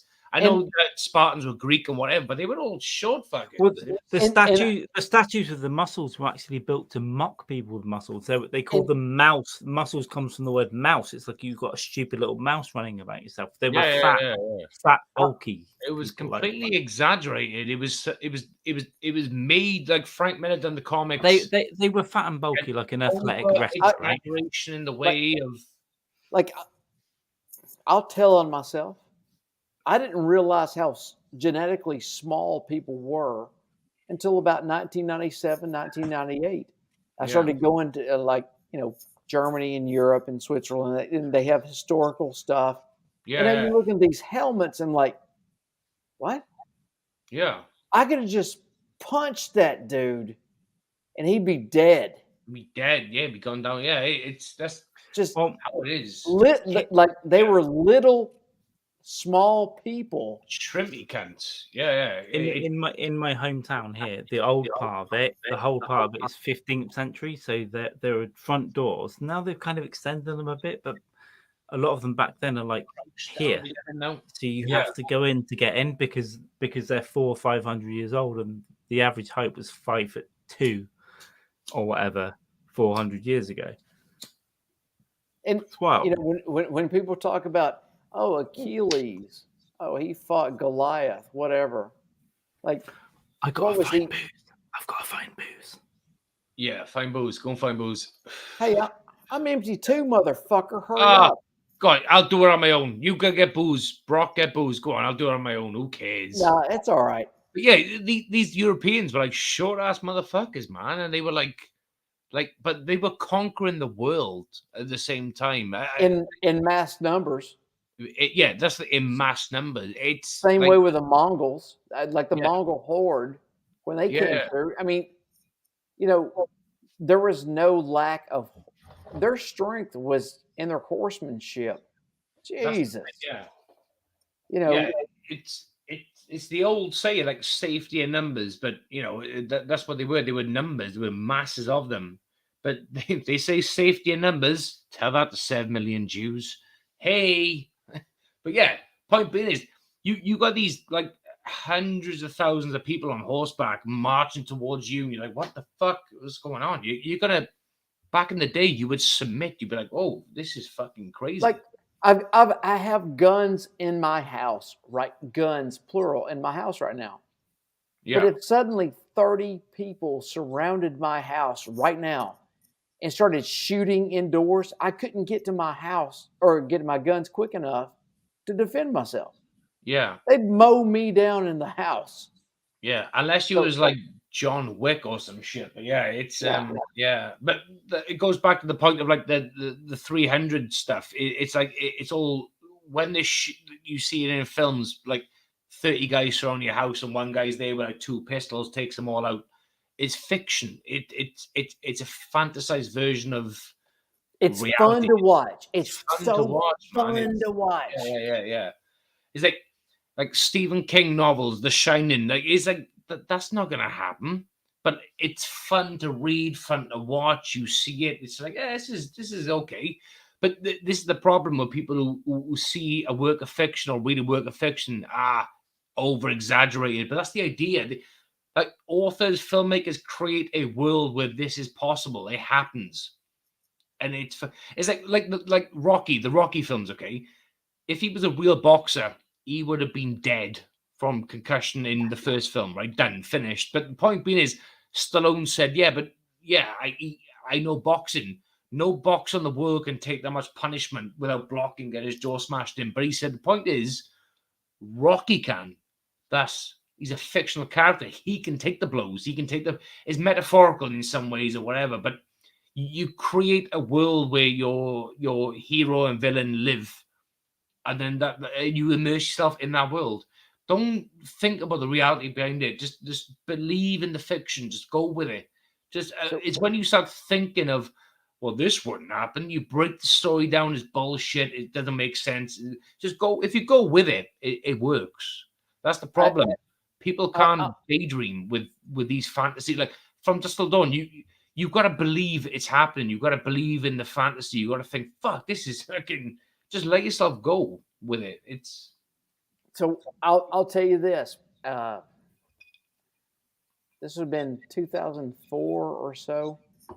Atar, Mauritania. I think. I have to go back and look at my travel vouchers. It could have been 2008 or so, but it's between 4 years, but yeah. 2003, 2008, somewhere in there when we were really doing a lot of stuff. I had to pull my weapon on a man, and I had to pull my weapon on a warlord. And here's the deal. So as a C-130 flight crew member, I was a load master. We flew into Atar, Mauritania, and we had to do a couple low passes just to get the goats off the runway. Right. So the U.S. State Department knew that they worked deals. It's like, okay, we can land here, but we're going to pay a landing fee for you warlords. So co-pilot always had a money belt on him, about 40,000 cash, something like that. So after we're doing a couple passes, getting the goats off the field, we knew this was an aggressive warlord that was coming up, and aircraft commander goes, Brock, don't let him get aboard this plane until we're ready. Yes, sir. Because they were counting out the cash, because they already knew the State Department had said, here's the landing fee at this place is going to be $15,000 or whatever. because they immediately want to get on board to see how much cash you have. So they go, oh, well, no, you can't land here. It's $30,000, whatever. So this dude tries to come up the entrance ramp, and I push him. He didn't like that. So he went for his gun. And, of course, I had my pistol here, and I just pulled it out first, and I planted it right there below his collarbone and pushed back. And I'll never forget the look in that man's eyes, ever. He would have killed me in a second and not thought about it at all. The only time he thought about me is when he was stepping over my body after he got his money and left. And I'll never forget certain things like that. So people that think I'd have done this and I'd have done that, blah blah blah. I'd have been Bruce Lee. I'd have been no. You're gonna react how you're gonna react. Yeah. It's because I'm not a badass. I've never been a badass. I'll never be a badass. But you just react to shit. And Rum. But Rum. No. Oh, hey, since Carl's back, anyone who says they would react in one way compared to like being in the situation is talking bollocks. You've got to be in the position of the situation to realize what the reality is there and then. It's people talk shit. And I'll say this, Jamie, it's like it almost depends on how you were raised. Almost like people don't understand where you can have a uniform on, but fuck, dude, where you came from, that uniform don't matter. That inherent, lizard brain where you came from. Yeah. Maybe you had an alcoholic dad, and you just go, I ain't taking this shit no more, and you just blast off and just start punching somebody in the fucking face. Yeah. And so it doesn't matter what front you have. People don't think about that shit. It's a very thin line that's keeping people from showing who they really are. Military discipline and professionalism. You talking about snapping? Well, and I'll be right back. I'm going to get a beer. I'm going to pee. Be right back. Get the fuck out of here, Brett. See you soon. Yeah. Jamie, I'll tell you what, mate. I've stolen like a huge amount of rum. Look at that's just rum. Why would you steal a small amount of rum, Carl? When you can steal a large amount, just half a pint of rum. That's okay. And then I've banged some in there, and I've banged some grapes. Oh, you beautiful boy! Yeah, but this isn't just my place now. I have to do this. Yeah. In the day, listen. Are you with your parents, right? Are you in your parents' house? I'm with some family. Yeah, it's a bit complicated, but it's familia. So it's not stealing. It's like inheritance. Like is that what it's inheritance? It's a little bit bad. I shouldn't be doing this, but it's okay. Yeah, I'm temporarily here. And then, by the way, when I'm in Brazil in the next month, I'm going to choose which city I live in, and it's going to be. You say city. I think you should come to a small town called Philly, Carl. And I might. I told your stupid 14-year-old fingering wife if you sort that spare room out for me, I'll sing Shakira. Yeah. Underneath your clothes. For what you pay rent, you could buy a house in Philly. Honestly, it's fucking. I don't pay any rent right now. That's why I was gonna stay in Brazil, because I could live there for 3 months for literally. I could pay 250 quid a month and live near a beach. Yeah. The problem with it is I can still do it.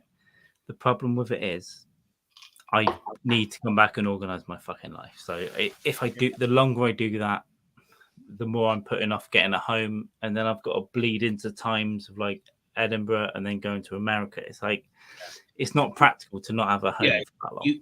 You don't want to be coming back and figuring this out in the winter. You don't want to be like homeless in the winter. You want to be like comfortable for the winter. Like, it's good.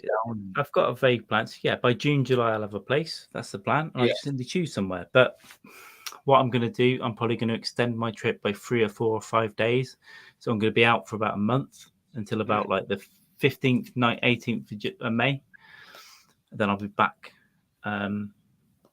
By which point, I might have to be here for a couple of weeks, but then I'll be really going, right, I'm going here in June. So that's what I need to do. But a month away, you can't complain about going to South America for a month, can you? No, baby. No, man. It's like fucking it's like complaining because you got to go into the hospital to have a tumor removed. Oh, I can't go. Yeah. Oh God, I've got to get my dick sucked by loads of hot Brazilian. Oh my God. Live your life. But I have needed it though, because I haven't got, I've lived a lot. You don't know I've lived, but I got an idea, boy. I got it. Last couple of years, I've just lived in a fucking hovel, and it's my fault because I haven't done anything about it.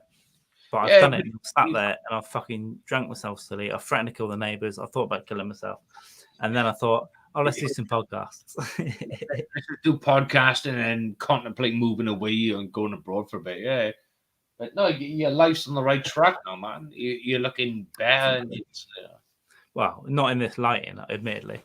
The lighting is shit, but who gives a fuck? Do you know what I mean? It's yeah, I feel better. I've had 2 weeks now. I feel good. There's no one above me. I'm less stressed. I've got some other residual stress to take care of, but I'll deal with it.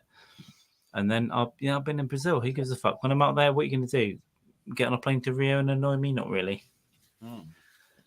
And when I'm just filming last rites content on beaches, who cares? Yeah, baby. Like, yeah, baby. But when Brock gets back, I'm gonna have a pee and a refill. I'm gonna,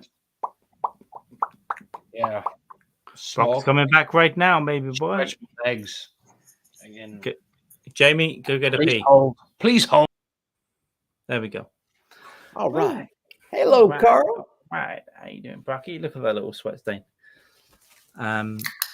Do you know what? I banged through more beer than I thought I would. I stole some rum tonight, baby boy. Wait a minute. So first off, we have 5 people watching over on the YouTube. 6 altogether, I think. Well, why aren't you making them feel welcomed? Because as I'm the not host. Audience interaction. Okay, here I go. Look at me. Look at the state of me. Everyone on YouTube, I am honored you're watching this shit. If you're on Twitch, come over to YouTube because you can then interact with each other, I think. Thank you for being here.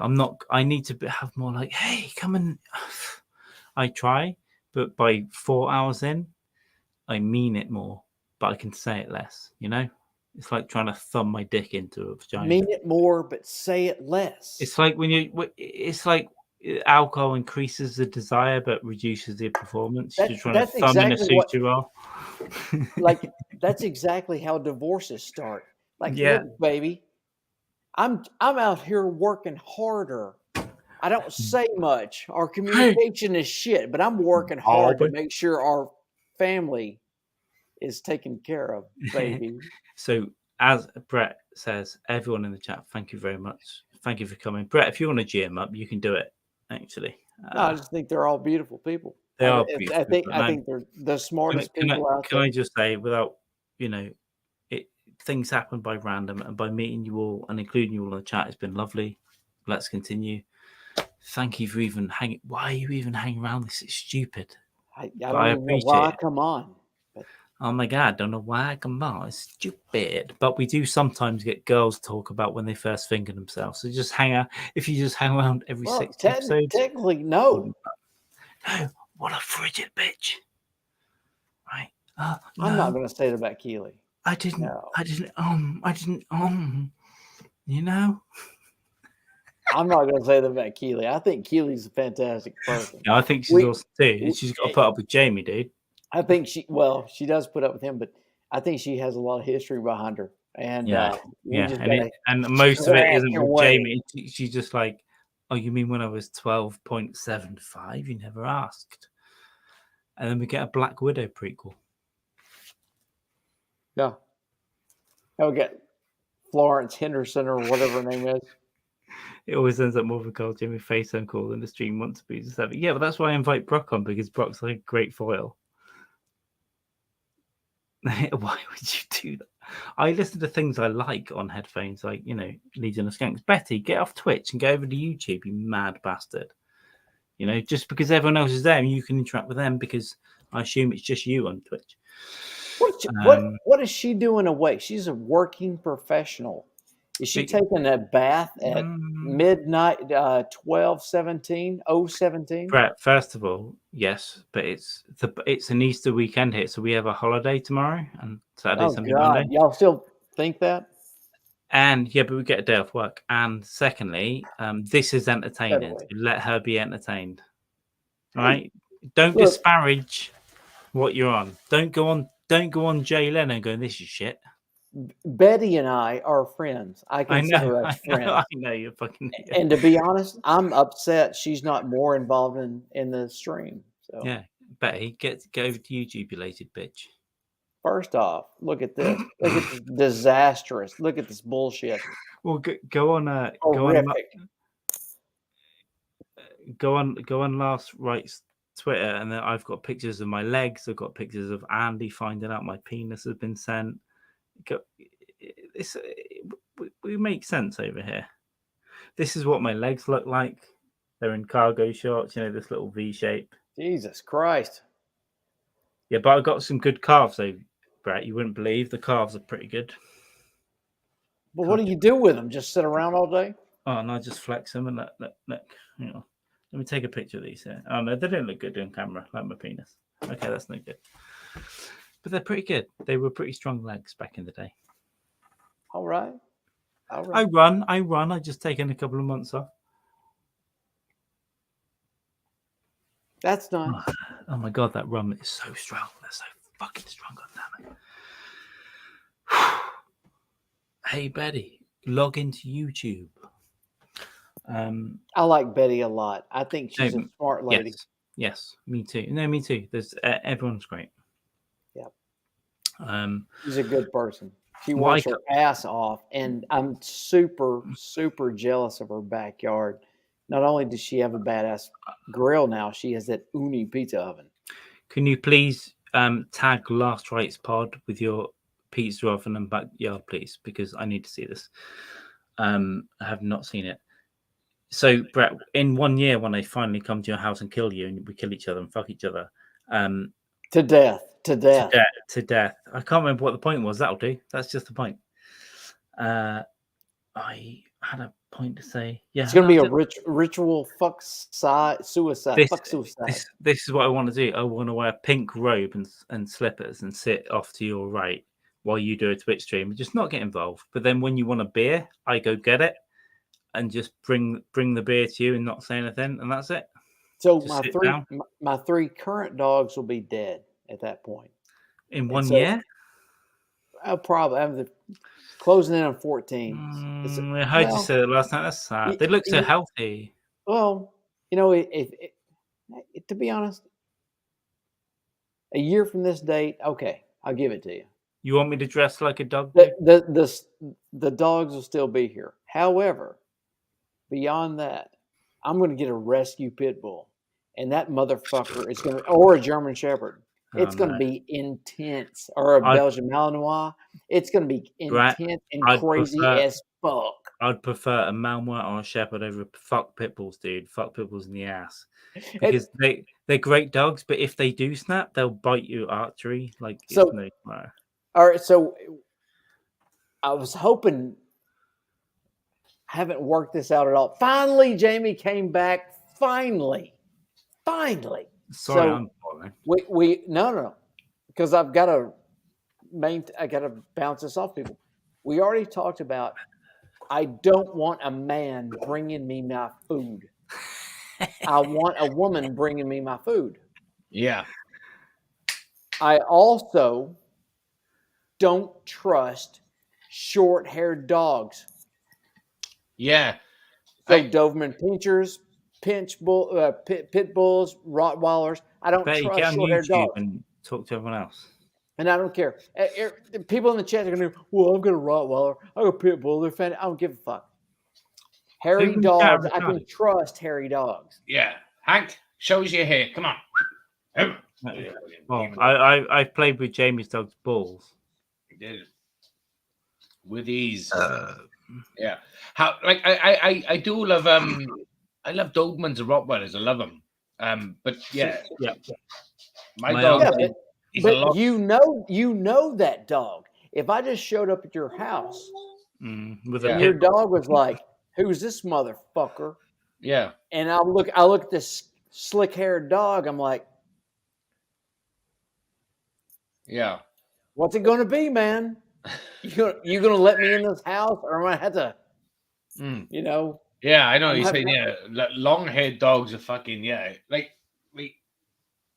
small dogs like Jack Russells, like them soft fucking, they're like yappy little cunts, but long. Like I got a border collie. The different types of border collies. They got long hair, super like smart. and you got like fucking like the short head ones. But Hank's a long head fucker. He's more hair than fur. It's like come Hank, come on. Demon dog. He's sitting down looking at his food bowl going, Hey, Kid Harris is back. He's done playing golf. So Kid Harris has labs. VR golf. Yeah, you got labs. They're short-haired dogs, labs. And he plays VR golf. Is that real? It's not real golf. No, it's not real. But you can but the thing is with VR golf, you can beat up a prostitute with a golf club and get away with it. It's fine. That's GTA. And the first dog I got bit by was a Labrador. A slick-haired dog. I got bit by Jack Russell when I was a kid because my granddad had. Actually, I said this on the podcast before. Craig Johnson found my granddad was in Time magazine for being some weirdo, but he had a couple of Jack Russells and he was mean. He used to hit them and stuff because he was just a hard, horrible old man. Yeah. Right. And by the way, he wouldn't just hit his dogs; he would hit kids down the shop or people or his wife, whatever, dude, or his kids.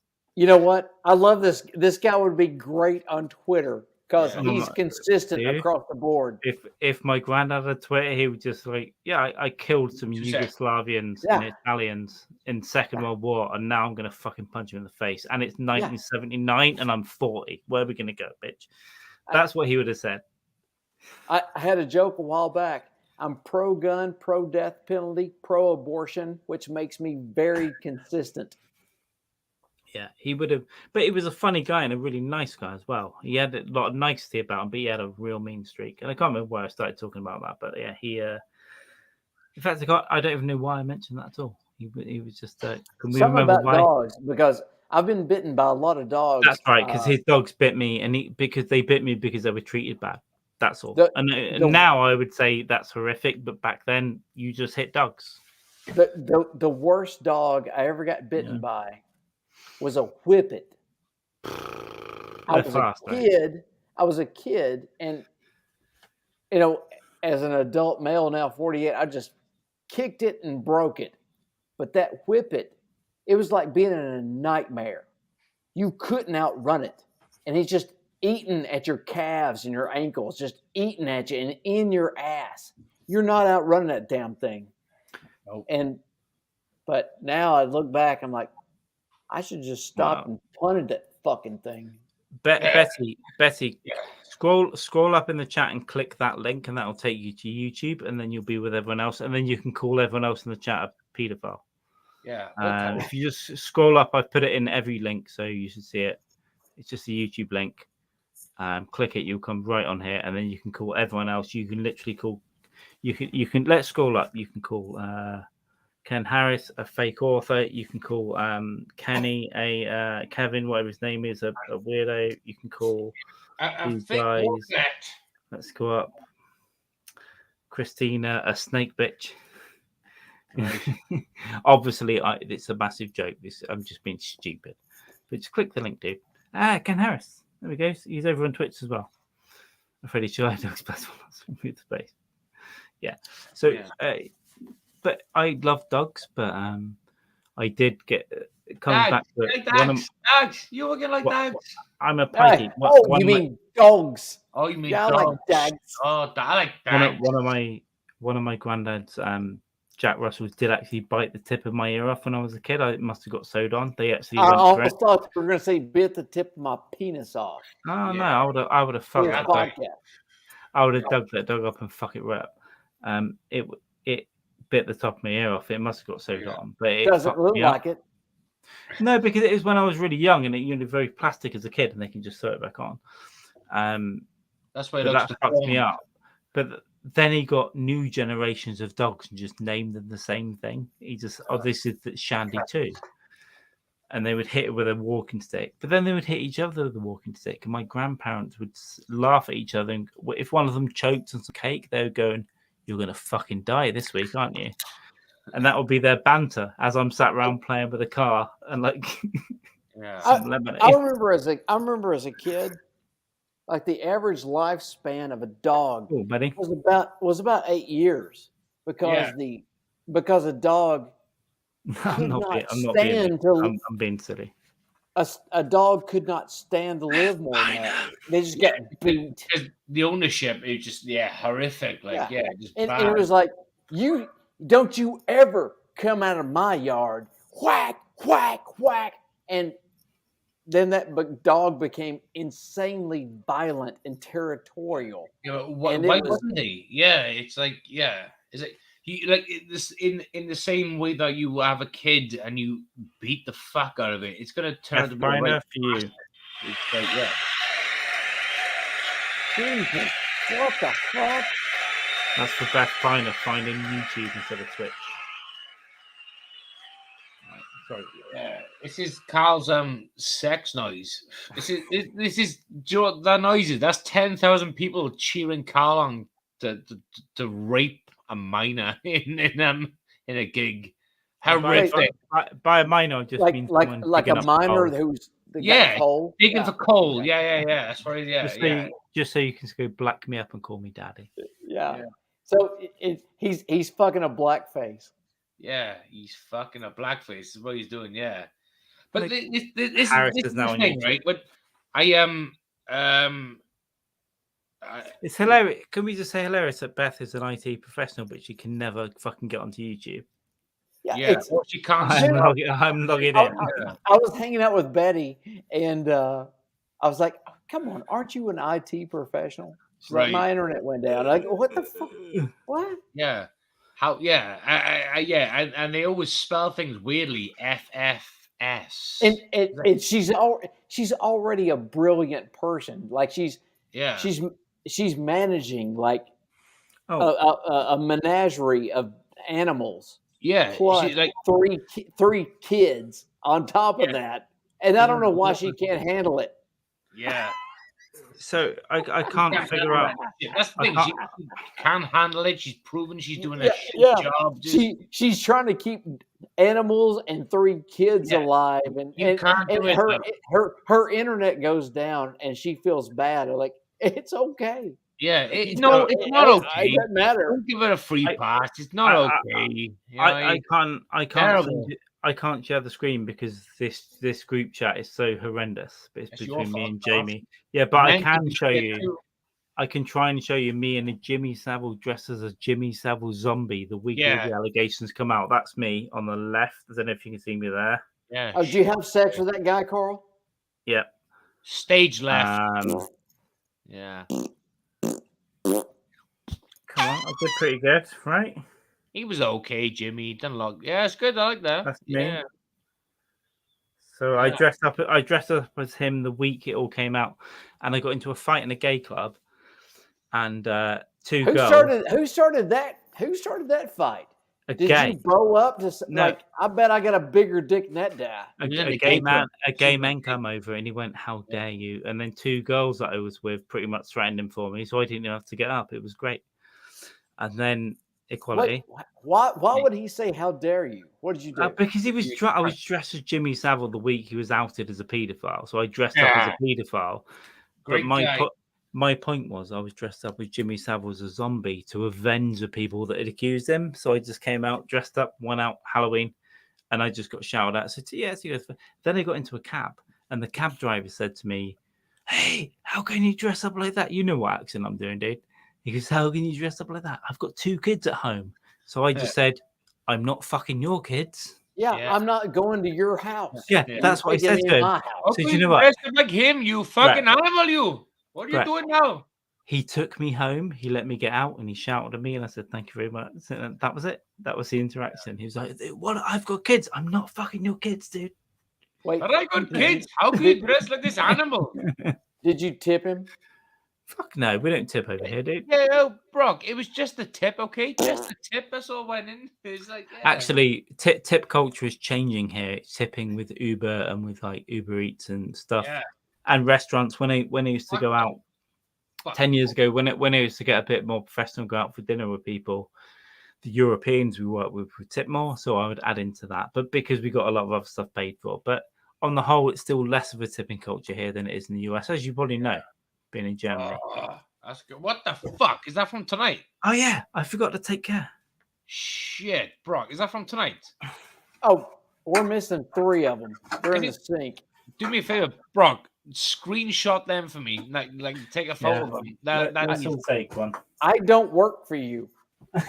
Hey, you work for me when I say you work for me, you goddamn motherfucking piece of shit. Hey, it don't work. It don't work like that. God damn it! You take a screenshot fucking right now, you piece of shit. I'm gonna send one to the group chat of mine. I don't work for you, Bob Saget. Show me that again. That's class. I need to see the zoom on that. That's fucking. That's beautiful. That is sex on a fucking table. That's baby. mine, but that's mine to the DM. But I've got some Diet Cokes. Brock, you are the fucking beer king. Yeah, but is it light? Is it light beer? It's river beers. It's light beers. Yeah, but it's not beer then. It's water. It's like 3% alcohol. Like that's fucking like This is how we get us, and that dementia-ridden mind. So it's funny to me. People are like, oh my god, you can drink 18 beers a day. Yeah. That dementia-ridden mind dog goes, oh, what's light beer, like 6%? No, you fucking idiot, 3%. Strong beer is 5%. He was saying that today. Light beer 6%. No, you fucking bald man. I drink like 5, like the max beer content I drink is like 5%. Okay, like 5.2, 5.5 is a strong beer, and if you give us 7 or 8, it's crazy beer. You can get it. Yeah, light beer is like 3, 4. I class light beer as anything like 4%, maybe slightly under. 3, 4, 3, 4, 2, 3, 4. Yeah, like anything over is not a light beer. It's 5 is pretty strong. 6, and that's it. That's easy stuff. Yeah, it's like fucking but so we had it. Cans of like 3% beers is enough, bro. I don't know if I've done this at a drunken stream before, but when I was in a former life, I was in Florida as a professional person many years ago. Right. And we got an opportunity to go to like a Harvard house party in Florida, but it was, we were at a conference, right? So they rented this big house, and we decided it was a mansion, dude. We decided we were going to fuck it up like the English. So we kicked this front door. We're coming in. And it's all these American college students. Oh, we're partying, man. And we're like, fuck you, dude. We went in. They're playing beer pong with Bud Light. They're playing beer pong with Bud Light. We literally went up to the table, poured their beer over the side, and just poured tequila into the glasses. And then we're going, we're playing tequila pong now. Yeah, Let's go. Let's go, pussy. Let's do it. And then the night ended up with us throwing people into the pool. I was being sick. My friend donkey kicked someone. And by the way, this was a kind of a professional conference that these high-level people would hire. Yeah. I get it. That's my US story from 2014. We just went up and went, fuck you, we're playing tequila bomb faggot. I mean, I said Bob Saget, Let's go. Let's go. I'll throw this out further. Like American culture, especially with dudes, it's all about fucking with somebody. Yeah. Like constantly fucking with somebody. When you were talking about that story about the pool,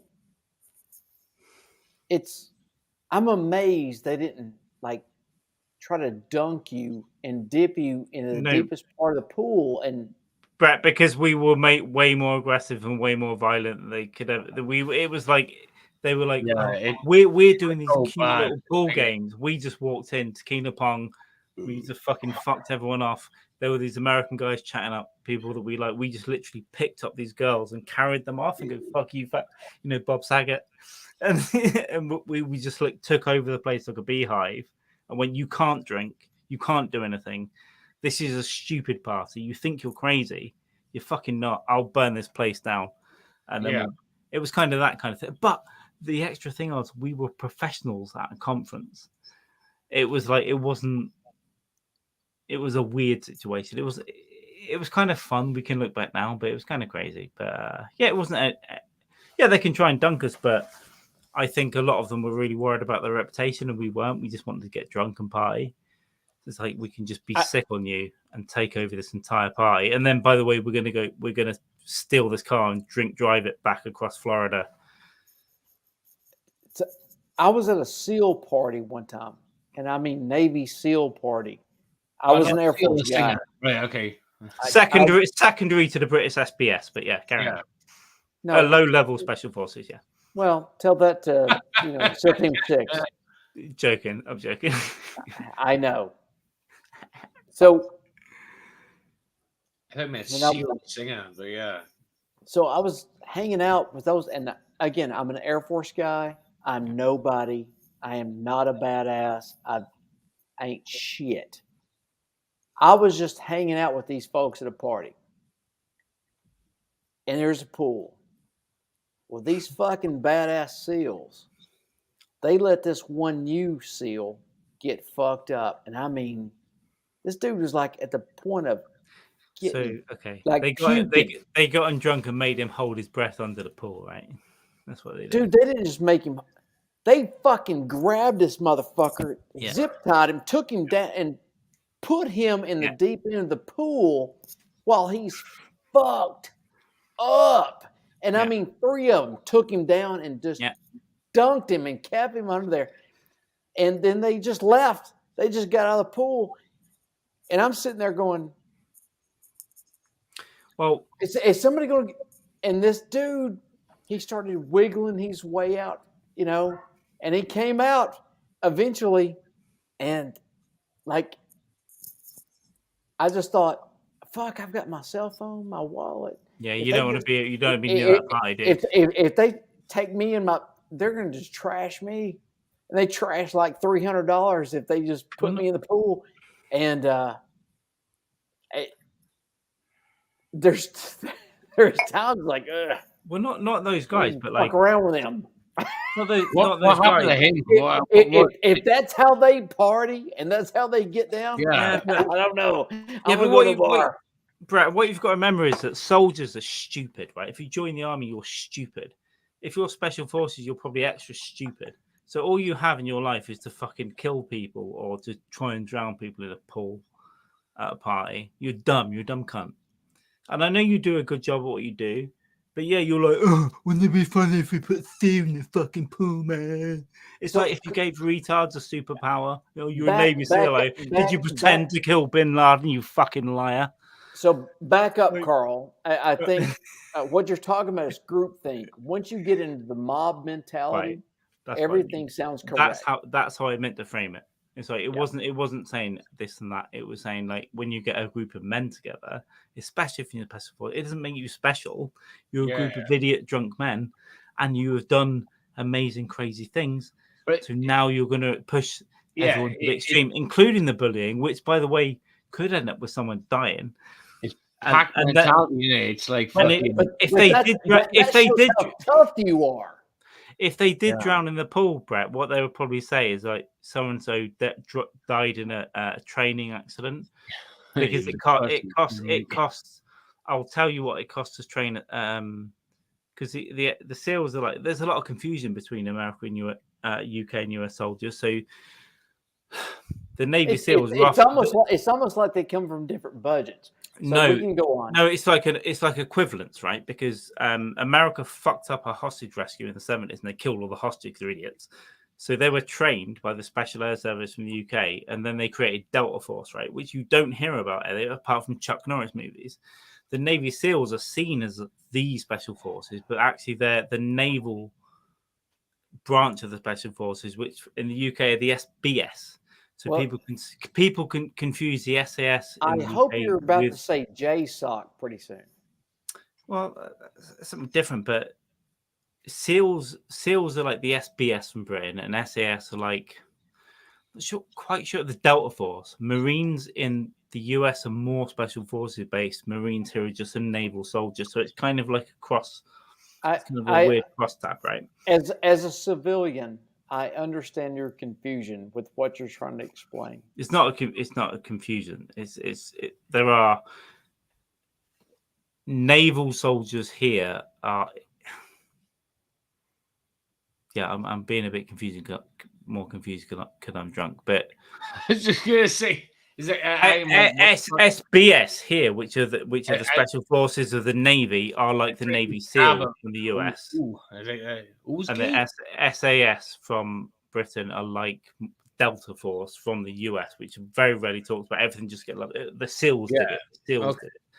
So it's a conflation. And the US Marines, by the way, are Army, and the British Marines are Navy. No, the Marines are not Army at all. And matter of fact, there's special operations forces. There's MSOC. MRSOC is different. But Marines are special forces as a branch of the Army, right? No, they are not. Okay, I'm pretty sure they are. They are not. Marine Corps is a division of the Navy, right? And they will tell you to your face. Okay, they're the men's department of the Navy. Yeah, because here there's a. But that's a good thing to clarify. That's a good thing to clarify, because here the Marines are also the Navy soldiers. Yeah. And a lot of people here think that they're part of the Army. Nope.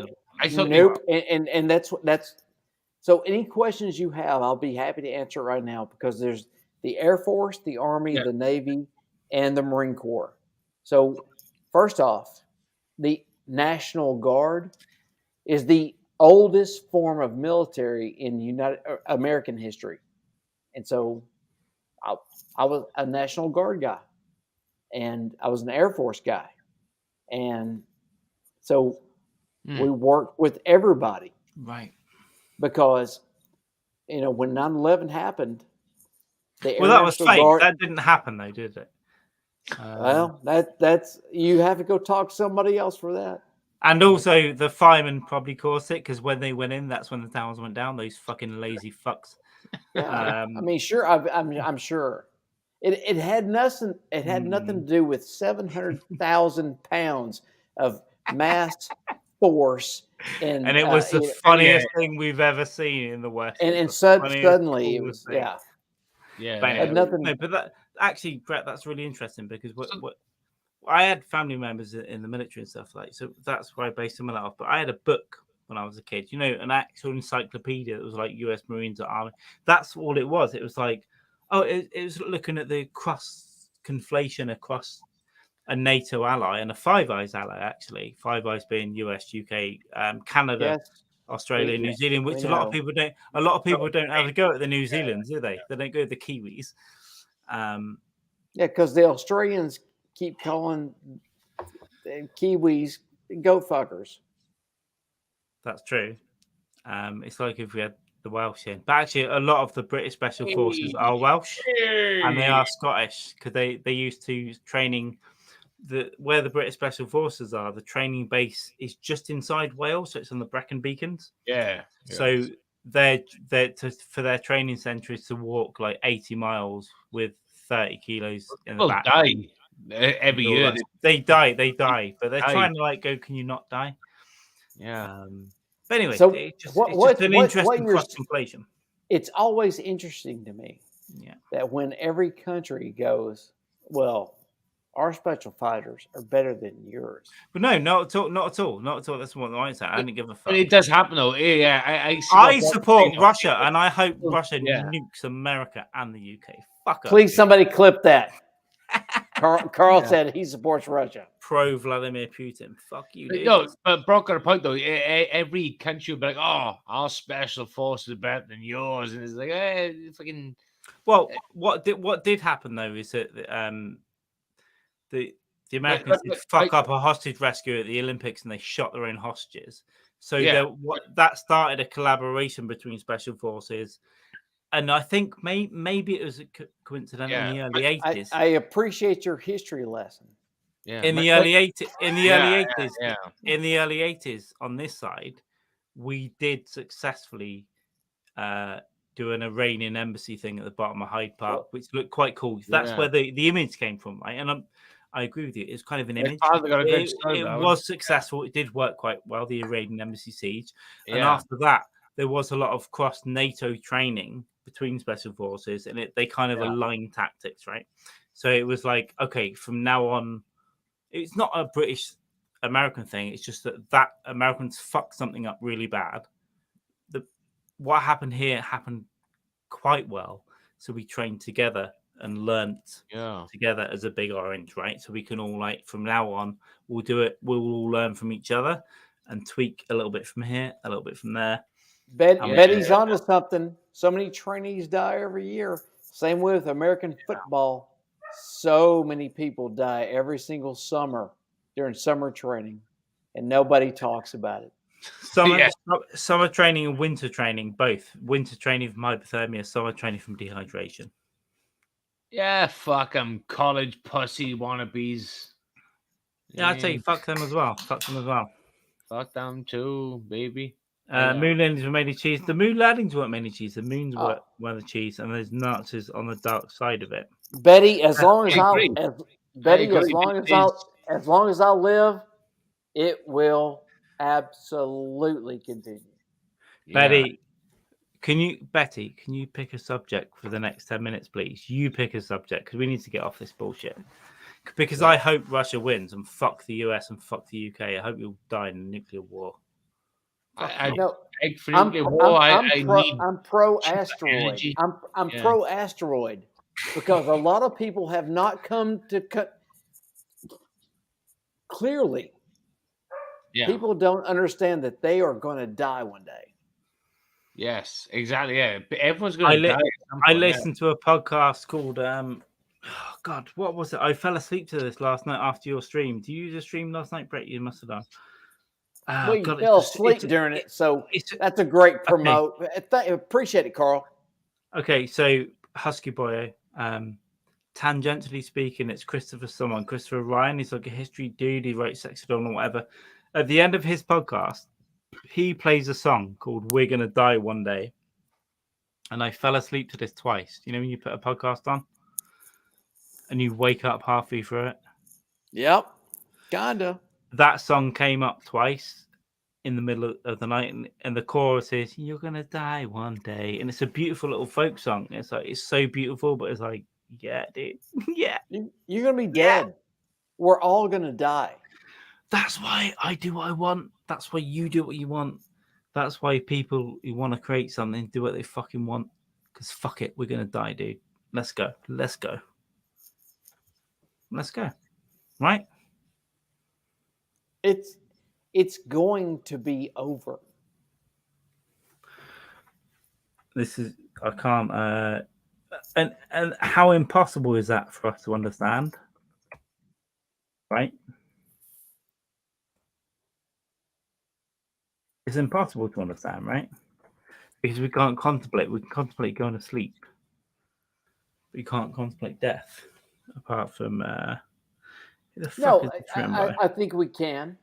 We can think about it, but we can't understand what it is. If you witness death, if you watch people die in front of you, you just figure out pretty quickly you don't want to go out like that. Yeah, because I've seen a couple of all of us want to die in our sleep.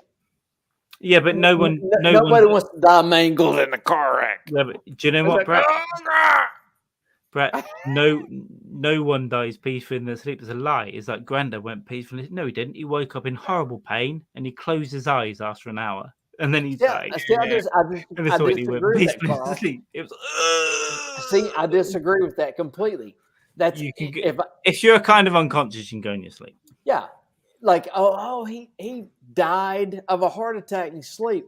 Okay, what they don't say is his bowels and his bladder also released, so he just completely shit the bed and pissed all over the place.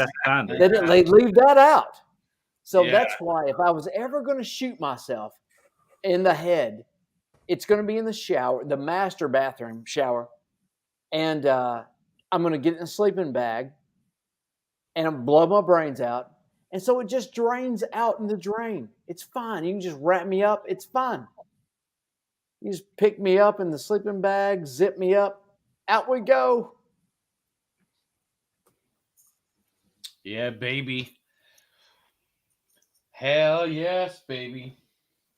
So yeah, the song. Hey, okay. Hey, Jamie, thanks for joining in. What's your old lady doing? I'd rather talk to her. Thanks for showing up. Sleeping. She's way cooler than you are. I agree. Fully agree. I am. She's doing me on the podathon. Flat out snore like a pig on the couch. Right, Brocky, for tomorrow when you wake up, after watching your stream, I'm gonna send this in the DM as well. That's a little song that's on the end of this podcast. So listen to it tomorrow. But it's a beautiful little tune. She's a very talented young lady, and it's literally the chorus is "You're gonna die one day." So it's like, so what? Let's worry about this. Let's worry about that. But we're gonna die one day, and that's all I think about. That's why I have space shit. Yeah, we're just on a stupid rock that means nothing. The entire human race means nothing, and we're gonna die. Like you're gonna feel a little tug on your right hand side one day, and you're gonna go, I need to go get this checked out. And some fucking insurance corporate fucking bullied doctor is going, well, clearly that's cancer. And that's the beginning. Then they're going to give you some morphine and then keep tweaking it up, and then you're gone. It's the beginning of the end. You're fucked. Well, when they bring in social credits over here, which they have in China, which they are planning to bring in globally, in 50 years, it will be literally, you will earn social credits and you will be allowed to buy one burger a week, this and that. It's already digital. No, it doesn't scan. Oh, you went on Twitter and said, I hate the government. You might find it hard to rent an apartment next week. That is coming, right? Look. And then we're all going to die of a heart attack. I had a great uncle who was a farmer all his life. He was a great grand wizard. Yeah. He was a great uncle. Like, I bet he had a great house. He had a massive goiter on the side of his head. Yes, Beth. My dad stopped taking me to hang out with him and talk to him because, like, as a kid, I was like, I couldn't get past it. It was like a second head. It was massive. And that dude lived in his 90s. And he was like, wore overalls every day. Yeah. Just kind of a dirt farmer piece of shit. And he's like, I didn't go to the doctor and lived with it. Because he didn't have any friends. Nobody hung out. He wasn't on red carpet. But that massive second head was just there. And he's just fine. Lived into his 90s. What was it? It was like a fucking tumor or some shit. Just I was just saying. Or was he a Bob Saget? Just walked around like that. Shit, no. It's wild. It's wild, dude. Honestly, in reality, it's fucking wild. Never went to the doctor. Never saw medical advice. Just like normal to him. Well, I've got a big lump at the back of my head, and I'm never going to the doctor about it. I'm not going. Fuck you, dude. You'll find out when I die. Did that kill him? Probably. Fuck off. If I don't go to the doctor, you can't find anything. Right, pussy? Yeah. So that's it. So I'd rather die. What did he have? What was it that he had in his head? Was it cancer or was it a tumor or just... If I never talk to her, she can't possibly be pregnant. He didn't just go die of being gay then. No, Betty. Fuck sleep, dude. Yeah. 3-day hangover. Get out of town. Get out of town. If you Get do go to the fuck sleep, outta you've got to here. come back and watch the rest of this tomorrow.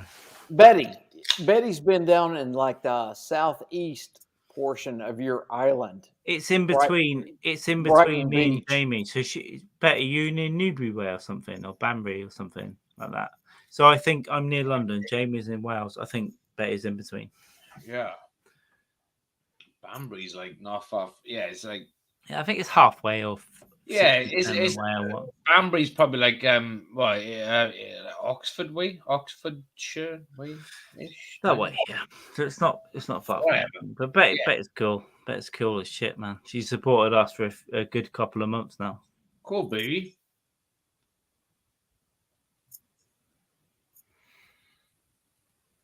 It's like Kevin's following her aim as well. He's got a long drive tomorrow. What, 5,000 miles of it?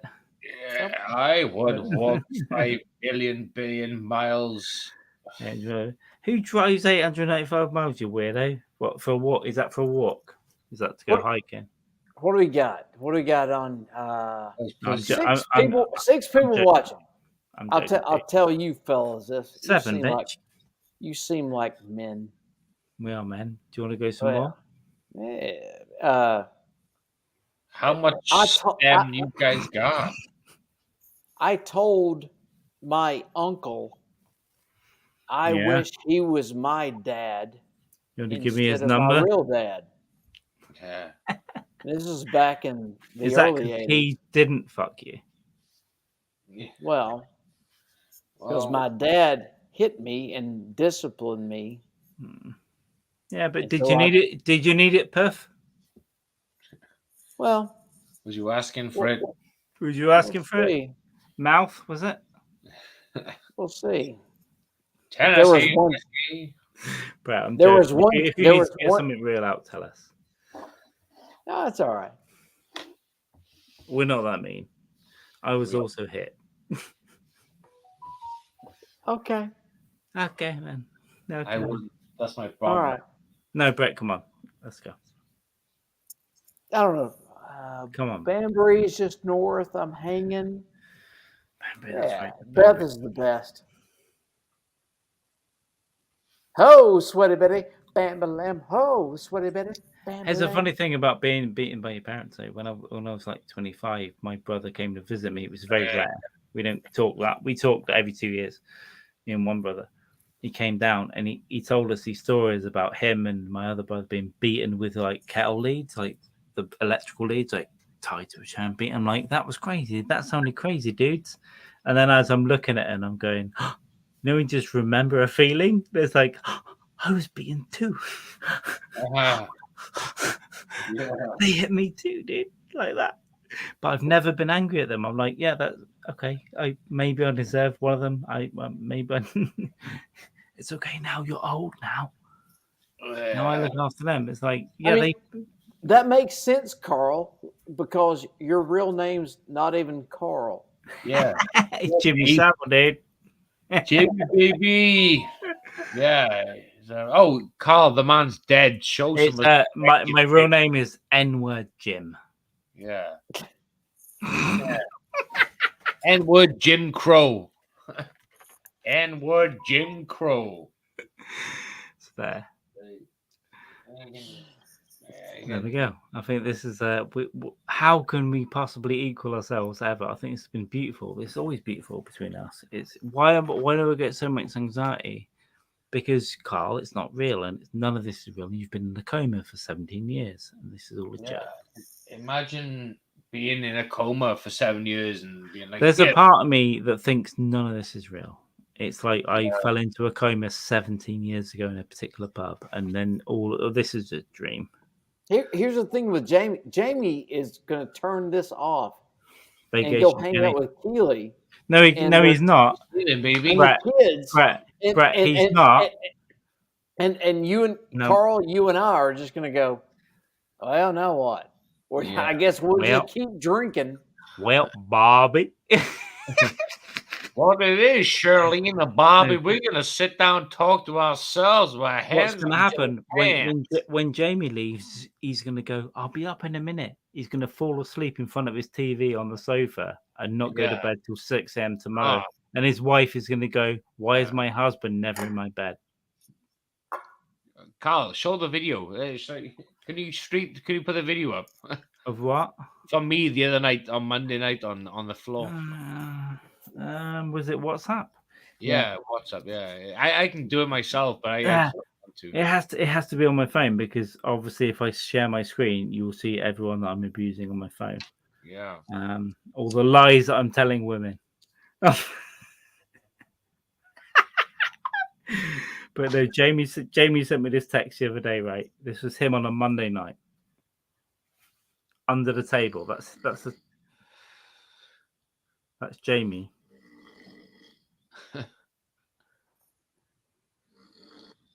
Sleep apnea, baby.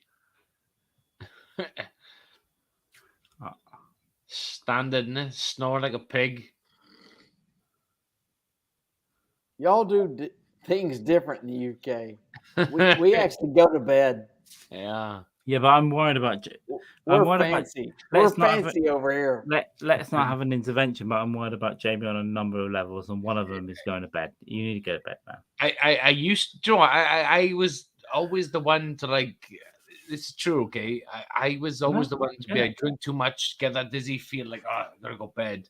And then what happened was, me and Carl started podcasting. You going to Florida, Kevin? Let us know. And then we just went like fucking tits up. And I'd say like a month or two before the podathon, I started crashing the couch. Okay. It just. Me too. I'm hanging. Changed with them. No, Jamie, yeah. No, I'm not judging you, man. But I do worry, because as on a personal level, I'm like, man, and it isn't me being a dick. I've been there. I've been in every situation you can imagine with drinking. That's why I'm single and live alone forever. Well, that's a nice feeling. Yeah, no, it's not nice. When you just accept it. Yeah, no, I can accept. That's why I admitted straight away to Hag Hardy. I sent him a dick video. I was like, yeah, I did that. It's disgusting, dude. Yeah, it's horrible. But I'm saying, dude, let's have this discussion in private, or maybe with Hack, or maybe with Brett next year. Let's not always sleep next year. Yeah, next year. We give it to 2023. Maybe a couple of months, and then how about don't let your kids find you under the table on a Monday morning or Tuesday morning? Oh yeah, maybe it's You know, it's like my dad is an alcoholic, but I've seen him real drunk 4 times in my life. You know. It's fun though. It's like it is fun, especially when you get up and hit them. Yeah, like that's the beautiful thing. I don't, you know, I've never been a victim of like parental abuse or spousal abuse, and I never you should do it sometime. Yeah, just hate life, dude. Feels so good. Just go whack. Motherfucker! Shut the fuck up, motherfucker. And really get in their face and go, Jamie, and that's as good as it's going to get. Yeah. Jamie, how about this idea? We do sober October. Yeah. You up for that? Yeah. 2023 will do that. Here's the problem with sober October. Should we do sober October this year? Should we do it, dude? Yeah. If you hit your kids during sober October, that's the you really mean it. You really mean that shit. Oh, here's why I can't do it, because I'm going to the US. And I'm going. I mean, when you grab them, it's you're doing it for a reason. It ain't because you're drunk. Yeah, you're doing it for a reason. Yeah, I just realized I'm going to the US in October, and I'm gonna. I ain't being sober, dude. Yeah, let's do sober November. No, let's do sober October 2023. That's what we'll do. Sober November, because I can go to America. November sober, and then December we get so drunk we kill up. We call your wife. Yeah, and Brock's right though. Either way, either month, I'll batter the kids just for like that sober battering feeling. October off, October on, November off, December we podcast and kill your wife for daring to finger herself at 14. Yeah, let's do it. Yeah, let's do it. It's like we need to draw blood now and make a pact. And that was written by Brett Brock. And approved by Matt Nappo from minddogtv. I mean, it's not even funny. Yeah, but I know. What you sort of put shit are it- you writing these days? why are you He's writing this funnier. stuff, Brock? That's why you can only open for Well, Sam Tripoli. Stop writing such I think bullshit. Keely is funnier than both you two knuckleheads. She Yeah. is funnier, but don't say it out loud on a podcast. Thank you. Yeah, That's yeah, weird. and That but made us again, feel bad. well, why is Brock writing this stuff for us to Yeah, say, well. and Matt Nappo like approving it is disgusting. Yeah, it is disgusting. Yeah, I am Keely has disgusted. way more depth than both of you. Yeah, Of course. she Don't- does. Yeah, 4 fingers worth of depth as well. It's Yeah, she shit out 2 kids. Come on, Oh, what did yeah. what did you do? And you've got to pretend 2 of those are worth it. yeah, you gotta pretend. Yeah, I feel like I'm the sacrificial lamb. I'm like I sacrifice more than anyone. You should be on a beer run right now for her. Yeah, I should, but she's sleeping on the couch because the beer run was done earlier. Yeah, well, fuck her then. Let's say on this podcast. Yeah. Fucking sleeping on the couch. She's snoring worse than me on the podathon. And Brett, I've seen it. Bitch. The in-person pods we did, I deliberately felt bad and I left early because I thought Keely's made us all dinner. Let's finish the second podcast and go out and have fun with her. We went out there and she was just like, I was like, we ended our show because of this. Yeah, this fucking pig. You know why she was sleeping that hard? Because this jackass was hanging out with these dudes. Yeah, Because I put up them kids all day. God. Because I ultimately played with their dog's balls.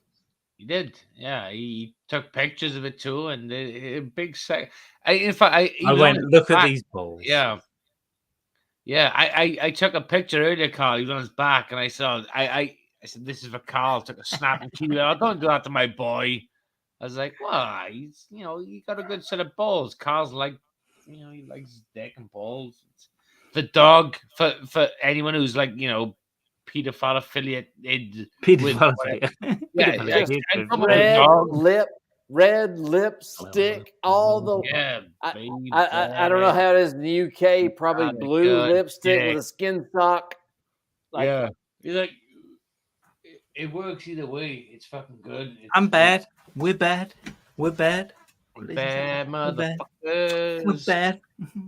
We're bad. Michael Jackson was bad. We're bad. He liked the long staring gaze of the shithole, didn't he? Fair play to him. He did what he did. I will be in the States in October, absolutely. But hey, the two of us need to look no more. We both found what we were searching for. I like that song about a rat. Fair play. What was that? Is that where we can go at Will Smith again for not being black enough? Oh yeah. I'm black. That was Brett Brock's idea, right? So he was white as Obama. Yeah. And he liked to kill all kinds of brown kids. Yeah. Let's do a drone strike through the on air. a wedding, and we will say it in a really cool way. Yeah, baby. I like a bit of Obama, I do, because he was a liberal dude, and I could eat Michelle Obama's pussy, but she had a real big penis instead, so I had to suck it like that. I like the way Brett. I like the way Brett just lets us go and goes, "You fucking idiots, dude." I'll get you later. Okay. Okay, man. Okay, old grumpy mum. Script written by Brett Brock and approved by Matt Knapp. No, I don't. I think at this point, my eggs are going to scramble exactly like they did yesterday. Yeah. Exactly. Yeah. They're going to scramble the same way, baby. Well, that rum glass looked big earlier. Now it's this big. I'm going to pour some more. Yeah, do it. Yeah, Carl is like a mixologist. Like, no, he's not. He's not at all. He's a heathen. No, he's a heathen mixologist. Right. So I've stolen some cheap rum, and I've got like 8 cans of Diet Coke. So that's my mix. That's my mixing, dude. Where's the ice, baby? Where's the straw, baby? Ice? Are you crazy? Yeah, I'm already gonna have to top that rum bottle up with the water in the morning, like I'm 17. Yeah, remember them Wow. days you steal booze from your parents' Brett- bottle? You just Brett's looking at us, Lisa, going, "You sad bastards, you sad British." Yeah. No, I'm not saying shit. It's like, fuck, where's the break coming? Because I need another beer. go Brett, get a Brett. beer, baby. Go Yeah, get a beer, bitch. That's right. Rock That's right. man with the I'm from beer. Nashville. But what's up with the chat? Like you're not interacting with the chat at all. Fuck Betty's yeah. stalls in. Fuck It's them. just Rolvan here. Not He's doing no one anything. else does anything. Everyone else Jesus interact. Christ! There's Oh, there's 4 5. people watching. Now Like, there's 5. It's a reach. Now there's 5. It's a reach. Oh no, I got some Twitter messages through from people. What the fuck are these? Oh, 1 or 2 from. thanks. Also, for- don't- oh, shit. Brett, also don't mock our levels of chat because you Oh, know what? cool. Can I just say, whenever you're on the last rights, we get like a lot more viewers overall. So people watch it back because of you. I don't know why. Because I'm you're a from dumb- Nashville, you drink beer and you tell us to make fun of our wives fingering themselves, dude. I'm a meat-headed dumb fuck. I don't know why anybody. Okay. Oh, Yeah, but you don't read out your text messages. Yeah, Brett, I'll, get there. yeah, I'll follow it. Jimmy, don't read out text messages on there. It's weird. No, it's cool. It's from someone who followed me from this pod right now. Right. It's like I'm Yeah. okay. Elton says we all seem a bit drunker. We Do got we know? 5, Do we know? 5 Elton? hours and 4 minutes. Yeah, that would 37 happen, dude. seconds, That yeah. would happen, dude. Elton, do we need straight? I would fucking like follow Make this. that check. First That of makes all- sense. Elton's more? Please subscribe to the channel and then please like it or whatever. Oh, Secondly, yeah, we've been going 5 hours, dude. Please subscribe. If you're here, subscribe or I'll find you, dude. I'll find you. just follow Hank PA. Who's Hank PA and Twitch? Brock, one of yours, Hank PA. Hank PA. He's not my guy. No, he just made a point of Fustin Jalkin on Twitter or some shit. Well, that doesn't make it. Who cares? Yeah, Who cares I what they know. say? Get on Yeah. YouTube and go. Get on YouTube and go fuck yourself. How about that? Yeah, he I said know. I know who he is. What am I supposed to do here, man? I'll follow. He just said, he just sent me a message on Twitter Who saying, cares? "No, Who cares? Who cares? podcast, Fuck your Twitter page. What's a podcast? I'll follow him. I'll follow him. I just follow him No, on loser. Hey, I'll, loser. What's a podcast? Go fuck yourself. I'll YouTube him now. Don't fucking DM follow people. YouTube. Pussy. What's a podcast? Go fuck yourself. Again, I'm so much closer to stepping away from social media and technology than I am to going deep. Why are I we know that- looking I at know, DMs? I know who that kid is, but I'm not telling you what you should do. Yeah, YouTube. Yeah, links don't on. read DMs. Jamie, don't read DMs. Links Just is say on- come and watch it or not. Hold on. Jamie, who cares? Who cares? But I followed him on Twitch. So point being is, I'll find out who he is on YouTube and I'll Who gives a follow him fuck? on there. Who gives a Like, yeah, fuck? Who gives a fuck? I Is do. he I'm a watching this or Twitch guy. not? Fuck him. Yeah, he's watching us. He likes us. He's cool. He's fucking sweet. He follows Brock and Good, He's a super nice kid. Super Cool. nice kid. I think he's a kid. I don't know. he might not be, but yeah, I'll nice find him guy. on YouTube and I'll Super nice guy. follow and Super comment. nice guy. Follow Cool, and comment on YouTube then. Stop being fucking weird. Stop DMing people. No, he's cool. I followed him on Twitch because his link, his Great. Twitch profile's on Twitter, his Twitter page. I'll follow him on YouTube. Great. Whoever you are, dude, I'll follow you on YouTube when I can figure this out tomorrow. And by the way, as mean as I sound, I don't mean it like that. I'm sure you're a good dude, but maybe. stop being weird to people. Follow people on Hey, YouTube. What's amazing is you've got on your phone during a podcast, and I feel like now I've wasted my time. Yeah, I could have gone and got a beer. Brett, you did say you get a beer earlier. Yeah, you did say, Brock, you was getting a beer. Well, I thought, yeah, I'll check now. The message coming through, and it's like, this cool kid come through. I was like, yeah. Sorry. Who DM'd you? Was it this person? I It's just, why is this taken away from the thing though? It's like, that's the thing. Just like tag us on whatever. Yeah, you probably. Yeah. Anyway, if people want beer, go get beer. If you want beer, okay. Jamie, why are we reading DMs? Because it came through as we was talking about something. Yeah. So, Brock, get a beer. I agree with you. Well, why? Why should I come back? I'll go get a beer. Sure. Because why should Brock, I come I'm going back? to show you why. No words.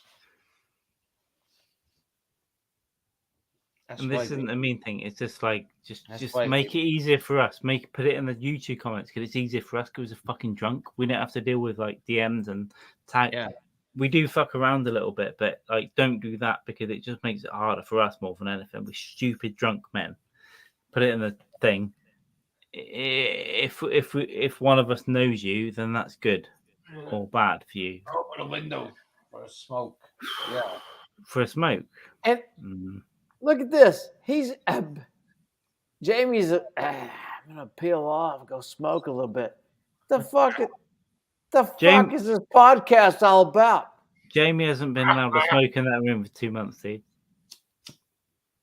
Look at that. Jamie's not allowed to smoke in that room. He's not allowed. And it was a one-time thing 3 months ago, and he just bulldozed over his wife and goes, "Fuck you, dude. I'm up. And you'll find me on the sofa and not in your bed." Yeah. When you wake up.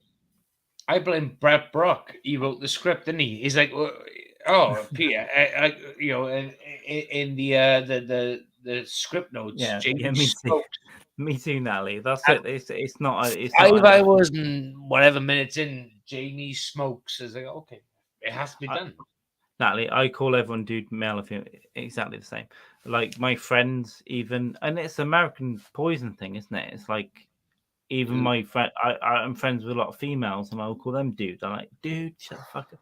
And it's not meaningless. Yeah. It's not meaningful or meaningless. It's just like, it's just like, hey, thing. That's what it is. Be aware for me. Like, how you doing, dude? It's not anything meaningful or meaningless or offensive or attacking. It's, dude. That's why I feel everyone's a dude. Hey, Elton Small. Elton Small. Who are you? Do we know how do you identify Elton Small? Do we know Elton Small? Do we know Elton Small, Brett, from Twitch? Or well, just chill out. Let Elton Small identify. Obviously. No, Elton. It's all sitting silent until they identify. Brock, get a drink. This feels a bit weird. Elton Small. Who cares? But first of all, thank you very much for watching. Thank you very much for following us. It means so much to me. It's crazy. I'll follow you as well. Just let us know who you are on Twitter or Instagram. Thank you very much. I don't know how to.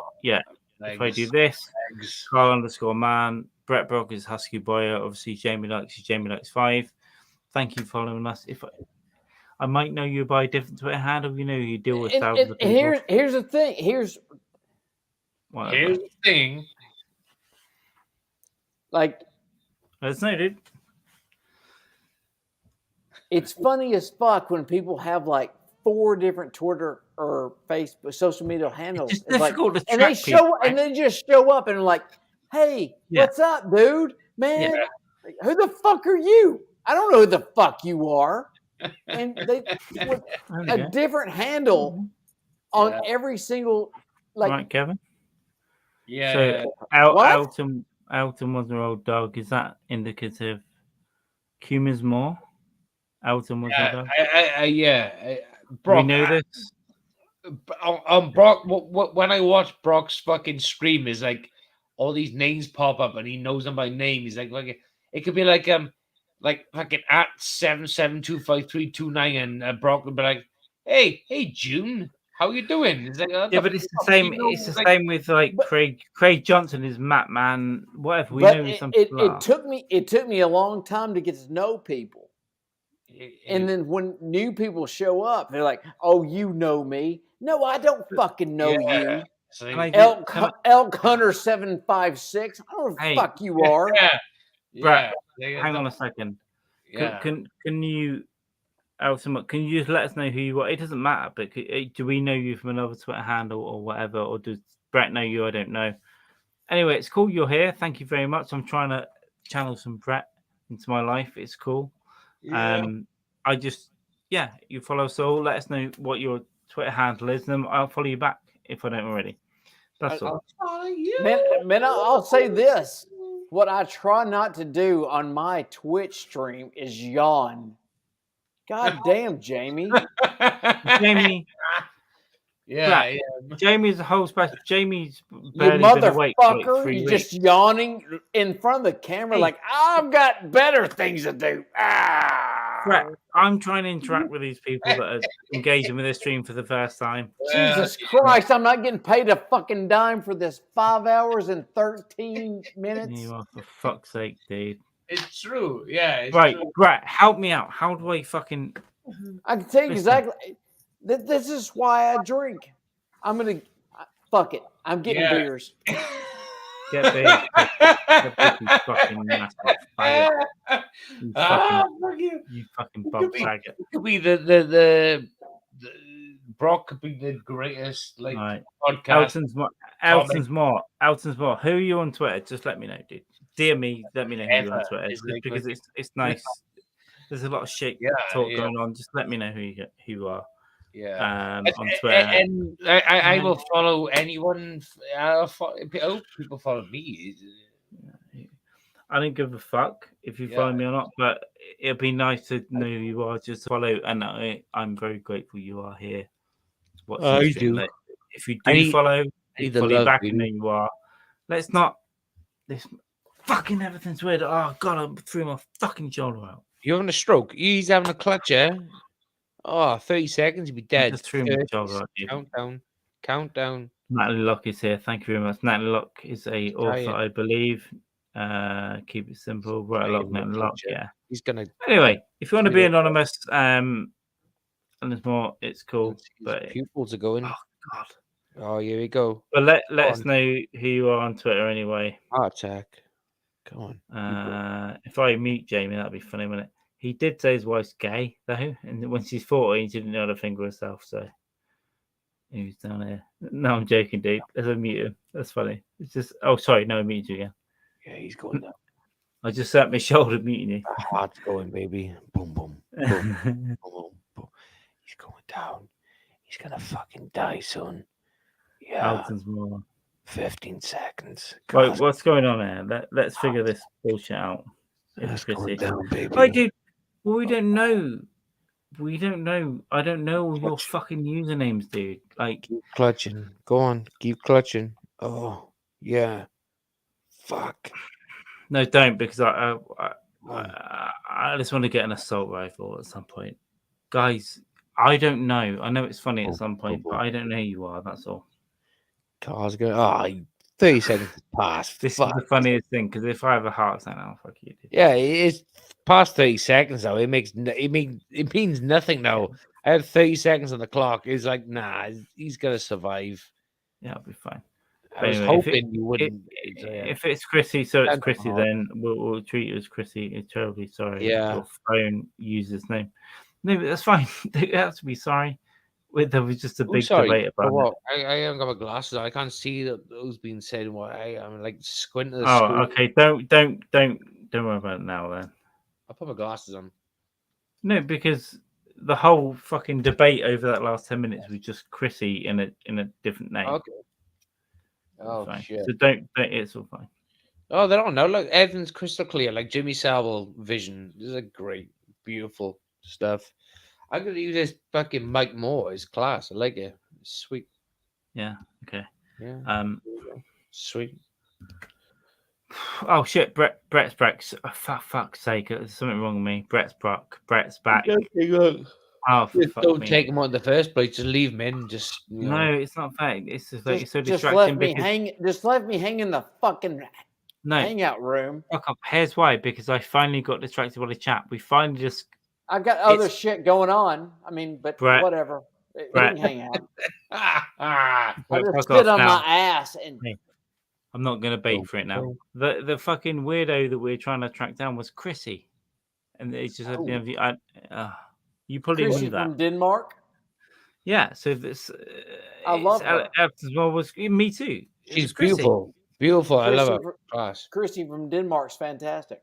Chrissy from Denmark with the animals. She's like one of my top 10 people of all time. So don't come on her as a weirdo. The Podathon, okay? I had a tear in my eye from the story she was telling me. Genuine. I was like, what the fuck? It was like 10 a.m. Like No, our it wasn't. time. It wasn't. It was 7:30 because I got out of bed, came back. Oh shit! Yeah. So yeah, 7:30 UK time, and it was my time to shine in the morning. I sat down, and she come on. Oh my god, what a fucking beautiful woman to speak to. All I heard was I from both of you fellas. Yeah, because Jamie's drunk. I sat down and all I heard was a story about rape, and I was like, for fuck's sake, why did I get up for this? Yeah, so, I didn't agree. I was talking about the animal abuse, and it was like early in the morning our time, and I was like, I had been sick a half hour before that, like with a bad hangover. I think I got to keep going with this Podathon shit, and I was speaking to Christina, and she was telling me about rape.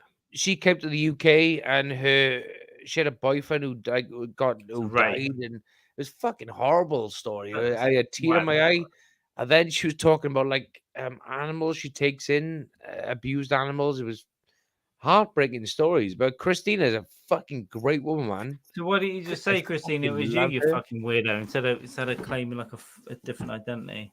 Christina she's absolutely a tough lady. Fucking love her. Like she's phenomenal. And but Christina, I'm only joking about that, but please tell me though, because you're cool. That fucking alter ego isn't cool. Whatever's on your phone, it's not cool. Yeah. Oh, Christina's phenomenal. I love her so much. Like I was hungover the fuck. I had a tear in my eye. I was like, I need to be sick. And I got up at 7:30 a.m. and I was like, oh, this story's about rape. I just wanted a croissant. It's a sunny day. But no, she's fucking like beautiful. Like one of the best people I've known in my life. Like that's animals. When your wife hears you say that, she's gonna fucking punch you through that window. You fucking bobside. Yeah, but she'd understand why. Because if I explain, she it's what she does. She's Nappo. Christina's like, she's my Dutch baby. I love her. I love her so much. Dutch baby. What this a woman. Is gonna get bad. What a woman. Well, I'll tell Keaton she will immediately correct you. She's not Dutch. She's from Denmark. Danish. Oh yeah, she's Danish. You dumb fuck. Saying, hey, Blackie. Danish. Hey, Blackie. How's this French thing, dude? Sorry, I apologize. You're talking about Beowulf, motherfucker. Yeah. Hey, motherfucker. I've been to Denmark, dude. I've never known. Let's be honest. It's just the uncircumcised tip of northern Germany. Yeah, I've never known anyone to speak so sensitive about animals the way she does. It's just like so passionate. It's like, she's good. Okay, everyone. There's like 100 messages going. We all knew who everyone was. I'm sorry, dude. I'm sorry we missed all these messages. But what we do have is a dementia-ridden, bald-headed twat Matt Nappo who defends rape on a regular basis. Going, hi, I'm back from my shit gig. But with a mustache like that. And then he goes, huh? Kiara, you're being abused? Only I can abuse you. Yeah, you fucking idiot. You don't think we're not onto you? I'll come over there and fucking polish your head, Bob. Starring Ward, I absolutely used to do that. Probably. Yeah, definitely. Yeah, the minute thing with Kiara is like I used to be this. No, Jamie, be careful. Yeah, Brock, have you seen this Kiara? This Jamie, his band. Please go to my YouTube. Phenomenal. Jamie, absolutely. Please go to it. Go back to the Podathon when you were trying to do an Indian accent and called them all rapists, and I'm going, Jamie, just look over. Yeah. Do it, dude. Yeah, but I want to do it to you now, please. Yeah, don't do it, Dick. Yeah, And okay. also, it isn't because I don't care. I don't care what you do, but I kind of care for you. Yeah. And this could be real bad if you Yeah. go right ahead of what you want to think Oh, right I'm now. just saying, she's a beautiful woman. She's like, Ah. she's like, yeah. Very She's nice, yeah, she's beautiful. Jamie. And also, your wife is in the house you're in. Yeah. I get Carl's message. Carl, I'll take your message if you stop eating white bread. Stop eating white bread. So, Yeah. Jamie, Stop I eating don't gluten. know. I'll stop. I don't know much about you fellers, so I don't know much about you, but I'll draw you, baby. Yeah. are those your kids? No. Don't be Which one? stupid. He Oh, can't yeah, come. He like, can't yeah, come in a they're my kids. They're from my loins. Are yeah. they? Are they? Maybe no, knows. But yeah, It's funny because they're black, but they have to put on white face. yeah. Just Okay, to come out of the room. Mackenzie and Chantel Jr. Yeah, they're fine. Yeah. Yeah, Chantel and Leroy. But they got to put on white face. They might have an all year round tan, but they're my kids. You know, it's He looks happy when she goes to Jamaica. Yeah, baby, and the water beats off their head like nothing else matters, and it's like, yeah, they're my kids. It's fine.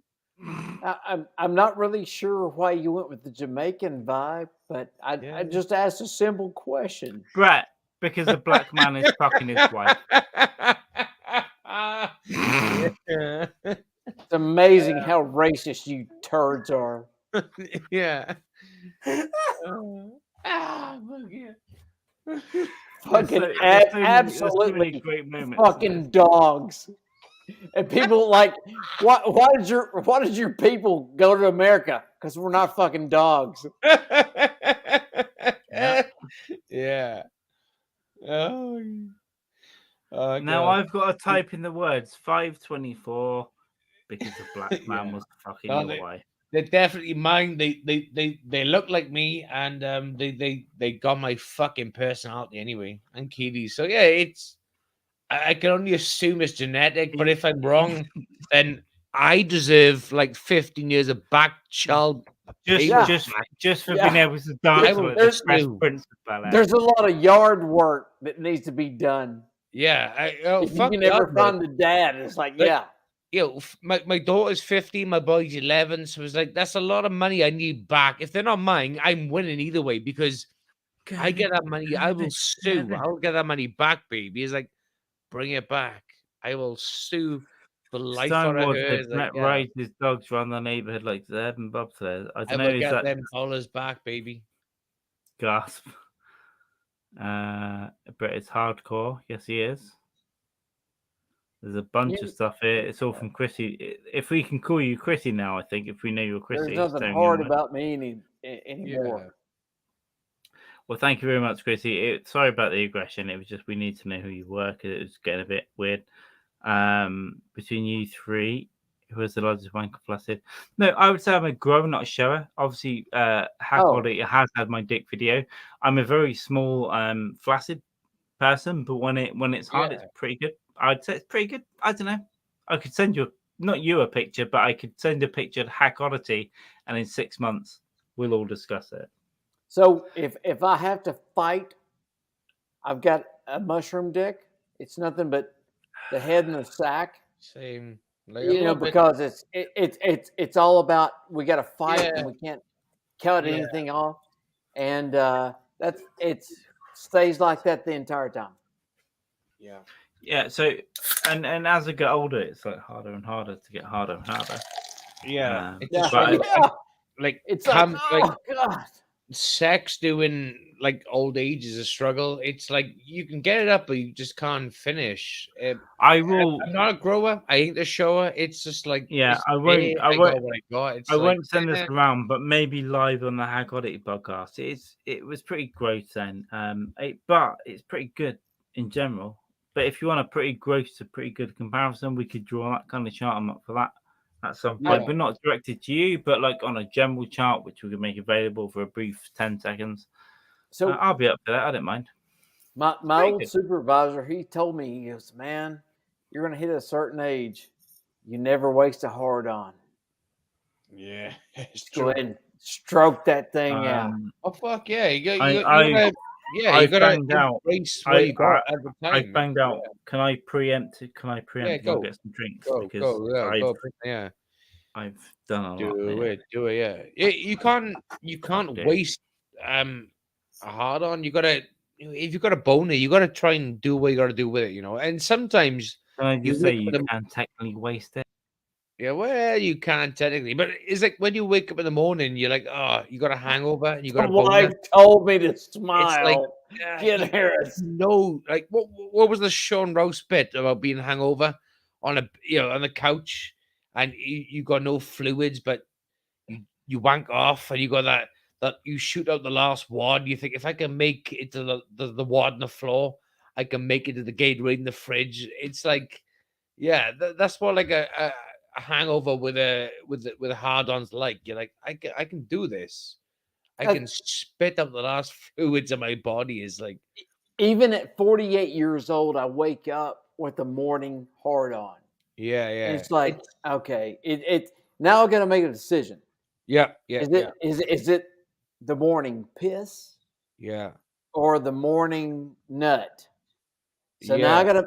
So if it's the morning piss, I got to go to the toilet and come back. Yeah. But it's morning nut. Now I just stand in the shower and check it down there. Yeah. Done. But what's like with me is like obviously in a house with like a wife and 2 kids. Like you wake up and you're like, oh, I need a. You wake up with a hard on, but it's like you need a piss at the same time, so you can't do either. Do you know what I mean? You can't wank with a hard on when you pee. I just talked about that. I just said that. Oh, that's what you're saying. You just go, oh shit, okay. Oh shit, sorry. I completely like overlooked your point was okay. So you do 2 in 1. Shit, okay. Brock, I'm sorry. I've had a lot of drink. I'm like it took me a while. Keely listens. You don't. Put Keely in this podcast. You're out. You're out. She's in. You go to the toilet. You go to the shower. You just like piss and wank the same. I get it. Yeah, but actually, no. It feeds into my point is I haven't got that privacy to do that. It's like I need an empty house. Makes sense. Yeah, that makes sense. Maybe I got conflicted between like my social surroundings and your point of the say they crossed paths. They made sense, but didn't. It's like, yeah, okay. But but point being is you got freedom, baby. You can do that anytime, day or night, sweetheart. I have options. You have options. Yeah, I gotta pick my I gotta pick a class. So I can say, for example, like, oh, kids, you need to take the dog for a walk. By the way, there's 10 quid each. You go to the shop, you buy yourself whatever you gotta do. Your mum is staying with me. Basically, I'm pimping out. I'm buying my wife, Keely. Send the kids to the shop for whatever. I'm buying like 20 minutes, half hour, with her. It's like, yeah, treating her like a whore. But it's like, yes, she likes Pretty Woman. It's one of her favorite films. So I'm like, yeah, I will pay for you. 20 minutes for the kids to go to the shop with the dog, and I will use you in the shower like Pretty Woman. But it's like, yeah. But it's kind of nice, isn't it? Like, it's beautiful. Yeah. Like we can do little shit as dude. And your woman's like, thank you. Thank you, baby. Yeah. But you know what yeah, but it never works out that way. It's kind of like she's like, oh, that's nice of you to send the kids to the shop with money to get shit and take the dog for a walk. And I'm like, yeah, should we have a shower? No, the kids are gone to the shop. I got shit to do. I'm like, well, what? I done that for us. And she's like, well, you have a shower. I may be up in 10 minutes. And then the shower's fucking like, yeah, I'm done. And she's like downstairs cleaning. Like, well, someone's got to clean the house. It's like, yeah, fuck. So yeah. There's no happy ending, Brock. It's no happy ending. Messes have to be cleaned up immediately. Yeah. Immediately. Well, yeah. It's like theoretically. you see a problem, you address it immediately. Yeah. Immediately. There's no, well, somebody else will take care of it. No. Goddamn bitches. Bitches, baby. So, Brock, where are you on the are you in a relationship? Are you just like a free reigning No. dude? No. Fucking single as shit. You look like one of the happiest guys on the planet, like one of the best, happiest guys I've known ever. You're like free reign, baby. That's Do we why that's because I'm single. That's because you're single, yeah. And old. I'm old and single. You're like fucking 46. Did you say 46? 48. I'll be 48? 49 in summer. Yeah. Yeah, I'm fucking I'm 36 this May, so it's like we're 10 years difference. It's like you are a fucking young fucking hot dude. You got your dogs, and yeah. The reason why you look youthful is because you're single, man. You haven't got the less life expectancy that I have. I applaud you, I've lived bro. life. That's the way I look at it. I've lived life. And you live life, and that's why we're gonna next year we're gonna meet in Amsterdam. You, me, and Carl. We're gonna go to Amsterdam. We're gonna let's not press the break of Amsterdam, but we'll meet somewhere. Yeah, we'll meet somewhere. Yeah, even if we have to disguise him as our his dog. This year may be optimistic, maybe, but maybe next year we meet somewhere like in a. Look at this motherfucker getting up in our faces and shit. Hey, fucking yeah! What the fuck? You got grandfather's piss in a jar. Run, boy! Who we got in here? Let's check these out. Because Brett always told me to keep. What the fuck did this happen, dude? In the last few minutes, it's really refreshing. Let's go Mushroom Cloud. Ken Harris hiding. Ken, back and to the nice left. To meet you. The wife told me to smile. Well, if the wife told you to smile, did she? Baby. Did she come down that fucking basement and take the fucking right harder? And she wants that fucking cabin by the lake, baby. Right harder, you fucking swine. If she doesn't want that 5th book out now, kill her, put her in the lake. Christina, living in the basement, save 20 quid. Beautiful. Natalie Locke, thank you very much. Can I just say, Natalie, and all the new people tonight, you look young because you're single. That's Brett and Jamie. I assume not me. I look old. Cooper Layton, Ken Harris, Lunchbox would say different. Thank you very much for everyone in fact. Brett, I'm trying to thank them. I'm out of breath. But everyone, if you don't already, please subscribe and come back because this channel will get better and we will we'll just talk drunken shit every now and then. I'll be in Brazil next week. Eventually, but not tonight. Not tonight. I'll be in Brazil next week. I will be checking in. I'll be checking in with some friends later. Maybe George will be over the weekend. We're going to get some interesting stuff talked in. Brett Brock always have an open invite. Jamie Dykes always an open invite. Carl is making apologies on how garbage this fucking stream is. And then you got Jamie who is looking at his fucking phone. I'm working at the same time. I think I've cracked the code. The Da Vinci. Oh, Da Vinci. Calm down, motherfucker. Yeah. I don't understand. Well, I don't understand. Reply to tweets. Nobody's offering nothing. I got it. Okay. Yeah, replying to tweets, like trying to keep it like relevant to a point. It's like, yeah. I have to get my dogs in. That's more interesting than this now. Hey, Kenobi. Oh, Brock, what are the names of the other dog? I know Kenobi. What, you got 3 dogs, yeah? You mean get them in? No, what are the names? I know one of your dogs' names. You got Kenobi and Dempsey, Kenobi, and Jasmine. Nice. Kenobi's like nice, but yeah, Kenobi's. Kenobi. I don't know where I know the name Kenobi from. It may be from I don't know. Return of the Jedi. I don't know. Everyone in the stream, press subscribe or like or share. Otherwise, we will kill you, and I will send Jamie Dykes' wife around to envelop you in a ultimately Kick your cunt in. Manipulative vagina. Yeah, So, I was only on my phone, like replying to tweets for this podcast, and everyone's saying, "Oh, how great it is." I'm like, "Yeah, okay." Let's have a look. Sorry, we dipped out there. I'm doing PR work. I'm doing PR work for everyone. Sorry, how dare I?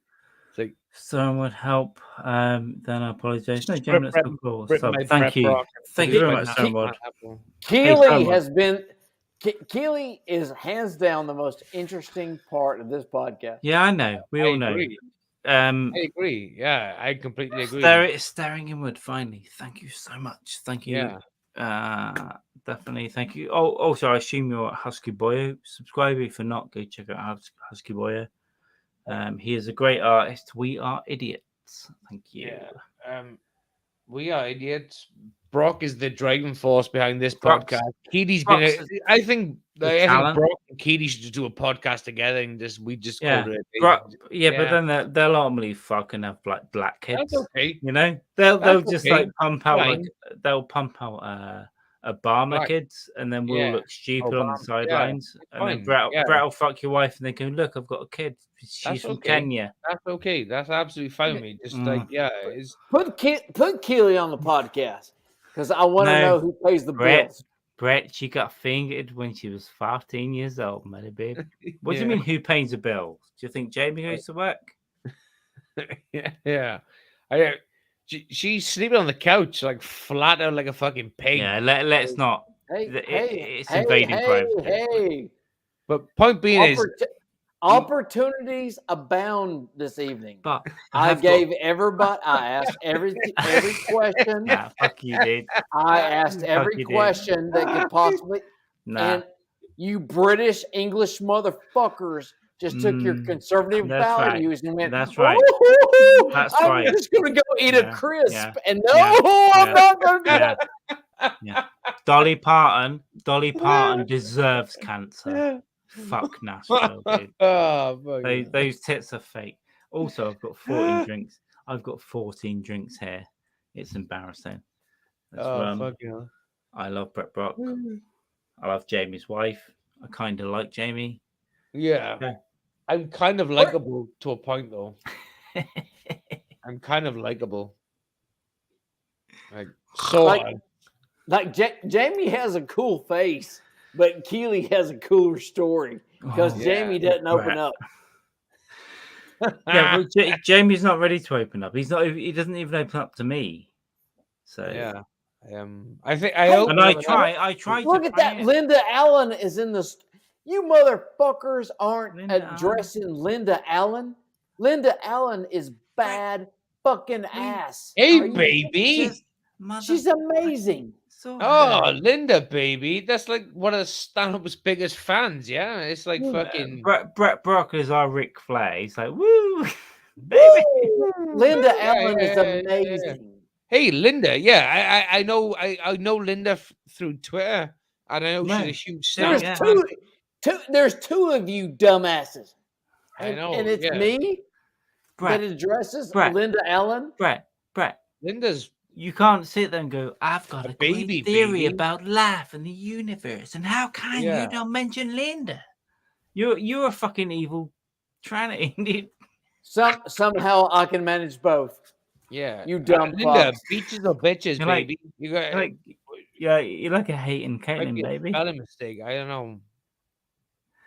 Oh, Nappo, the nipple dance. No, you wait till later. You fucking old puff. Making gift. Yeah, he's making Carl. He done a gift for you. He done a gift of you anyway. Yeah, you little wank off. You know why? Because he's an old dementia-ridden twat who came on. He constantly he's defended Bill Cosby. He's defended rapists.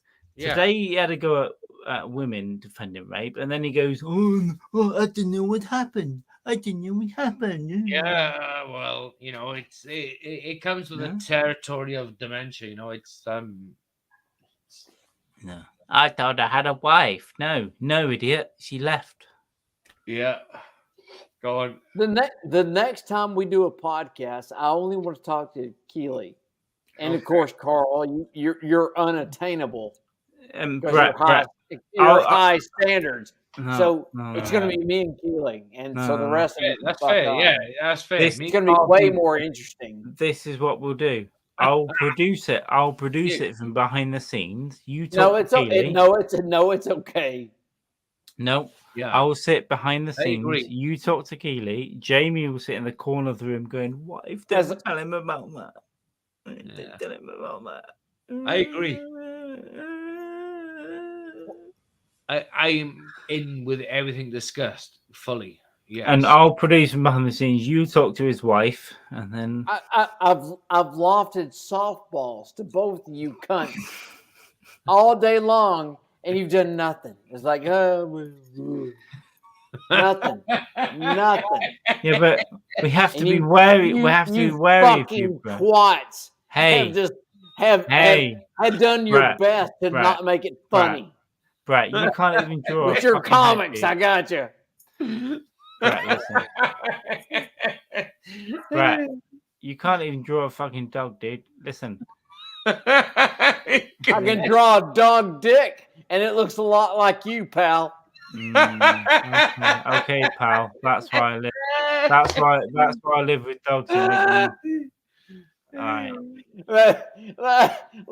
Let's take a mascara. Look at that lipstick case. Oh, it looks like Carl. You know what? I wanna paint a big Chris Rock thing on, and I could go. I could just because at the end of that, what we didn't talk about at the end, he went. I could just because he could just absolutely ruin Smith, and he was like, "It goes, but I won't." I could. And he knows all the intricate secrets of the little Scientology life. Are you not looking at your chat? Look at Linda. Linda is a beautiful person. We all love Linda. How are you seeing the chat and I'm not? What the fuck am I missing? Hey, Linda. Jamie, you have to get on your phone or something and go onto this. Oh shit! Yeah. It's too. The fuck is wrong? There's two of you. There's one of me on Twitch. You dumb fuck. Hey, Brett. And I'm actually working. Yeah, because you pretend to be a nice guy when you're not killing women online. So fuck you, dude. I'm fucking slaying women. Is that what you're saying? Yeah, slaying is what I'm talking about, dude.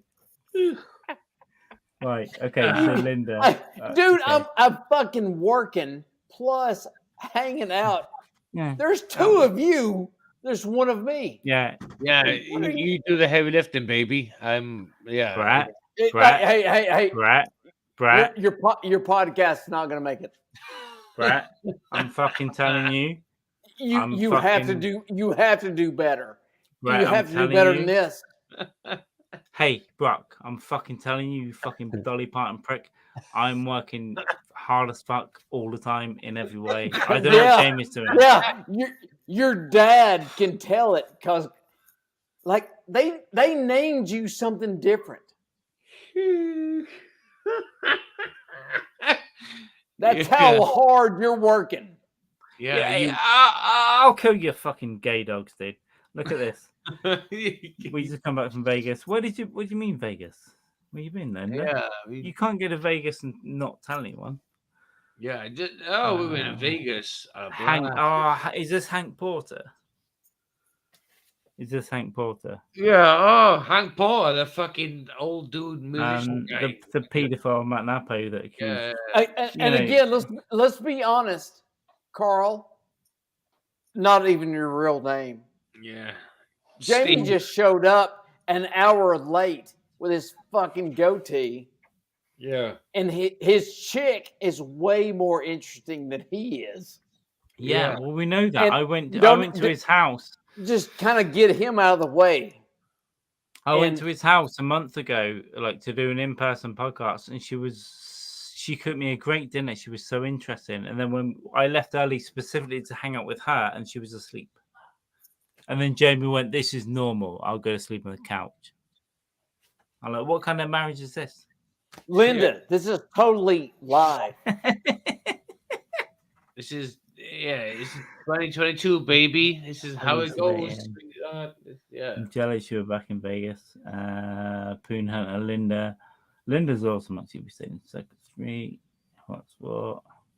Yeah. Dolly Parton break. See, look at that. Look at that. Jamie is yawning on his own podcast. Podcast, I'm just yawning like, oh, yeah. here's the delicate situation. This is my podcast, No, it's and I not invite Dylan. Jamie He showed on up it. late. He showed up fucking late. I'm just And like then a he's yawning. a drunken co-host on on occasion. Yeah, But he's letting the side down though. Jamie Selwick. yeah. Here we go. I typed this shit on my fucking calendar, so I was ready to go. And we've had 6 hours. And now a co-host is like, don't worry. I'll get there when I get there. Right, it's okay. What I'm gonna do? 2 weeks ago. 2 weeks ago, Jamie was like, "I'm tired. I can't come out. I'm tired." And then we started a thing, and he goes, "I'm coming back on." So that's how much I'm worried about Jamie. I'm not Jamie. I'm not shitting you. I'm worried about you. I'm worried about how much pressure your wife has over you, and we should kill her and your kids, and we should kill your kids and then her. Well, the next podcast is me and Keely. We've already established that. I think so. In fact, I am due to speak to George Willoughby over the weekend. But Brett, anytime you want a podcast with Keely and Jamie, you arrange it. I'll just give this whole thing over to Brett and Keely, and we'll just sit in the background and watch it. Yeah, we sit in the background an hour. Watch. But the only way we're doing it, Carl, which is not your real name, is if you do it with a more psychotic camera angle. Yeah, and a real name, you pig. This fucking one, you fucking Bob Saget queer. Yeah, that one. Yeah. I get it. I'm gonna wake up in a minute. What I'm gonna do? I'm gonna go and crush painkiller. Wait. Did you just say you have to wake up in a minute? Jamie, I'm gonna wake myself up. Jamie, no, stop taking drugs. What the fuck job are you? What, are you gonna drive a truck tomorrow? I gotta take an upper now, and I'll be fine. Fuck's sake, man! All right, go do what you need. What are you doing? What do you do in the morning? Nothing yet. It's Good Friday. Jesus died. Let him, Brock. Let him have a day off from whatever he's doing. Jesus Christ, let him have a day off. Jesus died. Like Jesus' death day. Jamie, go and get a pill, man. Let me go and get a little leper, and I'll be back. All right. Go on, get out. Go get a pill. I can see you. Brock, what a difficult night this has been. And I have to say, not at all. It's not been difficult at all. But I have to say though, I looked at tonight as 2 hours to 3 hours, and we've done 5, so it's pretty good. I know, asshole. And had it not been for me, right? You wouldn't have addressed anybody in the chat. Dumb fuck. Yeah, because I'm so invested in the situation. When I have the whole my thing dogs set up, are just dropping diarrhea and begging to come in. I have your fucking dogs die. Listen to me. When I'm set up at home, I've got 3 monitors and I can see everything. Here, I'm in a transition out and I can see one little fucking laptop, so I have everything in one thing. So that's why I'm not seeing everything. So okay. That's it. And then Hank Porter's there. So thank you very much for being the message subscriber, everyone. Linda, thank you very much for dropping by. It means a lot. And everyone in the chat, it really does. If you haven't already, please subscribe. It really, really, really means a lot to us. Linda is I love Linda so much. I don't know Linda so well. I know a lot of these other people, but I know from Twitter and from chat rooms. So thank you very much for I love her following this show. I love her stories and I love her laugh. I love everything about Linda. I love her. And I'm not going to make you let me cry, but I love this whole community is very nice. And I sometimes say mean things, but I don't mean them. I sometimes say them just to see if they're funny or not, and they're often are not funny, and I just sound mean. So I'm sorry for everyone in the chat, but I've said mean things about. All right, you fucking gays. Look at Linda. Wait, are you peeling off Carl? No, I just I fucking had a car accident 2 weeks ago, so I constantly have to massage my neck. Suck it up, you pussy. I am a pussy, and I'm sucking it up. And sue him for all they got. So you feel good at Sakati. Concur. Craig fucking motherfucking Johnson. And now he decides to hang out. Like a fucking barnacle. Jesus Christ. But Craig, you know I am only joking. My friend, you were very with Brett at the end of the Andrews Podathon. You were brilliant. So I've always got your back. What? And, you know, I'm just saying hello to Craig in the chat. I'm acknowledging the chat. Is that okay, Brock? Dude, Craig. He's a good guy. Craig is nice for no reason. I know. I think he's definitely killing women and probably black women. But at least he speaks to us white men sometimes on podcasts. You know. But I want to throw that out there. Craig is nice for no reason. Okay. He's a super nice man. He is. He's actually one of the nicest men I've ever met or not met. And because of him, I was like, shit. Well, everything I put on Twitter is bullshit. What he did at the Podathon was amazing. So there we go. I'll always be indebted to that man. And as many mean things as I say, if I go into Mind Dog and say weird shit, just remember, Mind Dog defends Bill Cosby. You know, that was that guy. He resides in North Mexico, lost a desert to bury them. Yeah, I want to go to New Mexico just for the Mexican food. I love Mexican food so much. It's crazy how much I love it. Did you just say New Mexican food? No, I said I want to go to New Mexico to try Mexican food because in Arizona, it's dumb.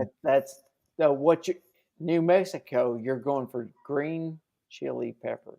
Okay, but that's what I need to remember. Green chili because peppers. You can come to Nashville because we got real motherfucking Mexicans here in Nashville. Yeah, but I also met real Mexicans in Arizona, in Tucson, I would think. And that was a brilliant, if I can find the name of that place, that was great. But yeah, but I'm not knocking what you have. I'm just telling you. All right, I'm coming, dude. If you go to New Mexico, it's green chili peppers. But so I'll see Nashville before New Mexico. So I'll come and try your shit, chili peppers. I thought I said that earlier, but if you get anywhere near Nashville, of course, if you have a 4-hour layover, I'll come drink beer with you at Nashville. Brock, not on this next trip will be difficult. I'm not sure. On the trip after, I'm fucking getting an Airbnb 30 minutes from your place, and you can I'll come around within the road. So we'll figure it out. Maybe it can be on this next trip, but it's just I'm not sure. This year, I've got Brazil next week. I've got Scotland, which is fucking more expensive than Brazil because it's so crazy. And then I'm going to the US, New York, Austin. I'm not sure. Coming back to Nashville might be difficult.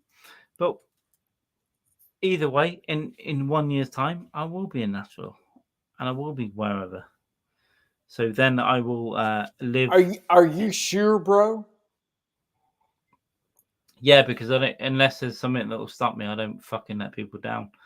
My friends that I'm seeing in Brazil next week, I promised 2 years ago I'd be there, and I couldn't because of COVID. Next week I will go. It is I have nowhere to live. I'm going to Brazil.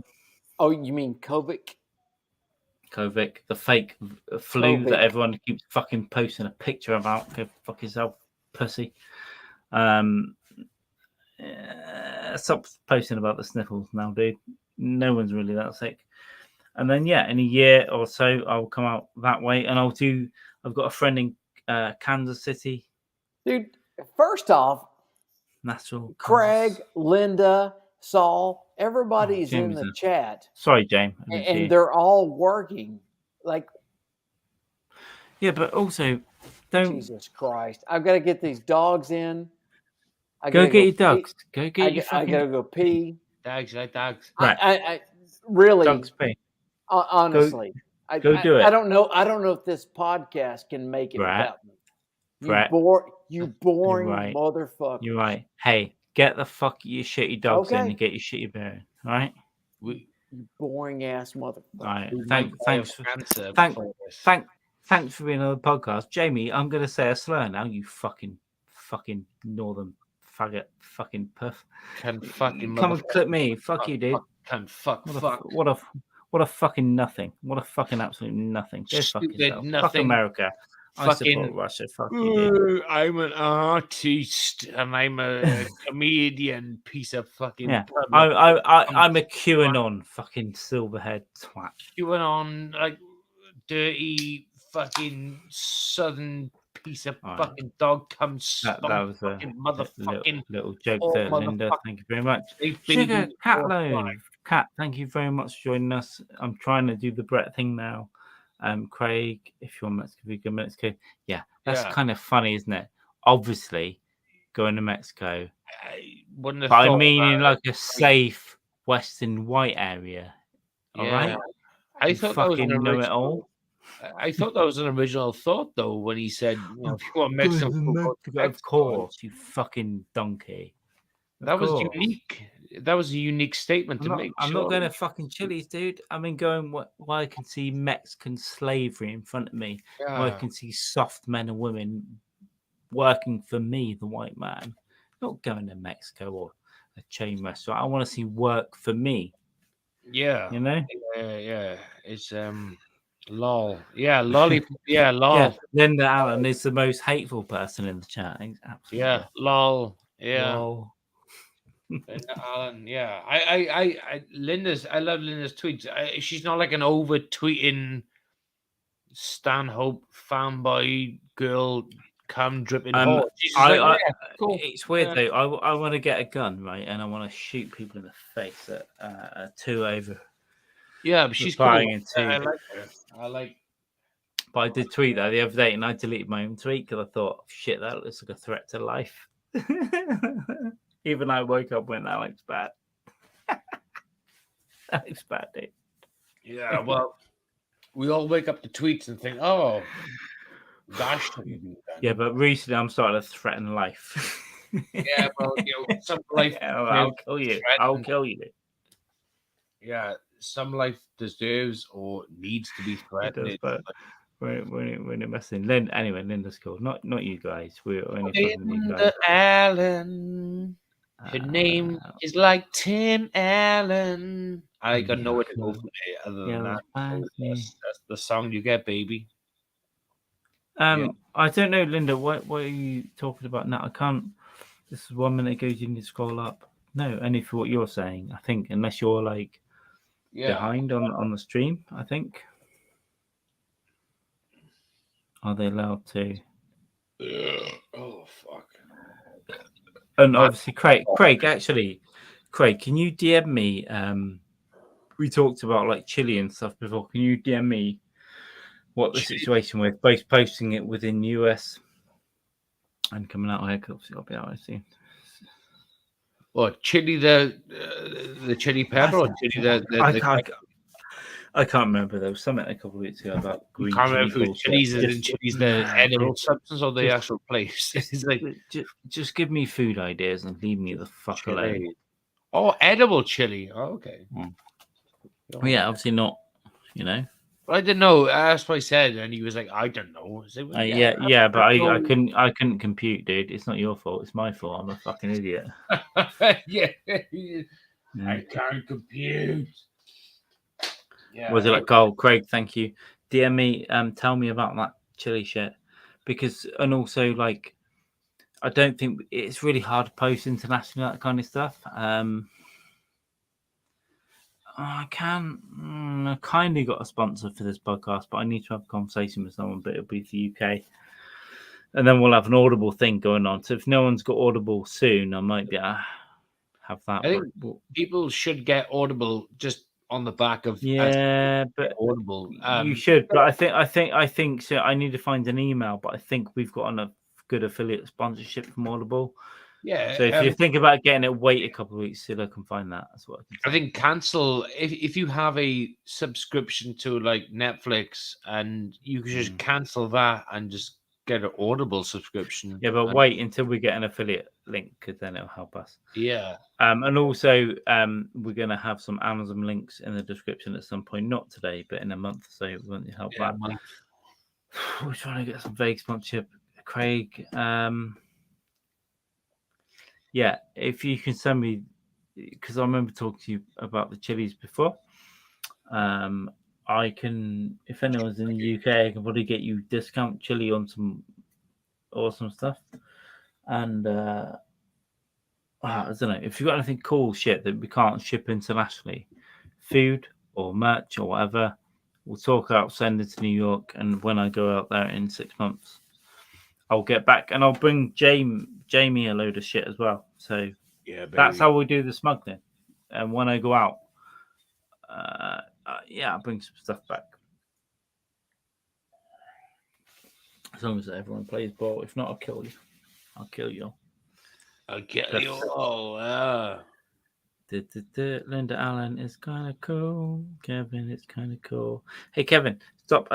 What I would say to you, man, is don't. If you want to troll people, like, don't, because I think that the less time that you spend like thinking about people that you hate or love, the more time you'll spend on yourself, man. And you seem like you like hiking and stuff. Concentrate on that. That's what I would say in my philosophy, even though I'm a drunken idiot. Yeah. You know? Live I and think love, you're baby. cool. I think you're cool. And maybe we'll hike together sometime. Perfect, we'll make it happen. Thank you very much, Craig. And also, it's very nice to see you here, because I know after the podathon we saw you a little bit and we haven't seen you a lot. I know you've moved. I've been moving. I got no family there, so I'm sure you've had a very he's been moving a bit around. stressful time. Yeah. So it's very nice that you. It's Well, very he's on nice that you checked breathe. in, man.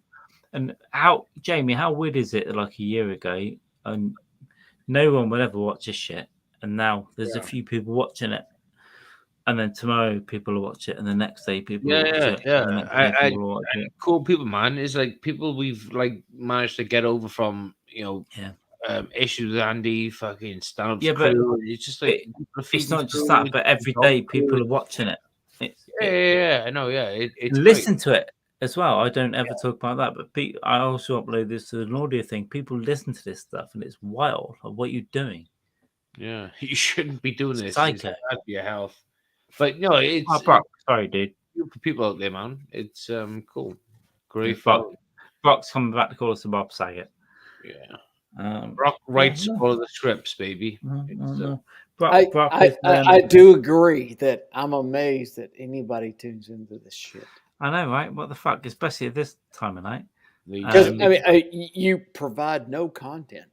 It's right? Horrible. We got zero content. It's horrific. We we're all waiting. Funny. We're all waiting for Carl to blow his brains out, and then Keely is the only. She's the most interesting thing on Jamie's end. Yeah, I agree. I completely agree. When I showed up, I was like, Jaime and Carlito, Jinkawa, Jinka tu madre, hola, pendejos, and like. Jaime and Carlito. That was the most interesting thing I could think of when I showed up today. It's like, and since then, you white bread motherfucker. Hey, what do you mean white bread? Sorry, you fucking horrible people. We just scum. I know. You jive talking fake Dolly Parton bitch. Listen to me. Trash scumbags. Listen. You hope that we kill ourselves on air. You hope that I kill myself. It'd be fantastic. I know you hope. Oh my god, are you kidding me? I would love it. I would have. You hope that happens. You can go, hey, I draw Gilbert Gottfried last night and tonight. I just fucking draw blood spatter on my own face because I made someone kill himself. That's non-white people are telling me on Twitter it would be incredible. Yeah, because they don't know the type, dude. Yeah. Jesus. I think Brock sketched Van Damme in, so he said blood sport, but it was like kickboxer. Brock has no idea which film that was all about. Kickboxer, blood. They're different films, Brock. Can you tell me the difference between blood sport and kickboxer? Hey, Brock, you can't. You fucking shit talking bitch. Look at this. Yeah. Fucking scumbag piece of white trash shit. I've told everybody on my Twitch stream, which you should go check out, everything about the differences between blood sport and kickboxer. Go on. Look. Here's the deal. Jamie only looks good in glasses. Okay. Fair. Fuck you, motherfucker. Fuck you, motherfucker. Yeah. I just got your point. Yeah, okay. Yeah. I just got it as I took the glasses off. I was like, okay. Fair fucking dudes. The fucking what was it? Like, do you think Van Damme like picked those roles thinking different characters? Oh, I could really get into this character. No, we didn't. Wait a minute. Again, let's go. Linda Allen, Brett Coldhard Brock.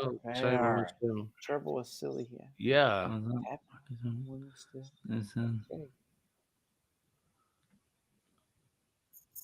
Brock is trying. Fuck you, Carl. Yeah. I mean, you're a great man, Brock. You're a great man. Yeah. He was a great go man. fuck yourself. Oh yeah, I listen to words like triangulate, you big fucking puff. Is that you, Jamie? Yeah. Oh yeah, I triangulate the sun. Do you triangulate yourself on the table? Probably. Yeah. Hey, first off, Triangulate yourself on the table. are we just gonna do reverb all night long? That's I what got a think. bald-headed fuck. I got a cuck on the other end that stays on his phone all night long when his wife Brett. does the real Hey, work. Brett. She's working with the kids. Brett, Go fuck Brett, yourself. You know relax, what? dude. You guys haven't really actually Right, taken dude. over your podcast. Okay, man. You can't even Listen, can't even take care of the chat. You dude. got great people in the chat. And you two motherfuckers All right, dude. can't even. You can shout But because you're alone. Listen to me. I've got a bald head because it's a solar You got panel that for- fucking right, Yeah. motherfucker. Bitch. I've got a You bald head. can't have the truth. I've got a bald head because it's a solar panel for a sex machine. Go fuck yourself. Yeah. Hey, that joke worked well in 1989. What do you got next? No. Well, I don't know. I sometimes open for Sam Tripoli who's QAnon. Go fuck yourself. Yeah, all right. Is that the best you got? Now you're we're gonna walk on the cobblestones next. Yeah. No, the only joke I've got next, I'll kill your dogs, which isn't a joke. And then I can't. Then that just gets weird though, and then all Carl- three of us go, "Oh, God damn it, we can't be friends amongst us for fuck's sake." Carl, that's not even your real name. Would it make you feel good if I sent a hitman over there and killed your real brother? No, I don't care. I don't care about my siblings. Yeah. Ooh. No, I don't care. It's like I've now accepted they should die. So if suddenly one of your brothers just left, it'd One's, be okay. One's the fattest person you'd ever meet. The So- second one's got so much mental illness. Ref- Who cares? ref- Calm down. So if you're new to the chat, you got a Mm. reference like 3 or 4 or 5 weeks ago. Carl and I talked a lot about his family. Sure, yeah. For sure. For sure. But baby. that also helped me because since then I'm like, do you know what? We've all got to die, dude.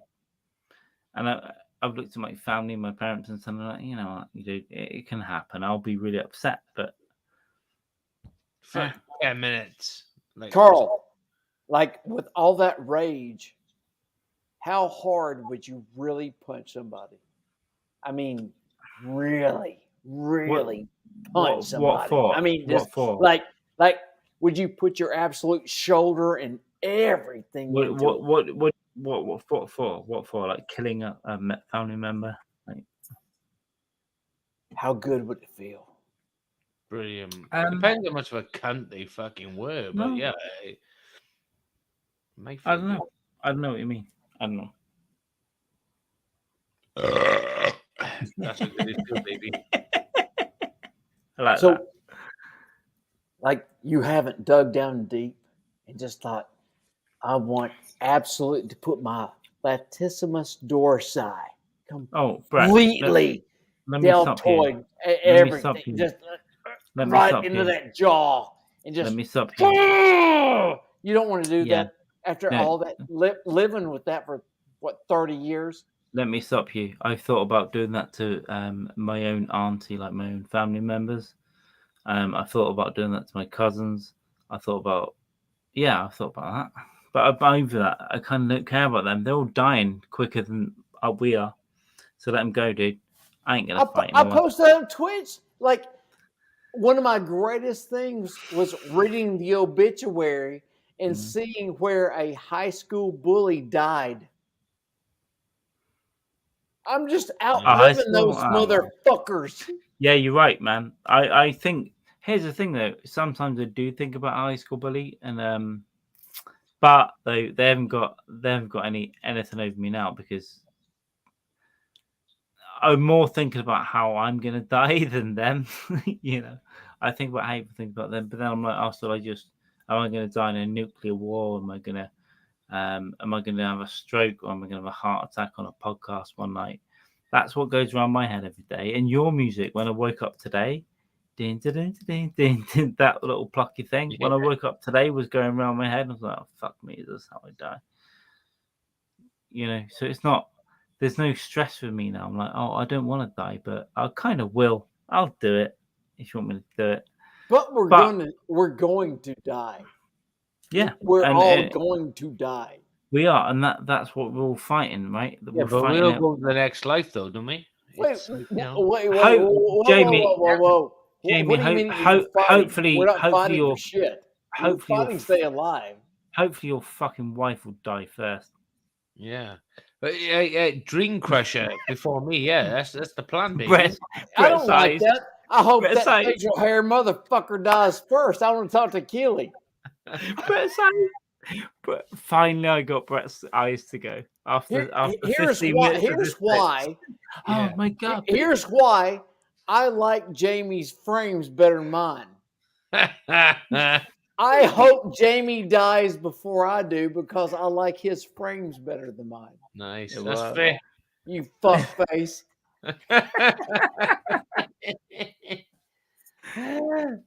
I can't believe he's watching this. Just to wait. I leave my frames and my will to Brett Brock. And you can, So here's what Brett looked like when he put his glasses on just now. Break up the You know what nemesis means? A righteous infliction of retribution manifested by an appropriate agent, personified in this case by an horrible cunt. Me. Gentlemen. I hate every one of you in the UK because you get to say cunt. And here in the States, if I go, look at this cunt. Yeah, but you're going to get canceled.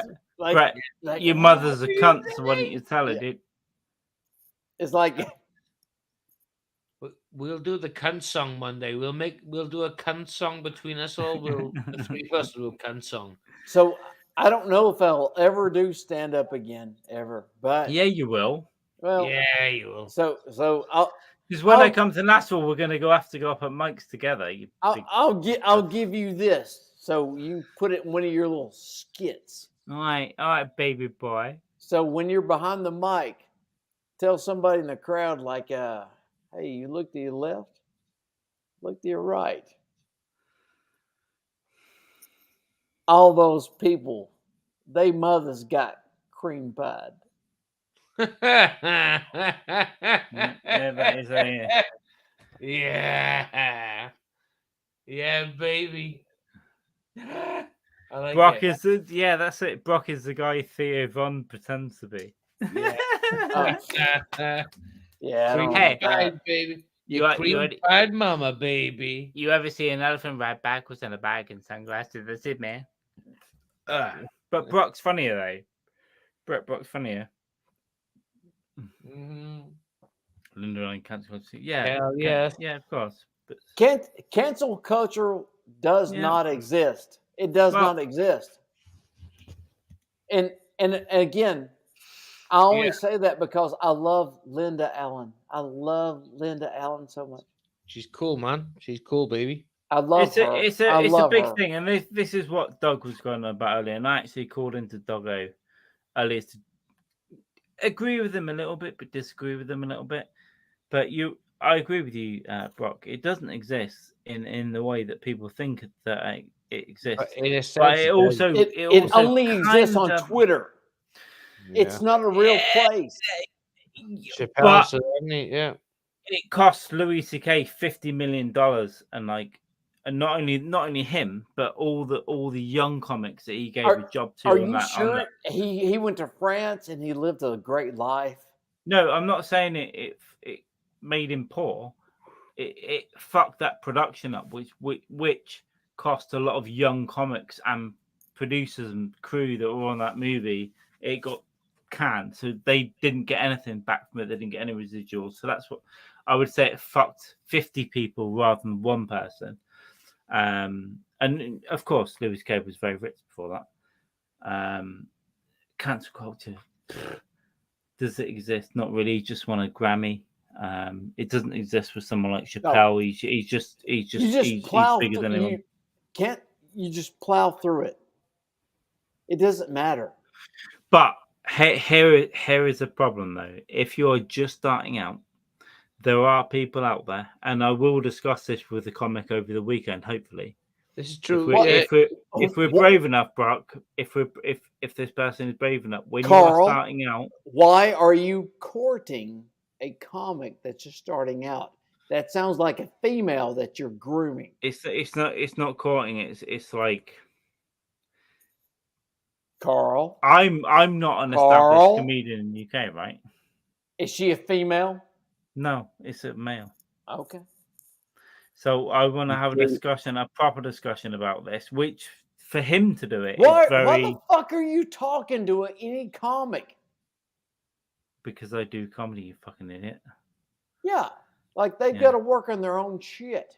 What? Yeah, so can I put this out there though? If there are 30 places to do comedy and 20 Carl, do you have your own album available on YouTube and that kind of shit? Nope. Then what the fuck are you doing? Because I have to build towards it, and you can't get.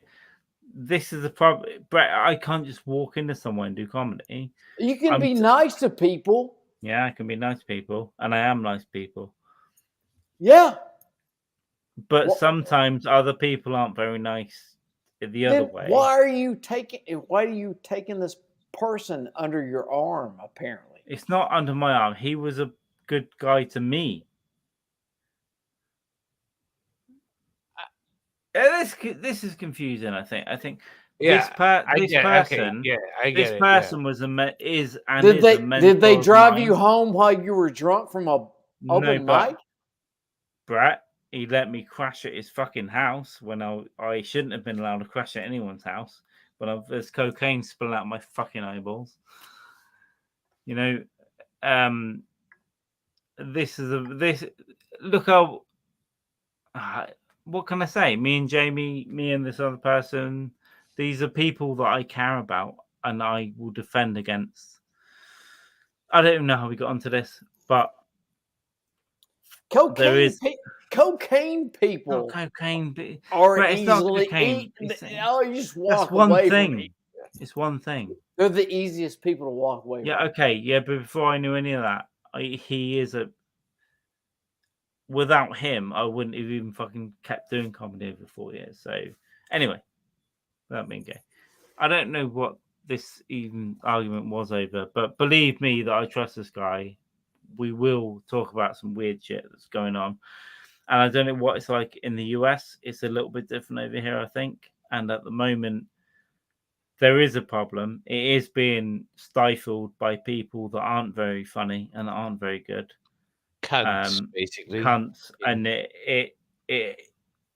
is a problem. And when I talked to my friend over the weekend, this might be one of the first times that we have talked publicly. I will always say weird shit about people. I don't give a fuck. But this guy, I think if we talk together, it will be a good thing to happen. Not that it's a big thing, but it's just an important thing. It's a different thing from over there, Brett. That's what I'm saying. There are people here that can fuck people up. Hey man, hurry up with the story. What the fuck? Where's the story going? I can't remember. Fuck you. Hurry up. Like you were talking about cocaine and get to the story. Yeah, there's no story. Let's just get drunk. God damn, 6 hours and 22 minutes. Get to it. Yeah. I thought you fellas were cool. And all I found out is fucking Carl is the coolest thing is Keely in the story. Hurry up. Hurry the fuck up, bitch. There's no story. You fucking confused me so much. Fuck you, dude. And also, who cares? Go fuck yourself. I'm not giving in to you again. I'm not doing that weird shit. Oh, fuck me. Look at this. I almost blanked out there fucking because I was like fucking. Brad, don't fucking shout. Goddamn, there's two of you and you're still bumbling idiots. Hurry up. Yeah. Okay. Where's the punchline? Get to it. Okay, I'm Brett Brock. I'm the most fucking consistent person in the world. Fuck you, dude. Don't fucking come at us like this. Yeah. Thanks for having me. I appreciate it. No, I love you too. But don't fucking come at it. I know that's what you're waiting for. Get someone get a dick out. Someone get a big dick out right now. A huge cock. Dude, can we all just cheers each other and have a fucking drink right now? What are you doing, Jamie? I'm gonna get my dick out right now. I'm gonna get my dick out, and we're gonna be fine. We're gonna be okay. I got a bare ass. I'm gonna get something out now. It's like this is doing. This is fucking. Oh, Matt Nappo wants to shut this train down. Oh, does he? Nappo, try it, you fucking faggot. All right, Linda Allen. Sorry, Linda. Linda, by the way, thank you very much. Bare ass. Helena, just goodbye. There you go. Well, don't say bare that. Ass out. Don't say that again. There you go with the beers. Thank you. Yeah. Nappo. Yeah. Yeah. Okay. Let's stop fighting. What should we talk about that we agree about? I wish I could fucking. I can't. Brett's been very aggressive recently. I want to be able to see straight, let alone fucking talk. Jamie, Jamie, do you need to go and get another drink or what? Maybe I'm like I have things in my body that shouldn't be there, but I'm like a ring. Do you need to get a drink or not? Yeah, Carl. Well, hey man, I understand it's late. Jaime, Jinko, madre. I know it's We survived the Brett assault. We're all good. This motherfucker, I swear to God. One day I'm just gonna turn up at his house with his dog's fucking coat on my shoulders, going, "Hi Brett, it's cold out, isn't it? You know, fucking psycho." Let's do it this way, Jamie. Yeah. Go get your booze. Go get it. I need more than booze. All right. And when you come back, we're going to talk about some real shit when you come back. Jamie, go get your shit. Go get. In fact, let's bring him back quick. I didn't mean to cut you off. Go get your shit. Go get what you need. Get pills, get booze, whatever. Yeah. Go get it. Go get it, my friend. There we go. Man, I've got so much shit here. It's unbelievable. And I respect what Brett Brock is doing. Yeah, man. I don't know about that, Carl. And Brett Brock is going, "Fuck you, man. You fucking English asshole. Fucking, I could kill you in a fucking heartbeat." What are you talking about, Carl? My mother, mainly. See, now we're getting deep. Why is it all about you, Carl? It's never about me, man. I ain't giving anything else up. Ken Harris 6 and Punky watching Twitch. Come over to YouTube, dude. Are they drunk or just British? Hey, don't be so offensive. We're British. Get in. We're not concerned then. I agree with that. Come over They're to just YouTube. British. 12 steps of physical. Yeah, because 12 steps isn't real. It's like, oh, the only thing that wants 12 steps. Is it? Is it pussy? You don't have to be told whether to be sober. Just be sober. So, Wade Boggs, third baseman for, all I know about Wade Boggs is Boston it's Red always Sox. sunny in Philadelphia. He had a sex addiction. So he had to go to sex addiction counseling. So, yeah. All I know about that What's is the that 12 steps for that? it's Always Sunny in Philadelphia, and it's the Wade Bug challenge, right? And they're just smashing beers back. That's all I know. Just It's phenomenal. It is crush. phenomenal. Doing softball tournaments and shit. Like, oh my God. I'll show you. Sugar Cat I Load. won't hang out in the parking lot. The funniest person around, and the name of Yolks and Dam. Absolute, unequivocally hilarity. Matt Nappo. This step is click the end burger. Is that how your marriage is doing, dude? Don't come at me talking about ending broadcast. Go fuck yourself, man. I gotta be honest with Matt Nappo. I've been looking at my hour and the beers. I'm like, shit. Yeah, me too. This over there isn't looking good. It's looking real bad, actually. Over there, that's a lot of beers, a lot of rum, and a lot of time. But I love you all. So, all right, Gay, get off the screen.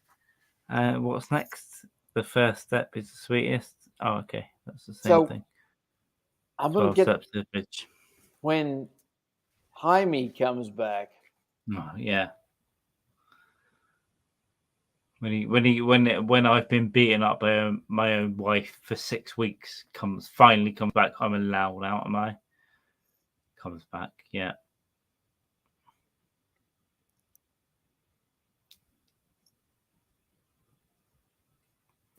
Come on, Jamie. Hurry up, Jamie. Hurry up, because I have. Hurry up. If you leave Matt Nappo win, no one's leaving before Matt Nappo did. Zapone Havertz, thank you for watching. Please subscribe. If you have not already, please subscribe. Thank you for coming. And coming. And come on my face, dude. Linda Allen, absolutely. Still going. There we go. Isn't everything lovely? Linda, where do you live? Which state do you live in the US? Massachusetts. Next. All right. Yes, because I'm very active in the chat. I know stuff, motherfucker.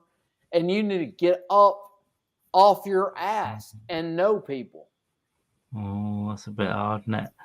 Okay, I'll write that down. Yeah, I go hard, as Sam Tripoli says, I go hard in the paint.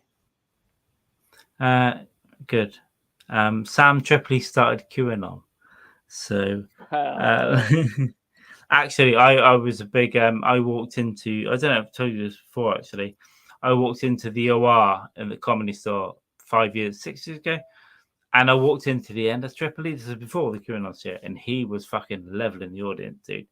He was. They weren't getting it. It was like in that room, it's probably like a 80, 100 whatever seater.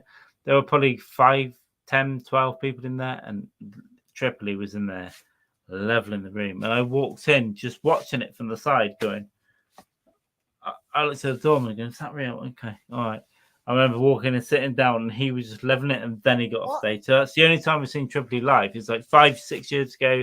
He was having a real go at the audience for not getting it. And I walked in going, Jesus, man.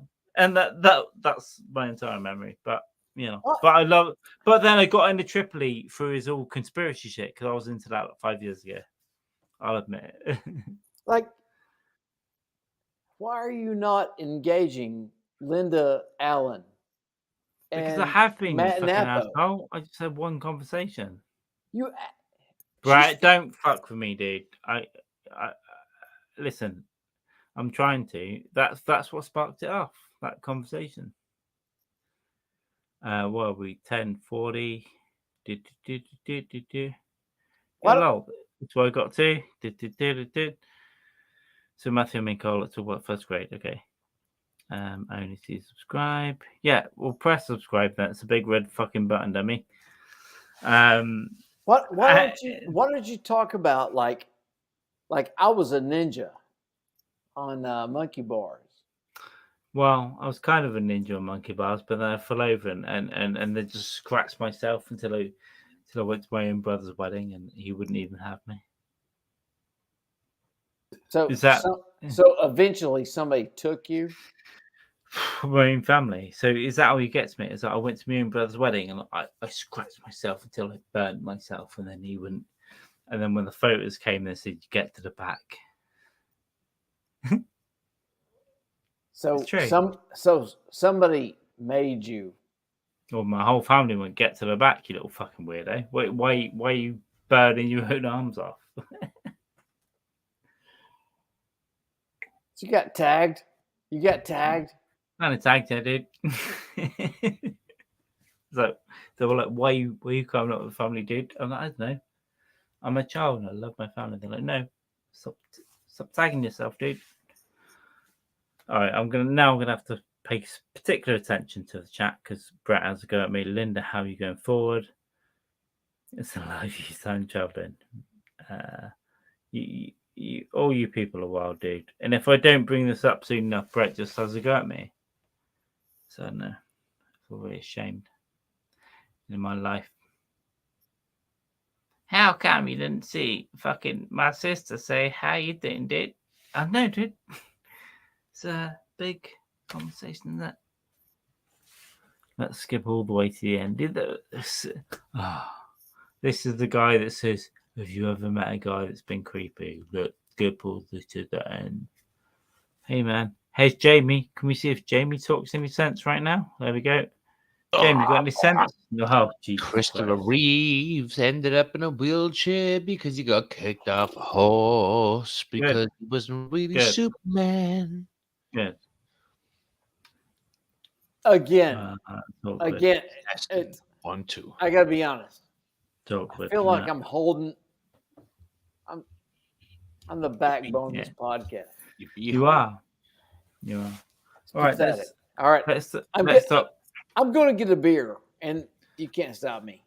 Go get a beer, Brett. You fucking Bob Saget. Bob Saget. Linda Allen. Goodbye, my love. Bye, my friend. Stephen Kyler in the chat, but not a Stephen Kyler one. Kat. So what is Steve in the chat as? What's Steve in the chat as? Is he someone different? Is he? Hey Steve. Hey Steve. You've got hairy toes. We know about it. Just be toes on Steve, dude. Is Steve there? Is Steve actually there? Trying to investigate this right now. Yeah. God, this is serious shit, baby. Actually, this is. I think this is Steve. I think this is Steve. Yeah. I'm so psychically powerful. I think that's Steve. That's Steve. And all of it. Yeah. Okay. Yeah. Obviously a Jew. Yeah. No problem. No problem. Yeah, but Jewish. But even if he is Jewish, better than the Catholics. Well, I didn't say that. I did. Brett Brock, is this Steve of Cat and Steve, the Zeppelin of it? I think it might be. I hope so, because keep my name. Okay, we'll never mention you again, Steve. Can we call you Hairy Tozo? Or cunt? Cat's boyfriend. Please, Harry cunt, and please say it a lot. Oh, look at this, Harry cunt. Cunt. I was just saying a cute nickname. That's disgusting. That is horrible. Yeah. I was saying a cute nickname. Big fat juicy cunt. No, don't say that again. That's horrible. Big fat juicy cunt. Oh, with a blistering sore on your lip. Oh no. Yeah. Lick that fat juicy cunt. I think it is Steve though, isn't it? Look at him. Hobbit feet. Yeah. There we go. There's no need to hide. We don't. In fact, if you want to hide it more, we'll never tell anyone again. We'll just not tell anyone. Don't be a closeted version of Cat's other half. Just come out and proud. Just say I'm Steve. But I'm a cunt. But are you impressed with 3 drunken idiots that went? That's Steve. Yeah, that's Steve. Because your wife has been giving all that a week. Look, I'm Steve. I'm the other half, the Cat and Steve. I'm a dirty cunt who crawled from a dirty cunt's vagina, and I want to be part of this thing. Just say it out and proud, baby. I don't know. Get out there. I have Also- to be Proud, baby. 6 hours and 37 minutes. Oh my god, bro. You Oh, my turds, you God. fucking turds, Fuck you, just finally got tuned up and start saying cunts more. What the Alright. fuck? All right, 6 calm hours down. and 37 minutes, you're finally kicking in. Come on, Come let's on, go. you know- come on, you Do you know fucking the pussy. you know the Paul McCartney song, the frog song? Ah, I'm a big Just No. fucking just think of rather than Bum. frogs, just think of cunts. Bum. Cunt. bum, Cunt. When the Cunt. camera starts rolling, Bum. you should be on, Cunt. and you're not. Bum. 6 Bum, hours bum. and 38 minutes. Bum. Cunt. I've bum, saw bum. nothing but garbage. I've carried this Bum, fucking bum, show. bum, bum, I've given bum, you bum, bum, options. bum, You got bum, nothing. Cunt. bum, Cunt. bum, Cunt. bum, Cunt. bum, bum, Cunt. bum, Cunt. bum, Cunt. Cunt. bum, Cunt. bum, bum, Cunt, bum, cunt, bum, bum, cunt, bum, bum, cunt, bum, bum. I'm like Bum. Sam Phillips watching the Beatles, and this ain't Yeah, it. fucking Linda McCartney walking in a Cunt. circle. Go Yeah. fuck yourself, dude. Cunt. Jamie, Look don't at get this. no. It's too early for tits. It's too early for tits. Cunt. Oh yeah, it's like AM our time now. It's like fucking Yeah. too crazy for that shit, baby. Nah, it's Anyway. all right. Anyway, Keely runs a show. Steve, Yes. thank you very much for Says watching. on the Whatever, dude. show. It's all right. You are lovely. You are very lovely. This is one a hot mess. You like my lady? Yeah, of course. No, Kat isn't a hot mess. She's so amazing. She has invented amazing cocktails with Dr. Man. So there's no problem. And We're only fucking with you guys. You guys are probably every amazing. pig. We love every pig. And I'm sorry I recognize you, Steve. I just know I've got psychic powers, I think. Jesus wept. Fuck you, Ray. Fuck you, man. Yeah, Jesus wept. Yeah, Jesus wept because he was going to get crucified to death because his father sentenced him to Yeah, death. because his fucking mother woke up in New Mexico and she was a fucking whore. Jesus wept. Da Vinci's painting was garbage. Yeah, or horrible picture. Fucking piss shit. Or you listen to Mind Dog tell lies. It's like, clearly it's a crime. It's like, why don't you listen to evidence first, idiot, before making slander on the internet? Yeah, You fucking stupid old dimension cunt. Fuck yourself, dude. Give us a MacBook. Give us a horrific. Shakespeare was right. Drunk British on the spectrum. How about drunk British and on the spectrum? What can you do about that, bully? I don't know. Let's whip our peckers out. Hey, bully.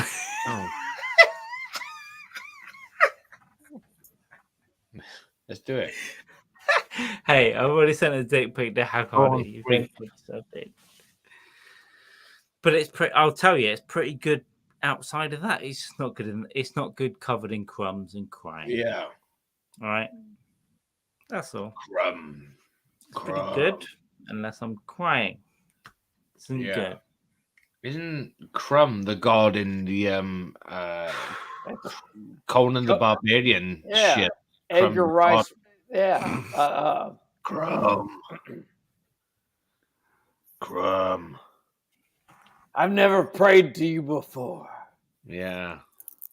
No. It's coming. Yeah, the threesome swinging wonder. He goes, I'm gonna hang out with you guys. Of course you can. You're 62. We're terrified you're gonna die. Yeah. Hey, speaking of dying, I'm gonna go grab a belt. Go get a belt, man. You're gonna choke yourself? Maybe I go get a belt.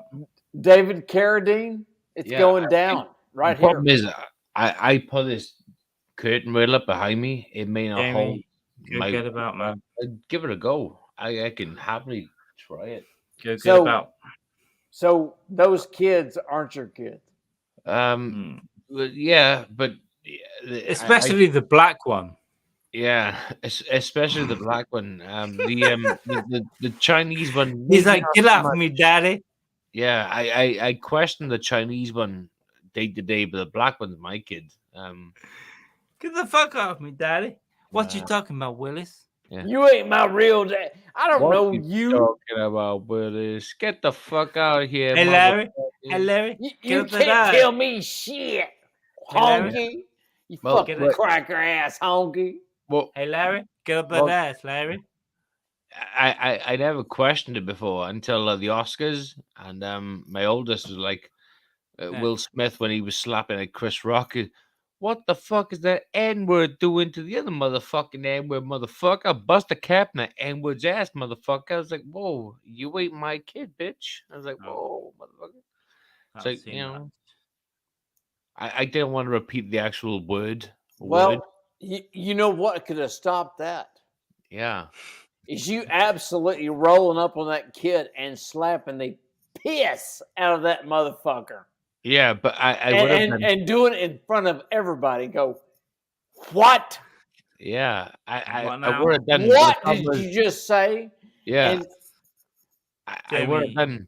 But don't- the problem all is- you kids that don't eat disrespect under them. my house, under my roof, what are you Yeah. going to say next?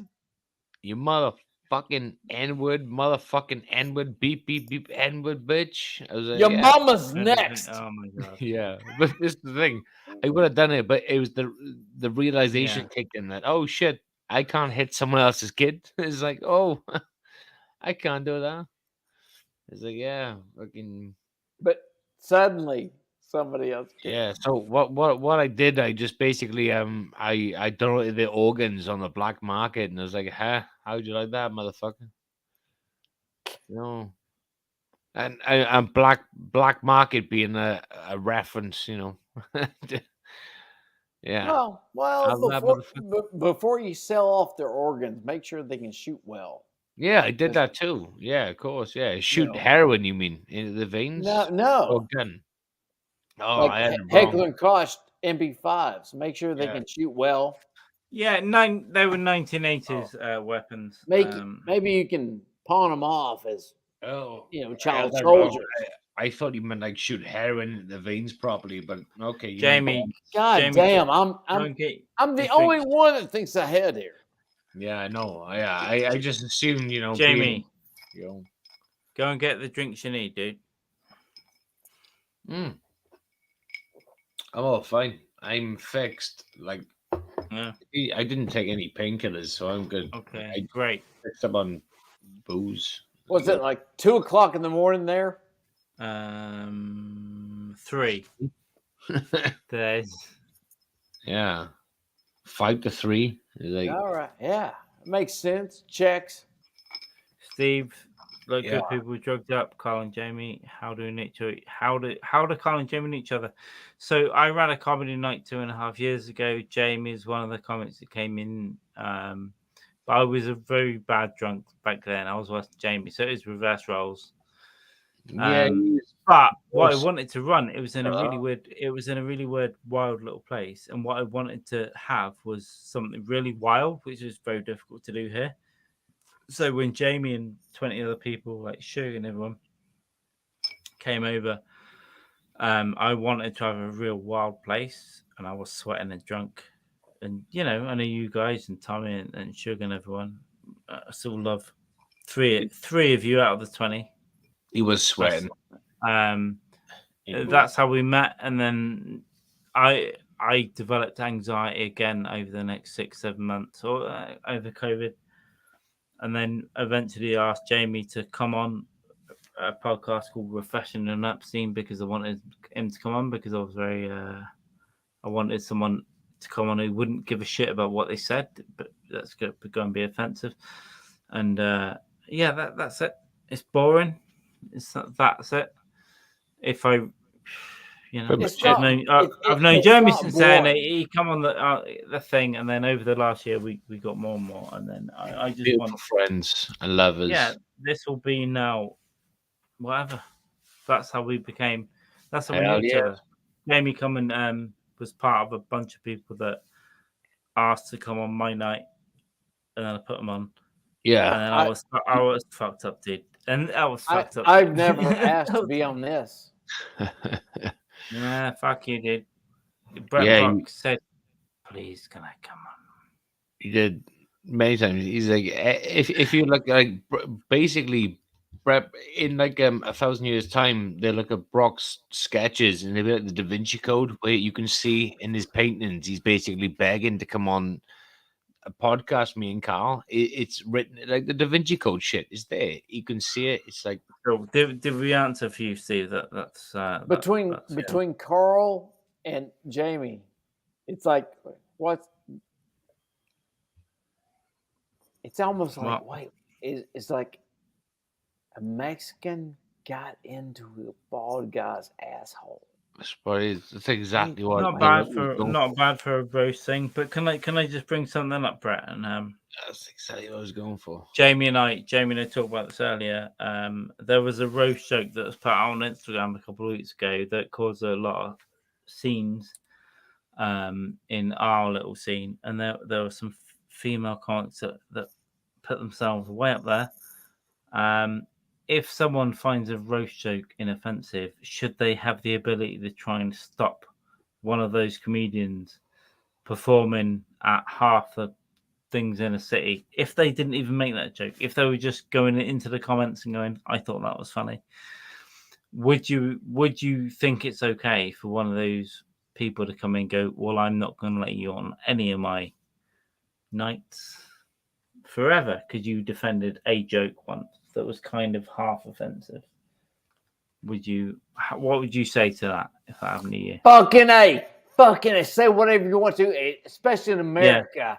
With guns, I'm strapped as fuck. Yeah. I got my Glock, but I'm gonna say, your bitch looks gross. How do you fuck that bitch every single night? Come to the stage, motherfucker. I agree. Woo! I agree, motherfucker. Jokes. Yeah, jokes, bitch. So there we are. So that's where we are over here, man. Now what? Yeah, that's why we are over here, man. That there's a real problem, and when I speak to George over the weekend, hopefully we're going to discuss it, and it's going to be a big thing. We're going to discuss it because there are people that are kind of powerful in the comedy community over here. Oh, please. No, Brett. I know, dude. And we're just gonna go, okay, man. Now we're gonna be funnier than you. So they told Carl and Jamie that you couldn't do a podcast. No, you would never. If anyone, those gatekeepers. Suddenly, Brock. Do you think anyone's going to tell me what to fucking do? No, it's not me. It's not me. It's across the way. But I'm inserting myself into it because it's like, nah, not anymore, dude. It's people going, I was kind of offended by that, so I'm going to try and get you to get it. I'm going to stop you getting any gigs over a 30-mile period. Yeah, that's what it is. And it's not against me. It's a problem against some of my friends. So we're gonna go, but you can laugh at it. William Wallace is right. He was like, get these motherfuckers off this island. Right? Yeah, I agree with you. Over nothing, mate. Over nothing. So there we go. That's all. Who cares about that shit? We'll discuss that later on. Anyway, Steve, as we know, is Steve now. There is a single tear on my cheek. Steve, your name is something down his cheek. That's what he's thinking of. No, Steve's a cool guy. Your name is. It's a toe. It's toe hair Steve. Toe hair Steve. Yeah. Because Kat told us all you need your toes shaven, dude. Yeah, I will do that for like $5 and a cocktail. But you should say fuckface more on this podcast. The way it's like, never livers will harm. Yeah, he could be the coolest guy on the planet, which he probably is. But he's still got to come to your stain dripping on his face, and he's shaved. Fuckface. Steve's a good guy. That's a big thing. That's it. Now he's got a cum stain. Jamie marked on his face. Jamie, I love him. No, listen, a friend of Kat's is a friend of mine, but unless he can come up with a better cocktail than Kat, then nah. But no one can. And also, that's it. Like, I love Kat and I love him because whatever. but who gives a shit? You got a cum stained tear on his face, and Brett Brock wrote that script, baby. Hey, let's put this out there. Do it. Carl has done all the heavy work, Yeah, and Jamie just showed up late. And yeah. just kind of hanging out. Again. It's what I do. Yeah, it's like what I do. I'm like a fucking drunken sailor. I just like, yeah, I'll rock up. Yeah. By the way, no one appreciates it. I've done all the technical stuff backstage. Thank you Yeah. for making all this stuff happen. Carl is put it this way. If I like when my grandmother dies, who's a multi-millionaire, and she leaves Fuck her. Carl will fuck the corpse, and I'm going to employ Carl to just be my administrative assistant. Full stop. That's it. Simple as that. I'm going to employ Carl to do nothing apart from my podcast, administrative assistant, co-host, whatever. Who gives a shit? Carl. I know. Sometimes I'm boring, but sometimes it's chilling. Yeah, Carl's gonna be my boy. He's gonna be my tech guy. He's gonna be there. He's gonna be Don't work, Carl. Just just there's your salary, baby. Just do your thing, dog. 6 hours and 54 minutes. There we go, Brack. Tell me a joke. Knock knock. Knock knock. Who's there? Go fuck yourself, you pig. Yeah. Okay, here's one. You like that one? You like that one? Okay, fuck off. It won't work over Cincinnati. Oh yeah, colon cancer died recently. Colon cancer. Colon cancer, though, isn't it? I would have liked, after killing a million civilians, that he would have died something of really mean, like colon cancer. No, that's just my nan. That's just my auntie. Nope. Oh God. Well, that is awful. Look in there. Oh God. I got a joke. Let me just read this joke. No, don't. Just let's get drunk. Let's get drunk together.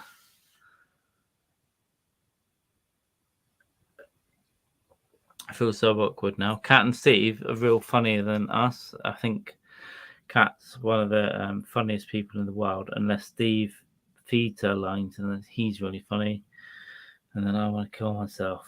That's how I feel every day. I want to kill myself because I can't even. I can't. What do I do? I talk to my mum sometimes, and they go, "Yeah, well," and they go, "Oh, do you really come out for dinner?" And I go, "No, I'm in my late 30s, and I can't." What the fuck are we talking about? Jamie's on his fucking phone. You're talking. You're off script. I don't know what the fuck is happening. We've been going for 7 fucking hours. Fuck. You can just cut. Fuck. Dude. Hey, I've got to go to bed at some point and do prep for tomorrow. What the fuck are y'all doing? Hurry up! Fuck you, dude. Don't make it fucking funny, or get off your ass. Let's go. Me, I was trying to refresh my memory on something. Jesus Christ, you two knuckleheads! God, let's go. I'm Brett Brock. I need to be listened to like a fucking minstrel. Yeah. Let's get with it. Come on, boys. 7 hours pushing on a podcast is flat out fucking friggin'. I've never seen him. I've never seen Brett so angry. This is. I'm not even angry. Fuck him. Let's get with it. Jamie's still on his fucking phone. He showed up late, and then now he's on his fucking phone. Jamie's an alcoholic. This hasn't been funny at all. Let's go. Jamie's an alcoholic. Painkiller provider. Okay. God damn. Fellas, let's go. What? Right. I got a joke. Do you need a joke? I can't wait. Oh, it's going to be magical. It isn't going to be good. You ready? It's going to be racist. So a man walks into a bar. Racist. Right? fucking. Oh no, I can't string Nah. it. What are you doing telling I jokes for? do this one. Jamie, you don't need to work on sets for comedy. You need to be doing comedy all the time. Not It's going to be once a every black 3 guy, a priest, and a Jew is in the Oh, I'm an going on. airplane. I'm going to work with Tommy Smith. He's one of the most There- unfunny comedians in the go. fucking Can't world. wait. I can't wait to hear this. Jesus Christ. This is 6 hours, 58 minutes. Let's go. Hey everyone, Google Tommy Smith. See how hated he is. Oh, you? Oh, don't diss Tommy. Come But on. he's not funny, and he's an idiot. Yeah, he's okay. He's cool. He's alright. He's 100 goose a year. Let's hear the joke. What's the joke? I didn't even know right now because I completely fucking forgot the fucking thing. It was Perfect. Fucking perfect. Perfect. Oh my god. It's like 7 hours in, and it's like I can't even see straight. I'm fucking like pink colors deep, and Jamie, that sounds like you should get another drink. What Go and get another drink. Yeah, what? Yeah, Jimmy Savile wasn't a bad guy. But yeah, he done charitable work. Who gives a fuck? Go and get another drink. Brett Brock wrote this script, baby. Brett Brock. What's your wildest joke right now? What's my wildest what? Oh, what's your best joke right now? Where's Waldo joke? Give me a moment. I gotta get another drink, okay? Yeah, Jamie, go and get a drink, man. I gotta get another drink. All right, go and get a drink. Go and get a drink, my friend. My friend Jamie. All right, dude. Brock, what's your best joke? It's Cat. Cat is amazing. Steve, I know that she did. Brett, how much they're paying for you tonight? Yeah, but there's a little bit of Becky, for fuck's sake. You will turn up at the end and go, oh, I'll be right back there. But thank you for coming. I have to say though, it was a bit difficult for me. So I've been working on Jamie for a while. It isn't a great example tonight of him or me. So none of it's mine. I will take all responsibility for Jamie tonight. And I love you all. You're all amazing. You know, go fuck yourself, Jade. I agree with that. You need to hurry up. Either make it funny and wrap this shit up. Dude. Well, why is it always down on me? God damn it! We're rolling up 7 hours and 3 seconds. Okay, you can't just shout at people and go, "Oh, you need to fucking do this." Because Yeah, I can do whatever I want. I know you can do, but you look retarded. It's like, how about I roll up? I know, Brett, you're my favorite person in the world. I hate Jamie. If I could sack Jamie, if I could not ever do anything with Jamie again, I'd not do that because he's so lazy and he gets pointed out by his wife. That's what I'd prefer to do. But you know, now I have to roll in, look at my retarded little tit wheels going. You know. So, Carl, what's your deal? You want to settle down with a nice fella? A hot Latina, please. All right. Or maybe a nice fella, if they treat me right. Not gay. I'm not gay. Are you gonna find a spot in Brazil? A spot? I hope so. Well, yeah. No, I know many people out there, so don't try and get in my mind again. Yeah, and I'm going out there with a great impression in mind. That's it. But you know, Brock is amazing. It's gonna be nice on the coast. It's gonna be nice on the coast for the first 10 days. I'm in cities, and then after about 10 days, I'll be on the coast. Yeah, it'll be nice over there to see. Yeah, it's important to me too. I'll you know, we all don't talk about emotional shit, but when I'm out there on the first few days at the coast, I'll have a very good time, and I'll just sit there and go, okay, I've lived now. If I get shot in the head now, I'm good. because, you know, Buck is a lovely little cock who's good on the chat. Steve is only funny when Steve's only funny. You're around funny. No, you are funny all the time though. And Sugar Cat is one of the funniest people. I didn't know her, but she's very funny. She's very amazing funny. Nappo, take the mic from these losers. Well, I'd say take the mic from Jamie. What we can do, Linda's got a big thing going on. So a man went into the pet shop about a bird, and then he said it was on discount because he said the okay, all right. Better be a good one if you're gonna do all that sort of kind of shit. It's just fucking loser, keeps running cheap. I get it. All right. So I'll throw this out. One of my favorite jokes. It's a Friars Club joke. Yeah. Gilbert Godfrey. He goes, What kind of year we talking? Do you have an idea or not? yeah, right after like 2 days after 9/11. Okay. And it's has nothing, well, kind of. Just go watch it. But one of my favorite jokes is like doctor calls a man and he's like, you gotta get down here. Your wife's been in a terrible accident. We can't save her. It's gonna be awful. You're gonna have to wipe every single orifice out of her body for the rest of her life. You're gonna have to feed her. There's gonna be tubes in her mouth. You're gonna have to take care of all that. And the man gets down there visibly just shaking, like, oh God, I don't know. And the doctor goes, nah, I'm just fucking with you. She's dead. Fucking hell.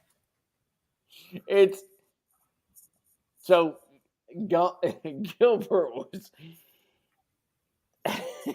it was awesome.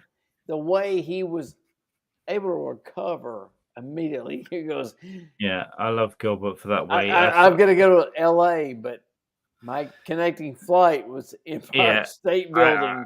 And everybody's like, too soon. And he just rolled. He's so good. I saw him like 6, 7, 8 weeks ago on some podcast, I can't remember. And then I could tell he was so delicate, but it was still pushing out the light. But then he didn't tell anyone that he was ill. And it was like, but you could still tell he was like going and going and going. Wait, what did Linda say?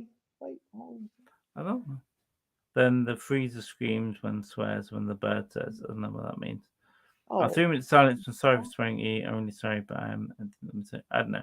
Maybe we did do 3 minutes silence. I don't know. I'm sorry, Linda. Because Linda is funny. Like as soon as she starts, as soon as Linda starts giggling, you know what? I start giggling. Absolutely. Let's get Jamie back in. Let's wrap up soon. We've been going Jesus fucking long. Christ, why? I don't even think this fucking thing will be honestly recorded because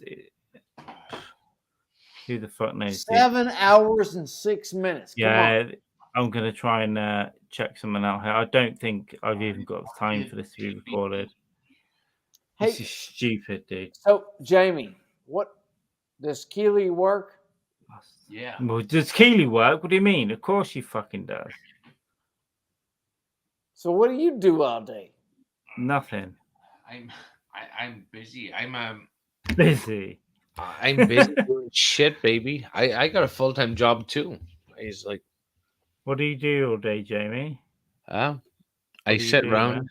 Man? I work for a really boring energy company. When was the last time you did a day's work for them, Jamie? Quite some time ago. But it's a very boring, monotonous job. It's like I do as little as possible. Here's what I'm worried about. I'm worried about you've got nothing to do and you're drinking too much, and then you're sending me photos of fucking being asleep on a Monday night under the thing. Carl, and I'm not having to go at you. I'm just saying. Why are you worried about what Jamie does? You need to get your shit in order. Yeah. Well. Kinda, but I'm worried about my friend. Look behind you. You need to get your poop in a group. Look at that. Yeah. I'm also Good worried baby. about my friend though. It's not an attack. I'm worried about my friend. He's So got a steady piece of pussy. He's nailing, just railing every night. What do you got going on, Carl? I never You got talk that about cosmos behind you.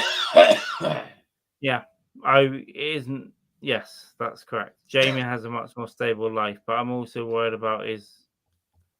We shouldn't be having this conversation on a podcast. We should be having this conversation in private. Be. So, no. Who was asking if I was gay? No. You asking if I was gay? If he was a Bob Saget, I would have said something. But saying he's got a beautiful wife, that's okay. Like, what are you doing? Yeah. What am I doing? Carl's living the life like I want to live. Just fucking being free, baby, and just fucking. It's not. No. No. There's none of that. We're all fucking struggling, being idiots. No. There's no anything about that. But in 5 minutes, who's getting a piece of pussy? In 5 minutes, who's not me? Not me. Not me either. I'm getting some. I'm getting some in a couple of days. But I ain't. It ain't happening for me. No fucking way. Because she's in bed comatose. It's like, you know. All right then. In 15 hours, who has the potential to get a piece of pussy? Jamie. 100% Jamie. No. 50. This is no. Do you know why? Do you know why I can say no with confidence? Do you know why? Because this is period season, baby. This is fucking.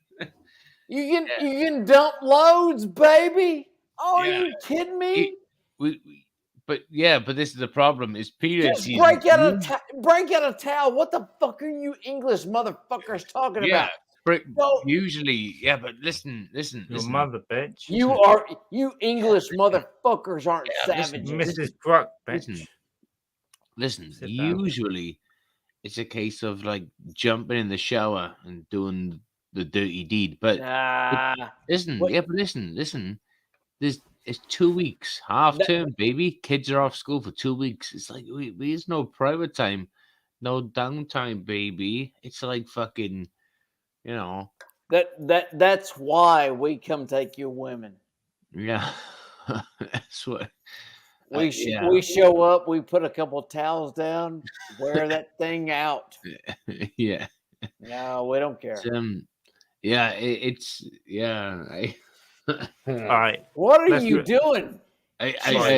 She's ragging, and you're not tearing that thing up, just dumping loads. It's like, what the fuck are you thinking? Just get in the shower and then you can pound again. Guys. Jesus. Usually that's what light some candles, have some wine, bang your old lady. I'll bang your old lady a lot. Yeah. What are you doing? Calm down. Fucking idiots. Don't fucking bring me into this. Hey, faggot, don't bring me into this. You fucking national prick. If you're not nailing your old lady, she's going to nail somebody else. Can I just say I called you a faggot there? I shouldn't have done. Yeah. Because I normally just say, hey, Bob Saget, dude. I just shut the door. Yeah, don't bring me into this. Have a go at Jamie about fucking his own wife. There he is. I'm a single man and I'll fuck various people this week. I don't need to be told about my wife. Carl will be happy to bang Keely. So fuck off, Matt. What are you doing? That's mean. You're being mean. You live alone and you're being mean now. You live alone as well? Of course I live. I've always lived alone. What do you mean? Hands up. A lot of these people like you, but you're being mean now. Mean. 7 hours and 12 minutes. Like, I need. By the way, I need to talk to these Brazilian bitches I'm going to see next week. So I'm going to leave. I remember specifically hours ago, like 7 hours ago, so 10 hours ago, Carl saying, "Oh yeah, we can do a podcast, but we can't go for like 8 hours." Yeah, nah. And then like 7 hours and 12 minutes. It's fucking Brett. Brett, I've got a big opinion, Brock again. Craig Johnson, throw down the shower curtain, leave the bedroom door open. The kids will leave you. Yeah, maybe. I love everyone in the comments. I fucking love everyone in the comments. Really, Yeah. You're amazing. Yeah. Why don't you address them then, Carl? What? That were like 5 minutes ago. Sorry, Jamie. Jamie's like on his phone. I'm not on my phone right now. I'm Brett, just why are you being so aggressive today? Like everyone has to. I'm glad I'm coming on your podcast, and then you're sat there going, "What are you fucking being aggressive?" Fucking 7 hours. Hurry up. Let's go. Yeah, 7 hours. Well, we've been trying to go. I'm not on my phone. I'm just am like. Am I taking crazy pills? 7 fucking hours, and now you're just getting the fire under your ass. Yeah, you're being abusive, you fucking asshole. Sexually abusive to me, and I feel like I came more than once. Like yeah, we this is a habit.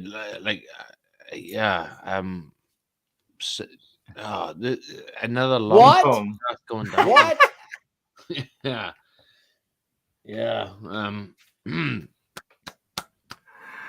I did. All right. Jamie. Jamie. Hello. I think you should go and try and bang your wife. Yeah. No. Wait. What do you mean no? Wait a minute. I would never be. I can't get a hard on, let alone come right now. I'd be fucking like. What do you mean no? I'd be like Lord Voldemort trying to fuck Hermione. I'd be like, it's Let like, me take it. Sounds good, but like, it ain't working. Like, it's okay. But just like pumping one into a fucking little,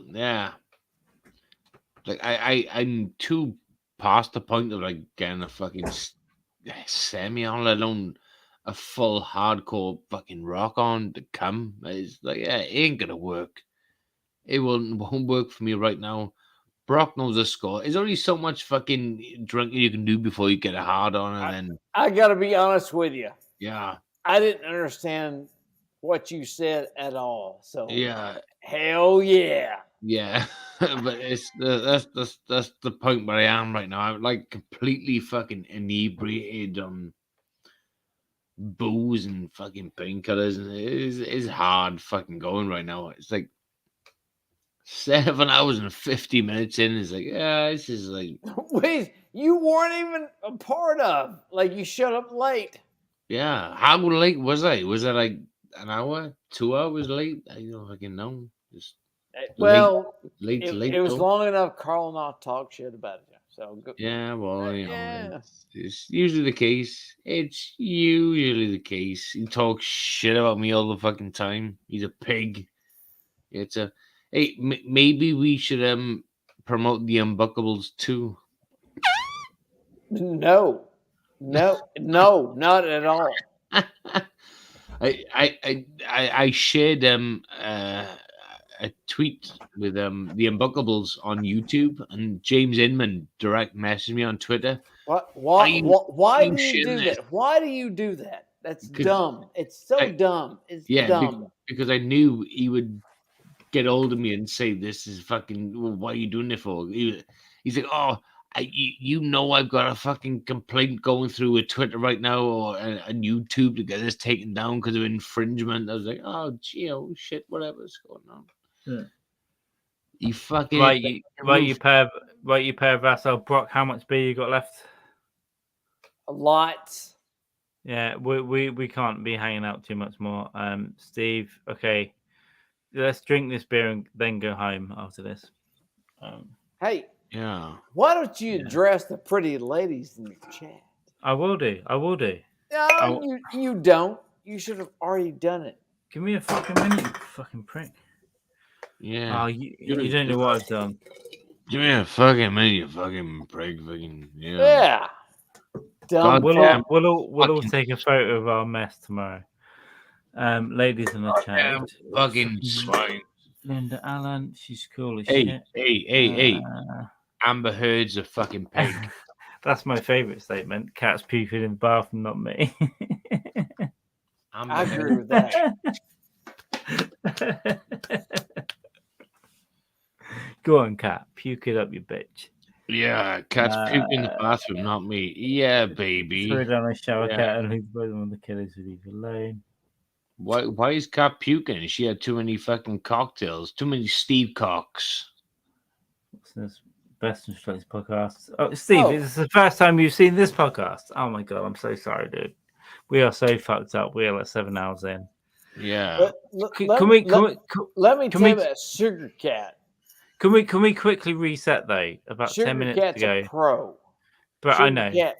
Brett, can we quickly really quickly that it Stephen sounded Lopez. like 10 minutes ago that we all hated each other. I fucking love all these people. You can fucking rate me. I don't care, dude. You guys do what you need to do. Sugar Cat is beautiful. This is Brett, Stephen Lopez, yeah? So Stephen Lopez is Cat's better half, right? Gives a fuck, dude. Yeah. I need... Where's my drinks? Where are my drinks? They're it. Who knows what your drinks are? Cat's puking in a fucking toilet because of what we've No, said. that's an old thing. Yeah, whatever. I think in the fucking toilet, baby. It's something Brock said. I think she's like Steve, if that's the best introduction to the podcast, top 10. Thank you. not the best. Can you please subscribe to it though? Because otherwise, we don't fucking want to know. Yeah, but over to not the Brock as well. best. Not the best, but top 10, definitely. 7 hours, 19 minutes. Yeah, but guys, you know when you said your bullshit earlier, I've got like 20 cans and things and fucking bottles down there. Oh God's sake. If I need to get more booze, I need to go and get more rum though, and that's a problem. Yeah, maybe we can go another 2 hours. No, Jamie, you don't get to decide that I'm going to film this. That's true. No.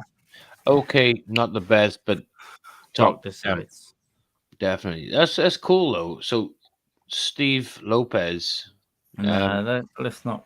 Cool, man. Let's not give them. I was mistaken. She was just coughing. No, she wasn't coughing. Just covering. It's come on. Mm-hmm. She was being sick. Unless she got COVID, in which case, kick out the door and ditch her. Anyway, you don't want COVID in your house. Well, you're beautiful. COVID is bad.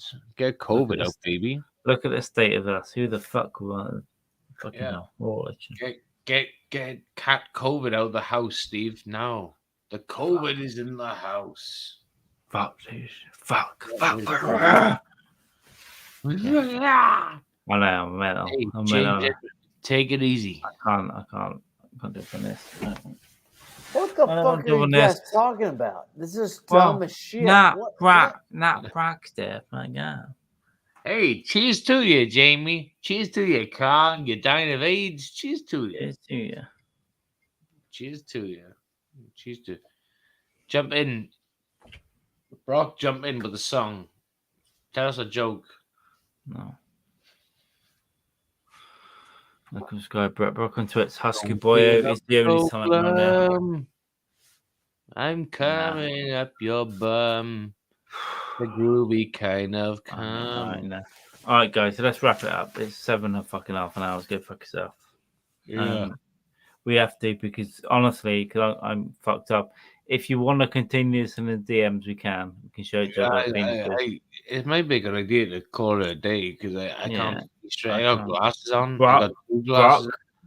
Brock, I see what you're doing. Jamie, don't worry about it. Yeah. Brock, I see what you're doing, and I see what you've done. You are a magnificent professional. You are a magnificent professional. Keeping things going. And I know what you're doing and what you've done, but I can't cope with it anymore. I've got a big gut, and I've got a big penis. I don't show anyone, and I need to talk to people. But I want to thank you from beyond my heart for coming in and chilling out, and then everyone in the chat. Okay, I love you. I love you. Bye. All right, Brock. Hey, brother. I love. Oh, he's taking himself with that prick. What a fucking asshole. Everyone in the chat. Linda, thank you so much. Craig, thank you. Honestly, I know I say weird shit about you guys, but honestly, thank you so much for what you did at all times. Steve, thank you, particularly for grassing up your girlfriend, Kat, because we know she's an asshole. And not really. Yeah. Got yourself up, Thank mother. you, everyone. But otherwise, yeah, he's so ignorant. He goes, I'm going to go now. It's causing so much trouble. My God, you don't want to see. He's got some fucking hot Pootan national. No, he hasn't. He's got to wank himself into oblivion. No. He's got some like hot young, like Ukrainian country western wannabe Nashvadian. He's a rapist, sex trafficker. You're right. Coming to town, it's like pleasure, gentlemen. Nice to meet you too, Steve. If that is you, is that you? I can't remember. I think it is. Yeah, because this name backwards. Yeah. Pleasure meeting you too, Jim Carl. Have a good morning, Craig. Thank you. Let's all fucking DM each other queer shit in the morning. Yeah. All right. Don't know because I'll kill you. But apart from that, yeah. All right. I want to stay here drinking, but I think it's.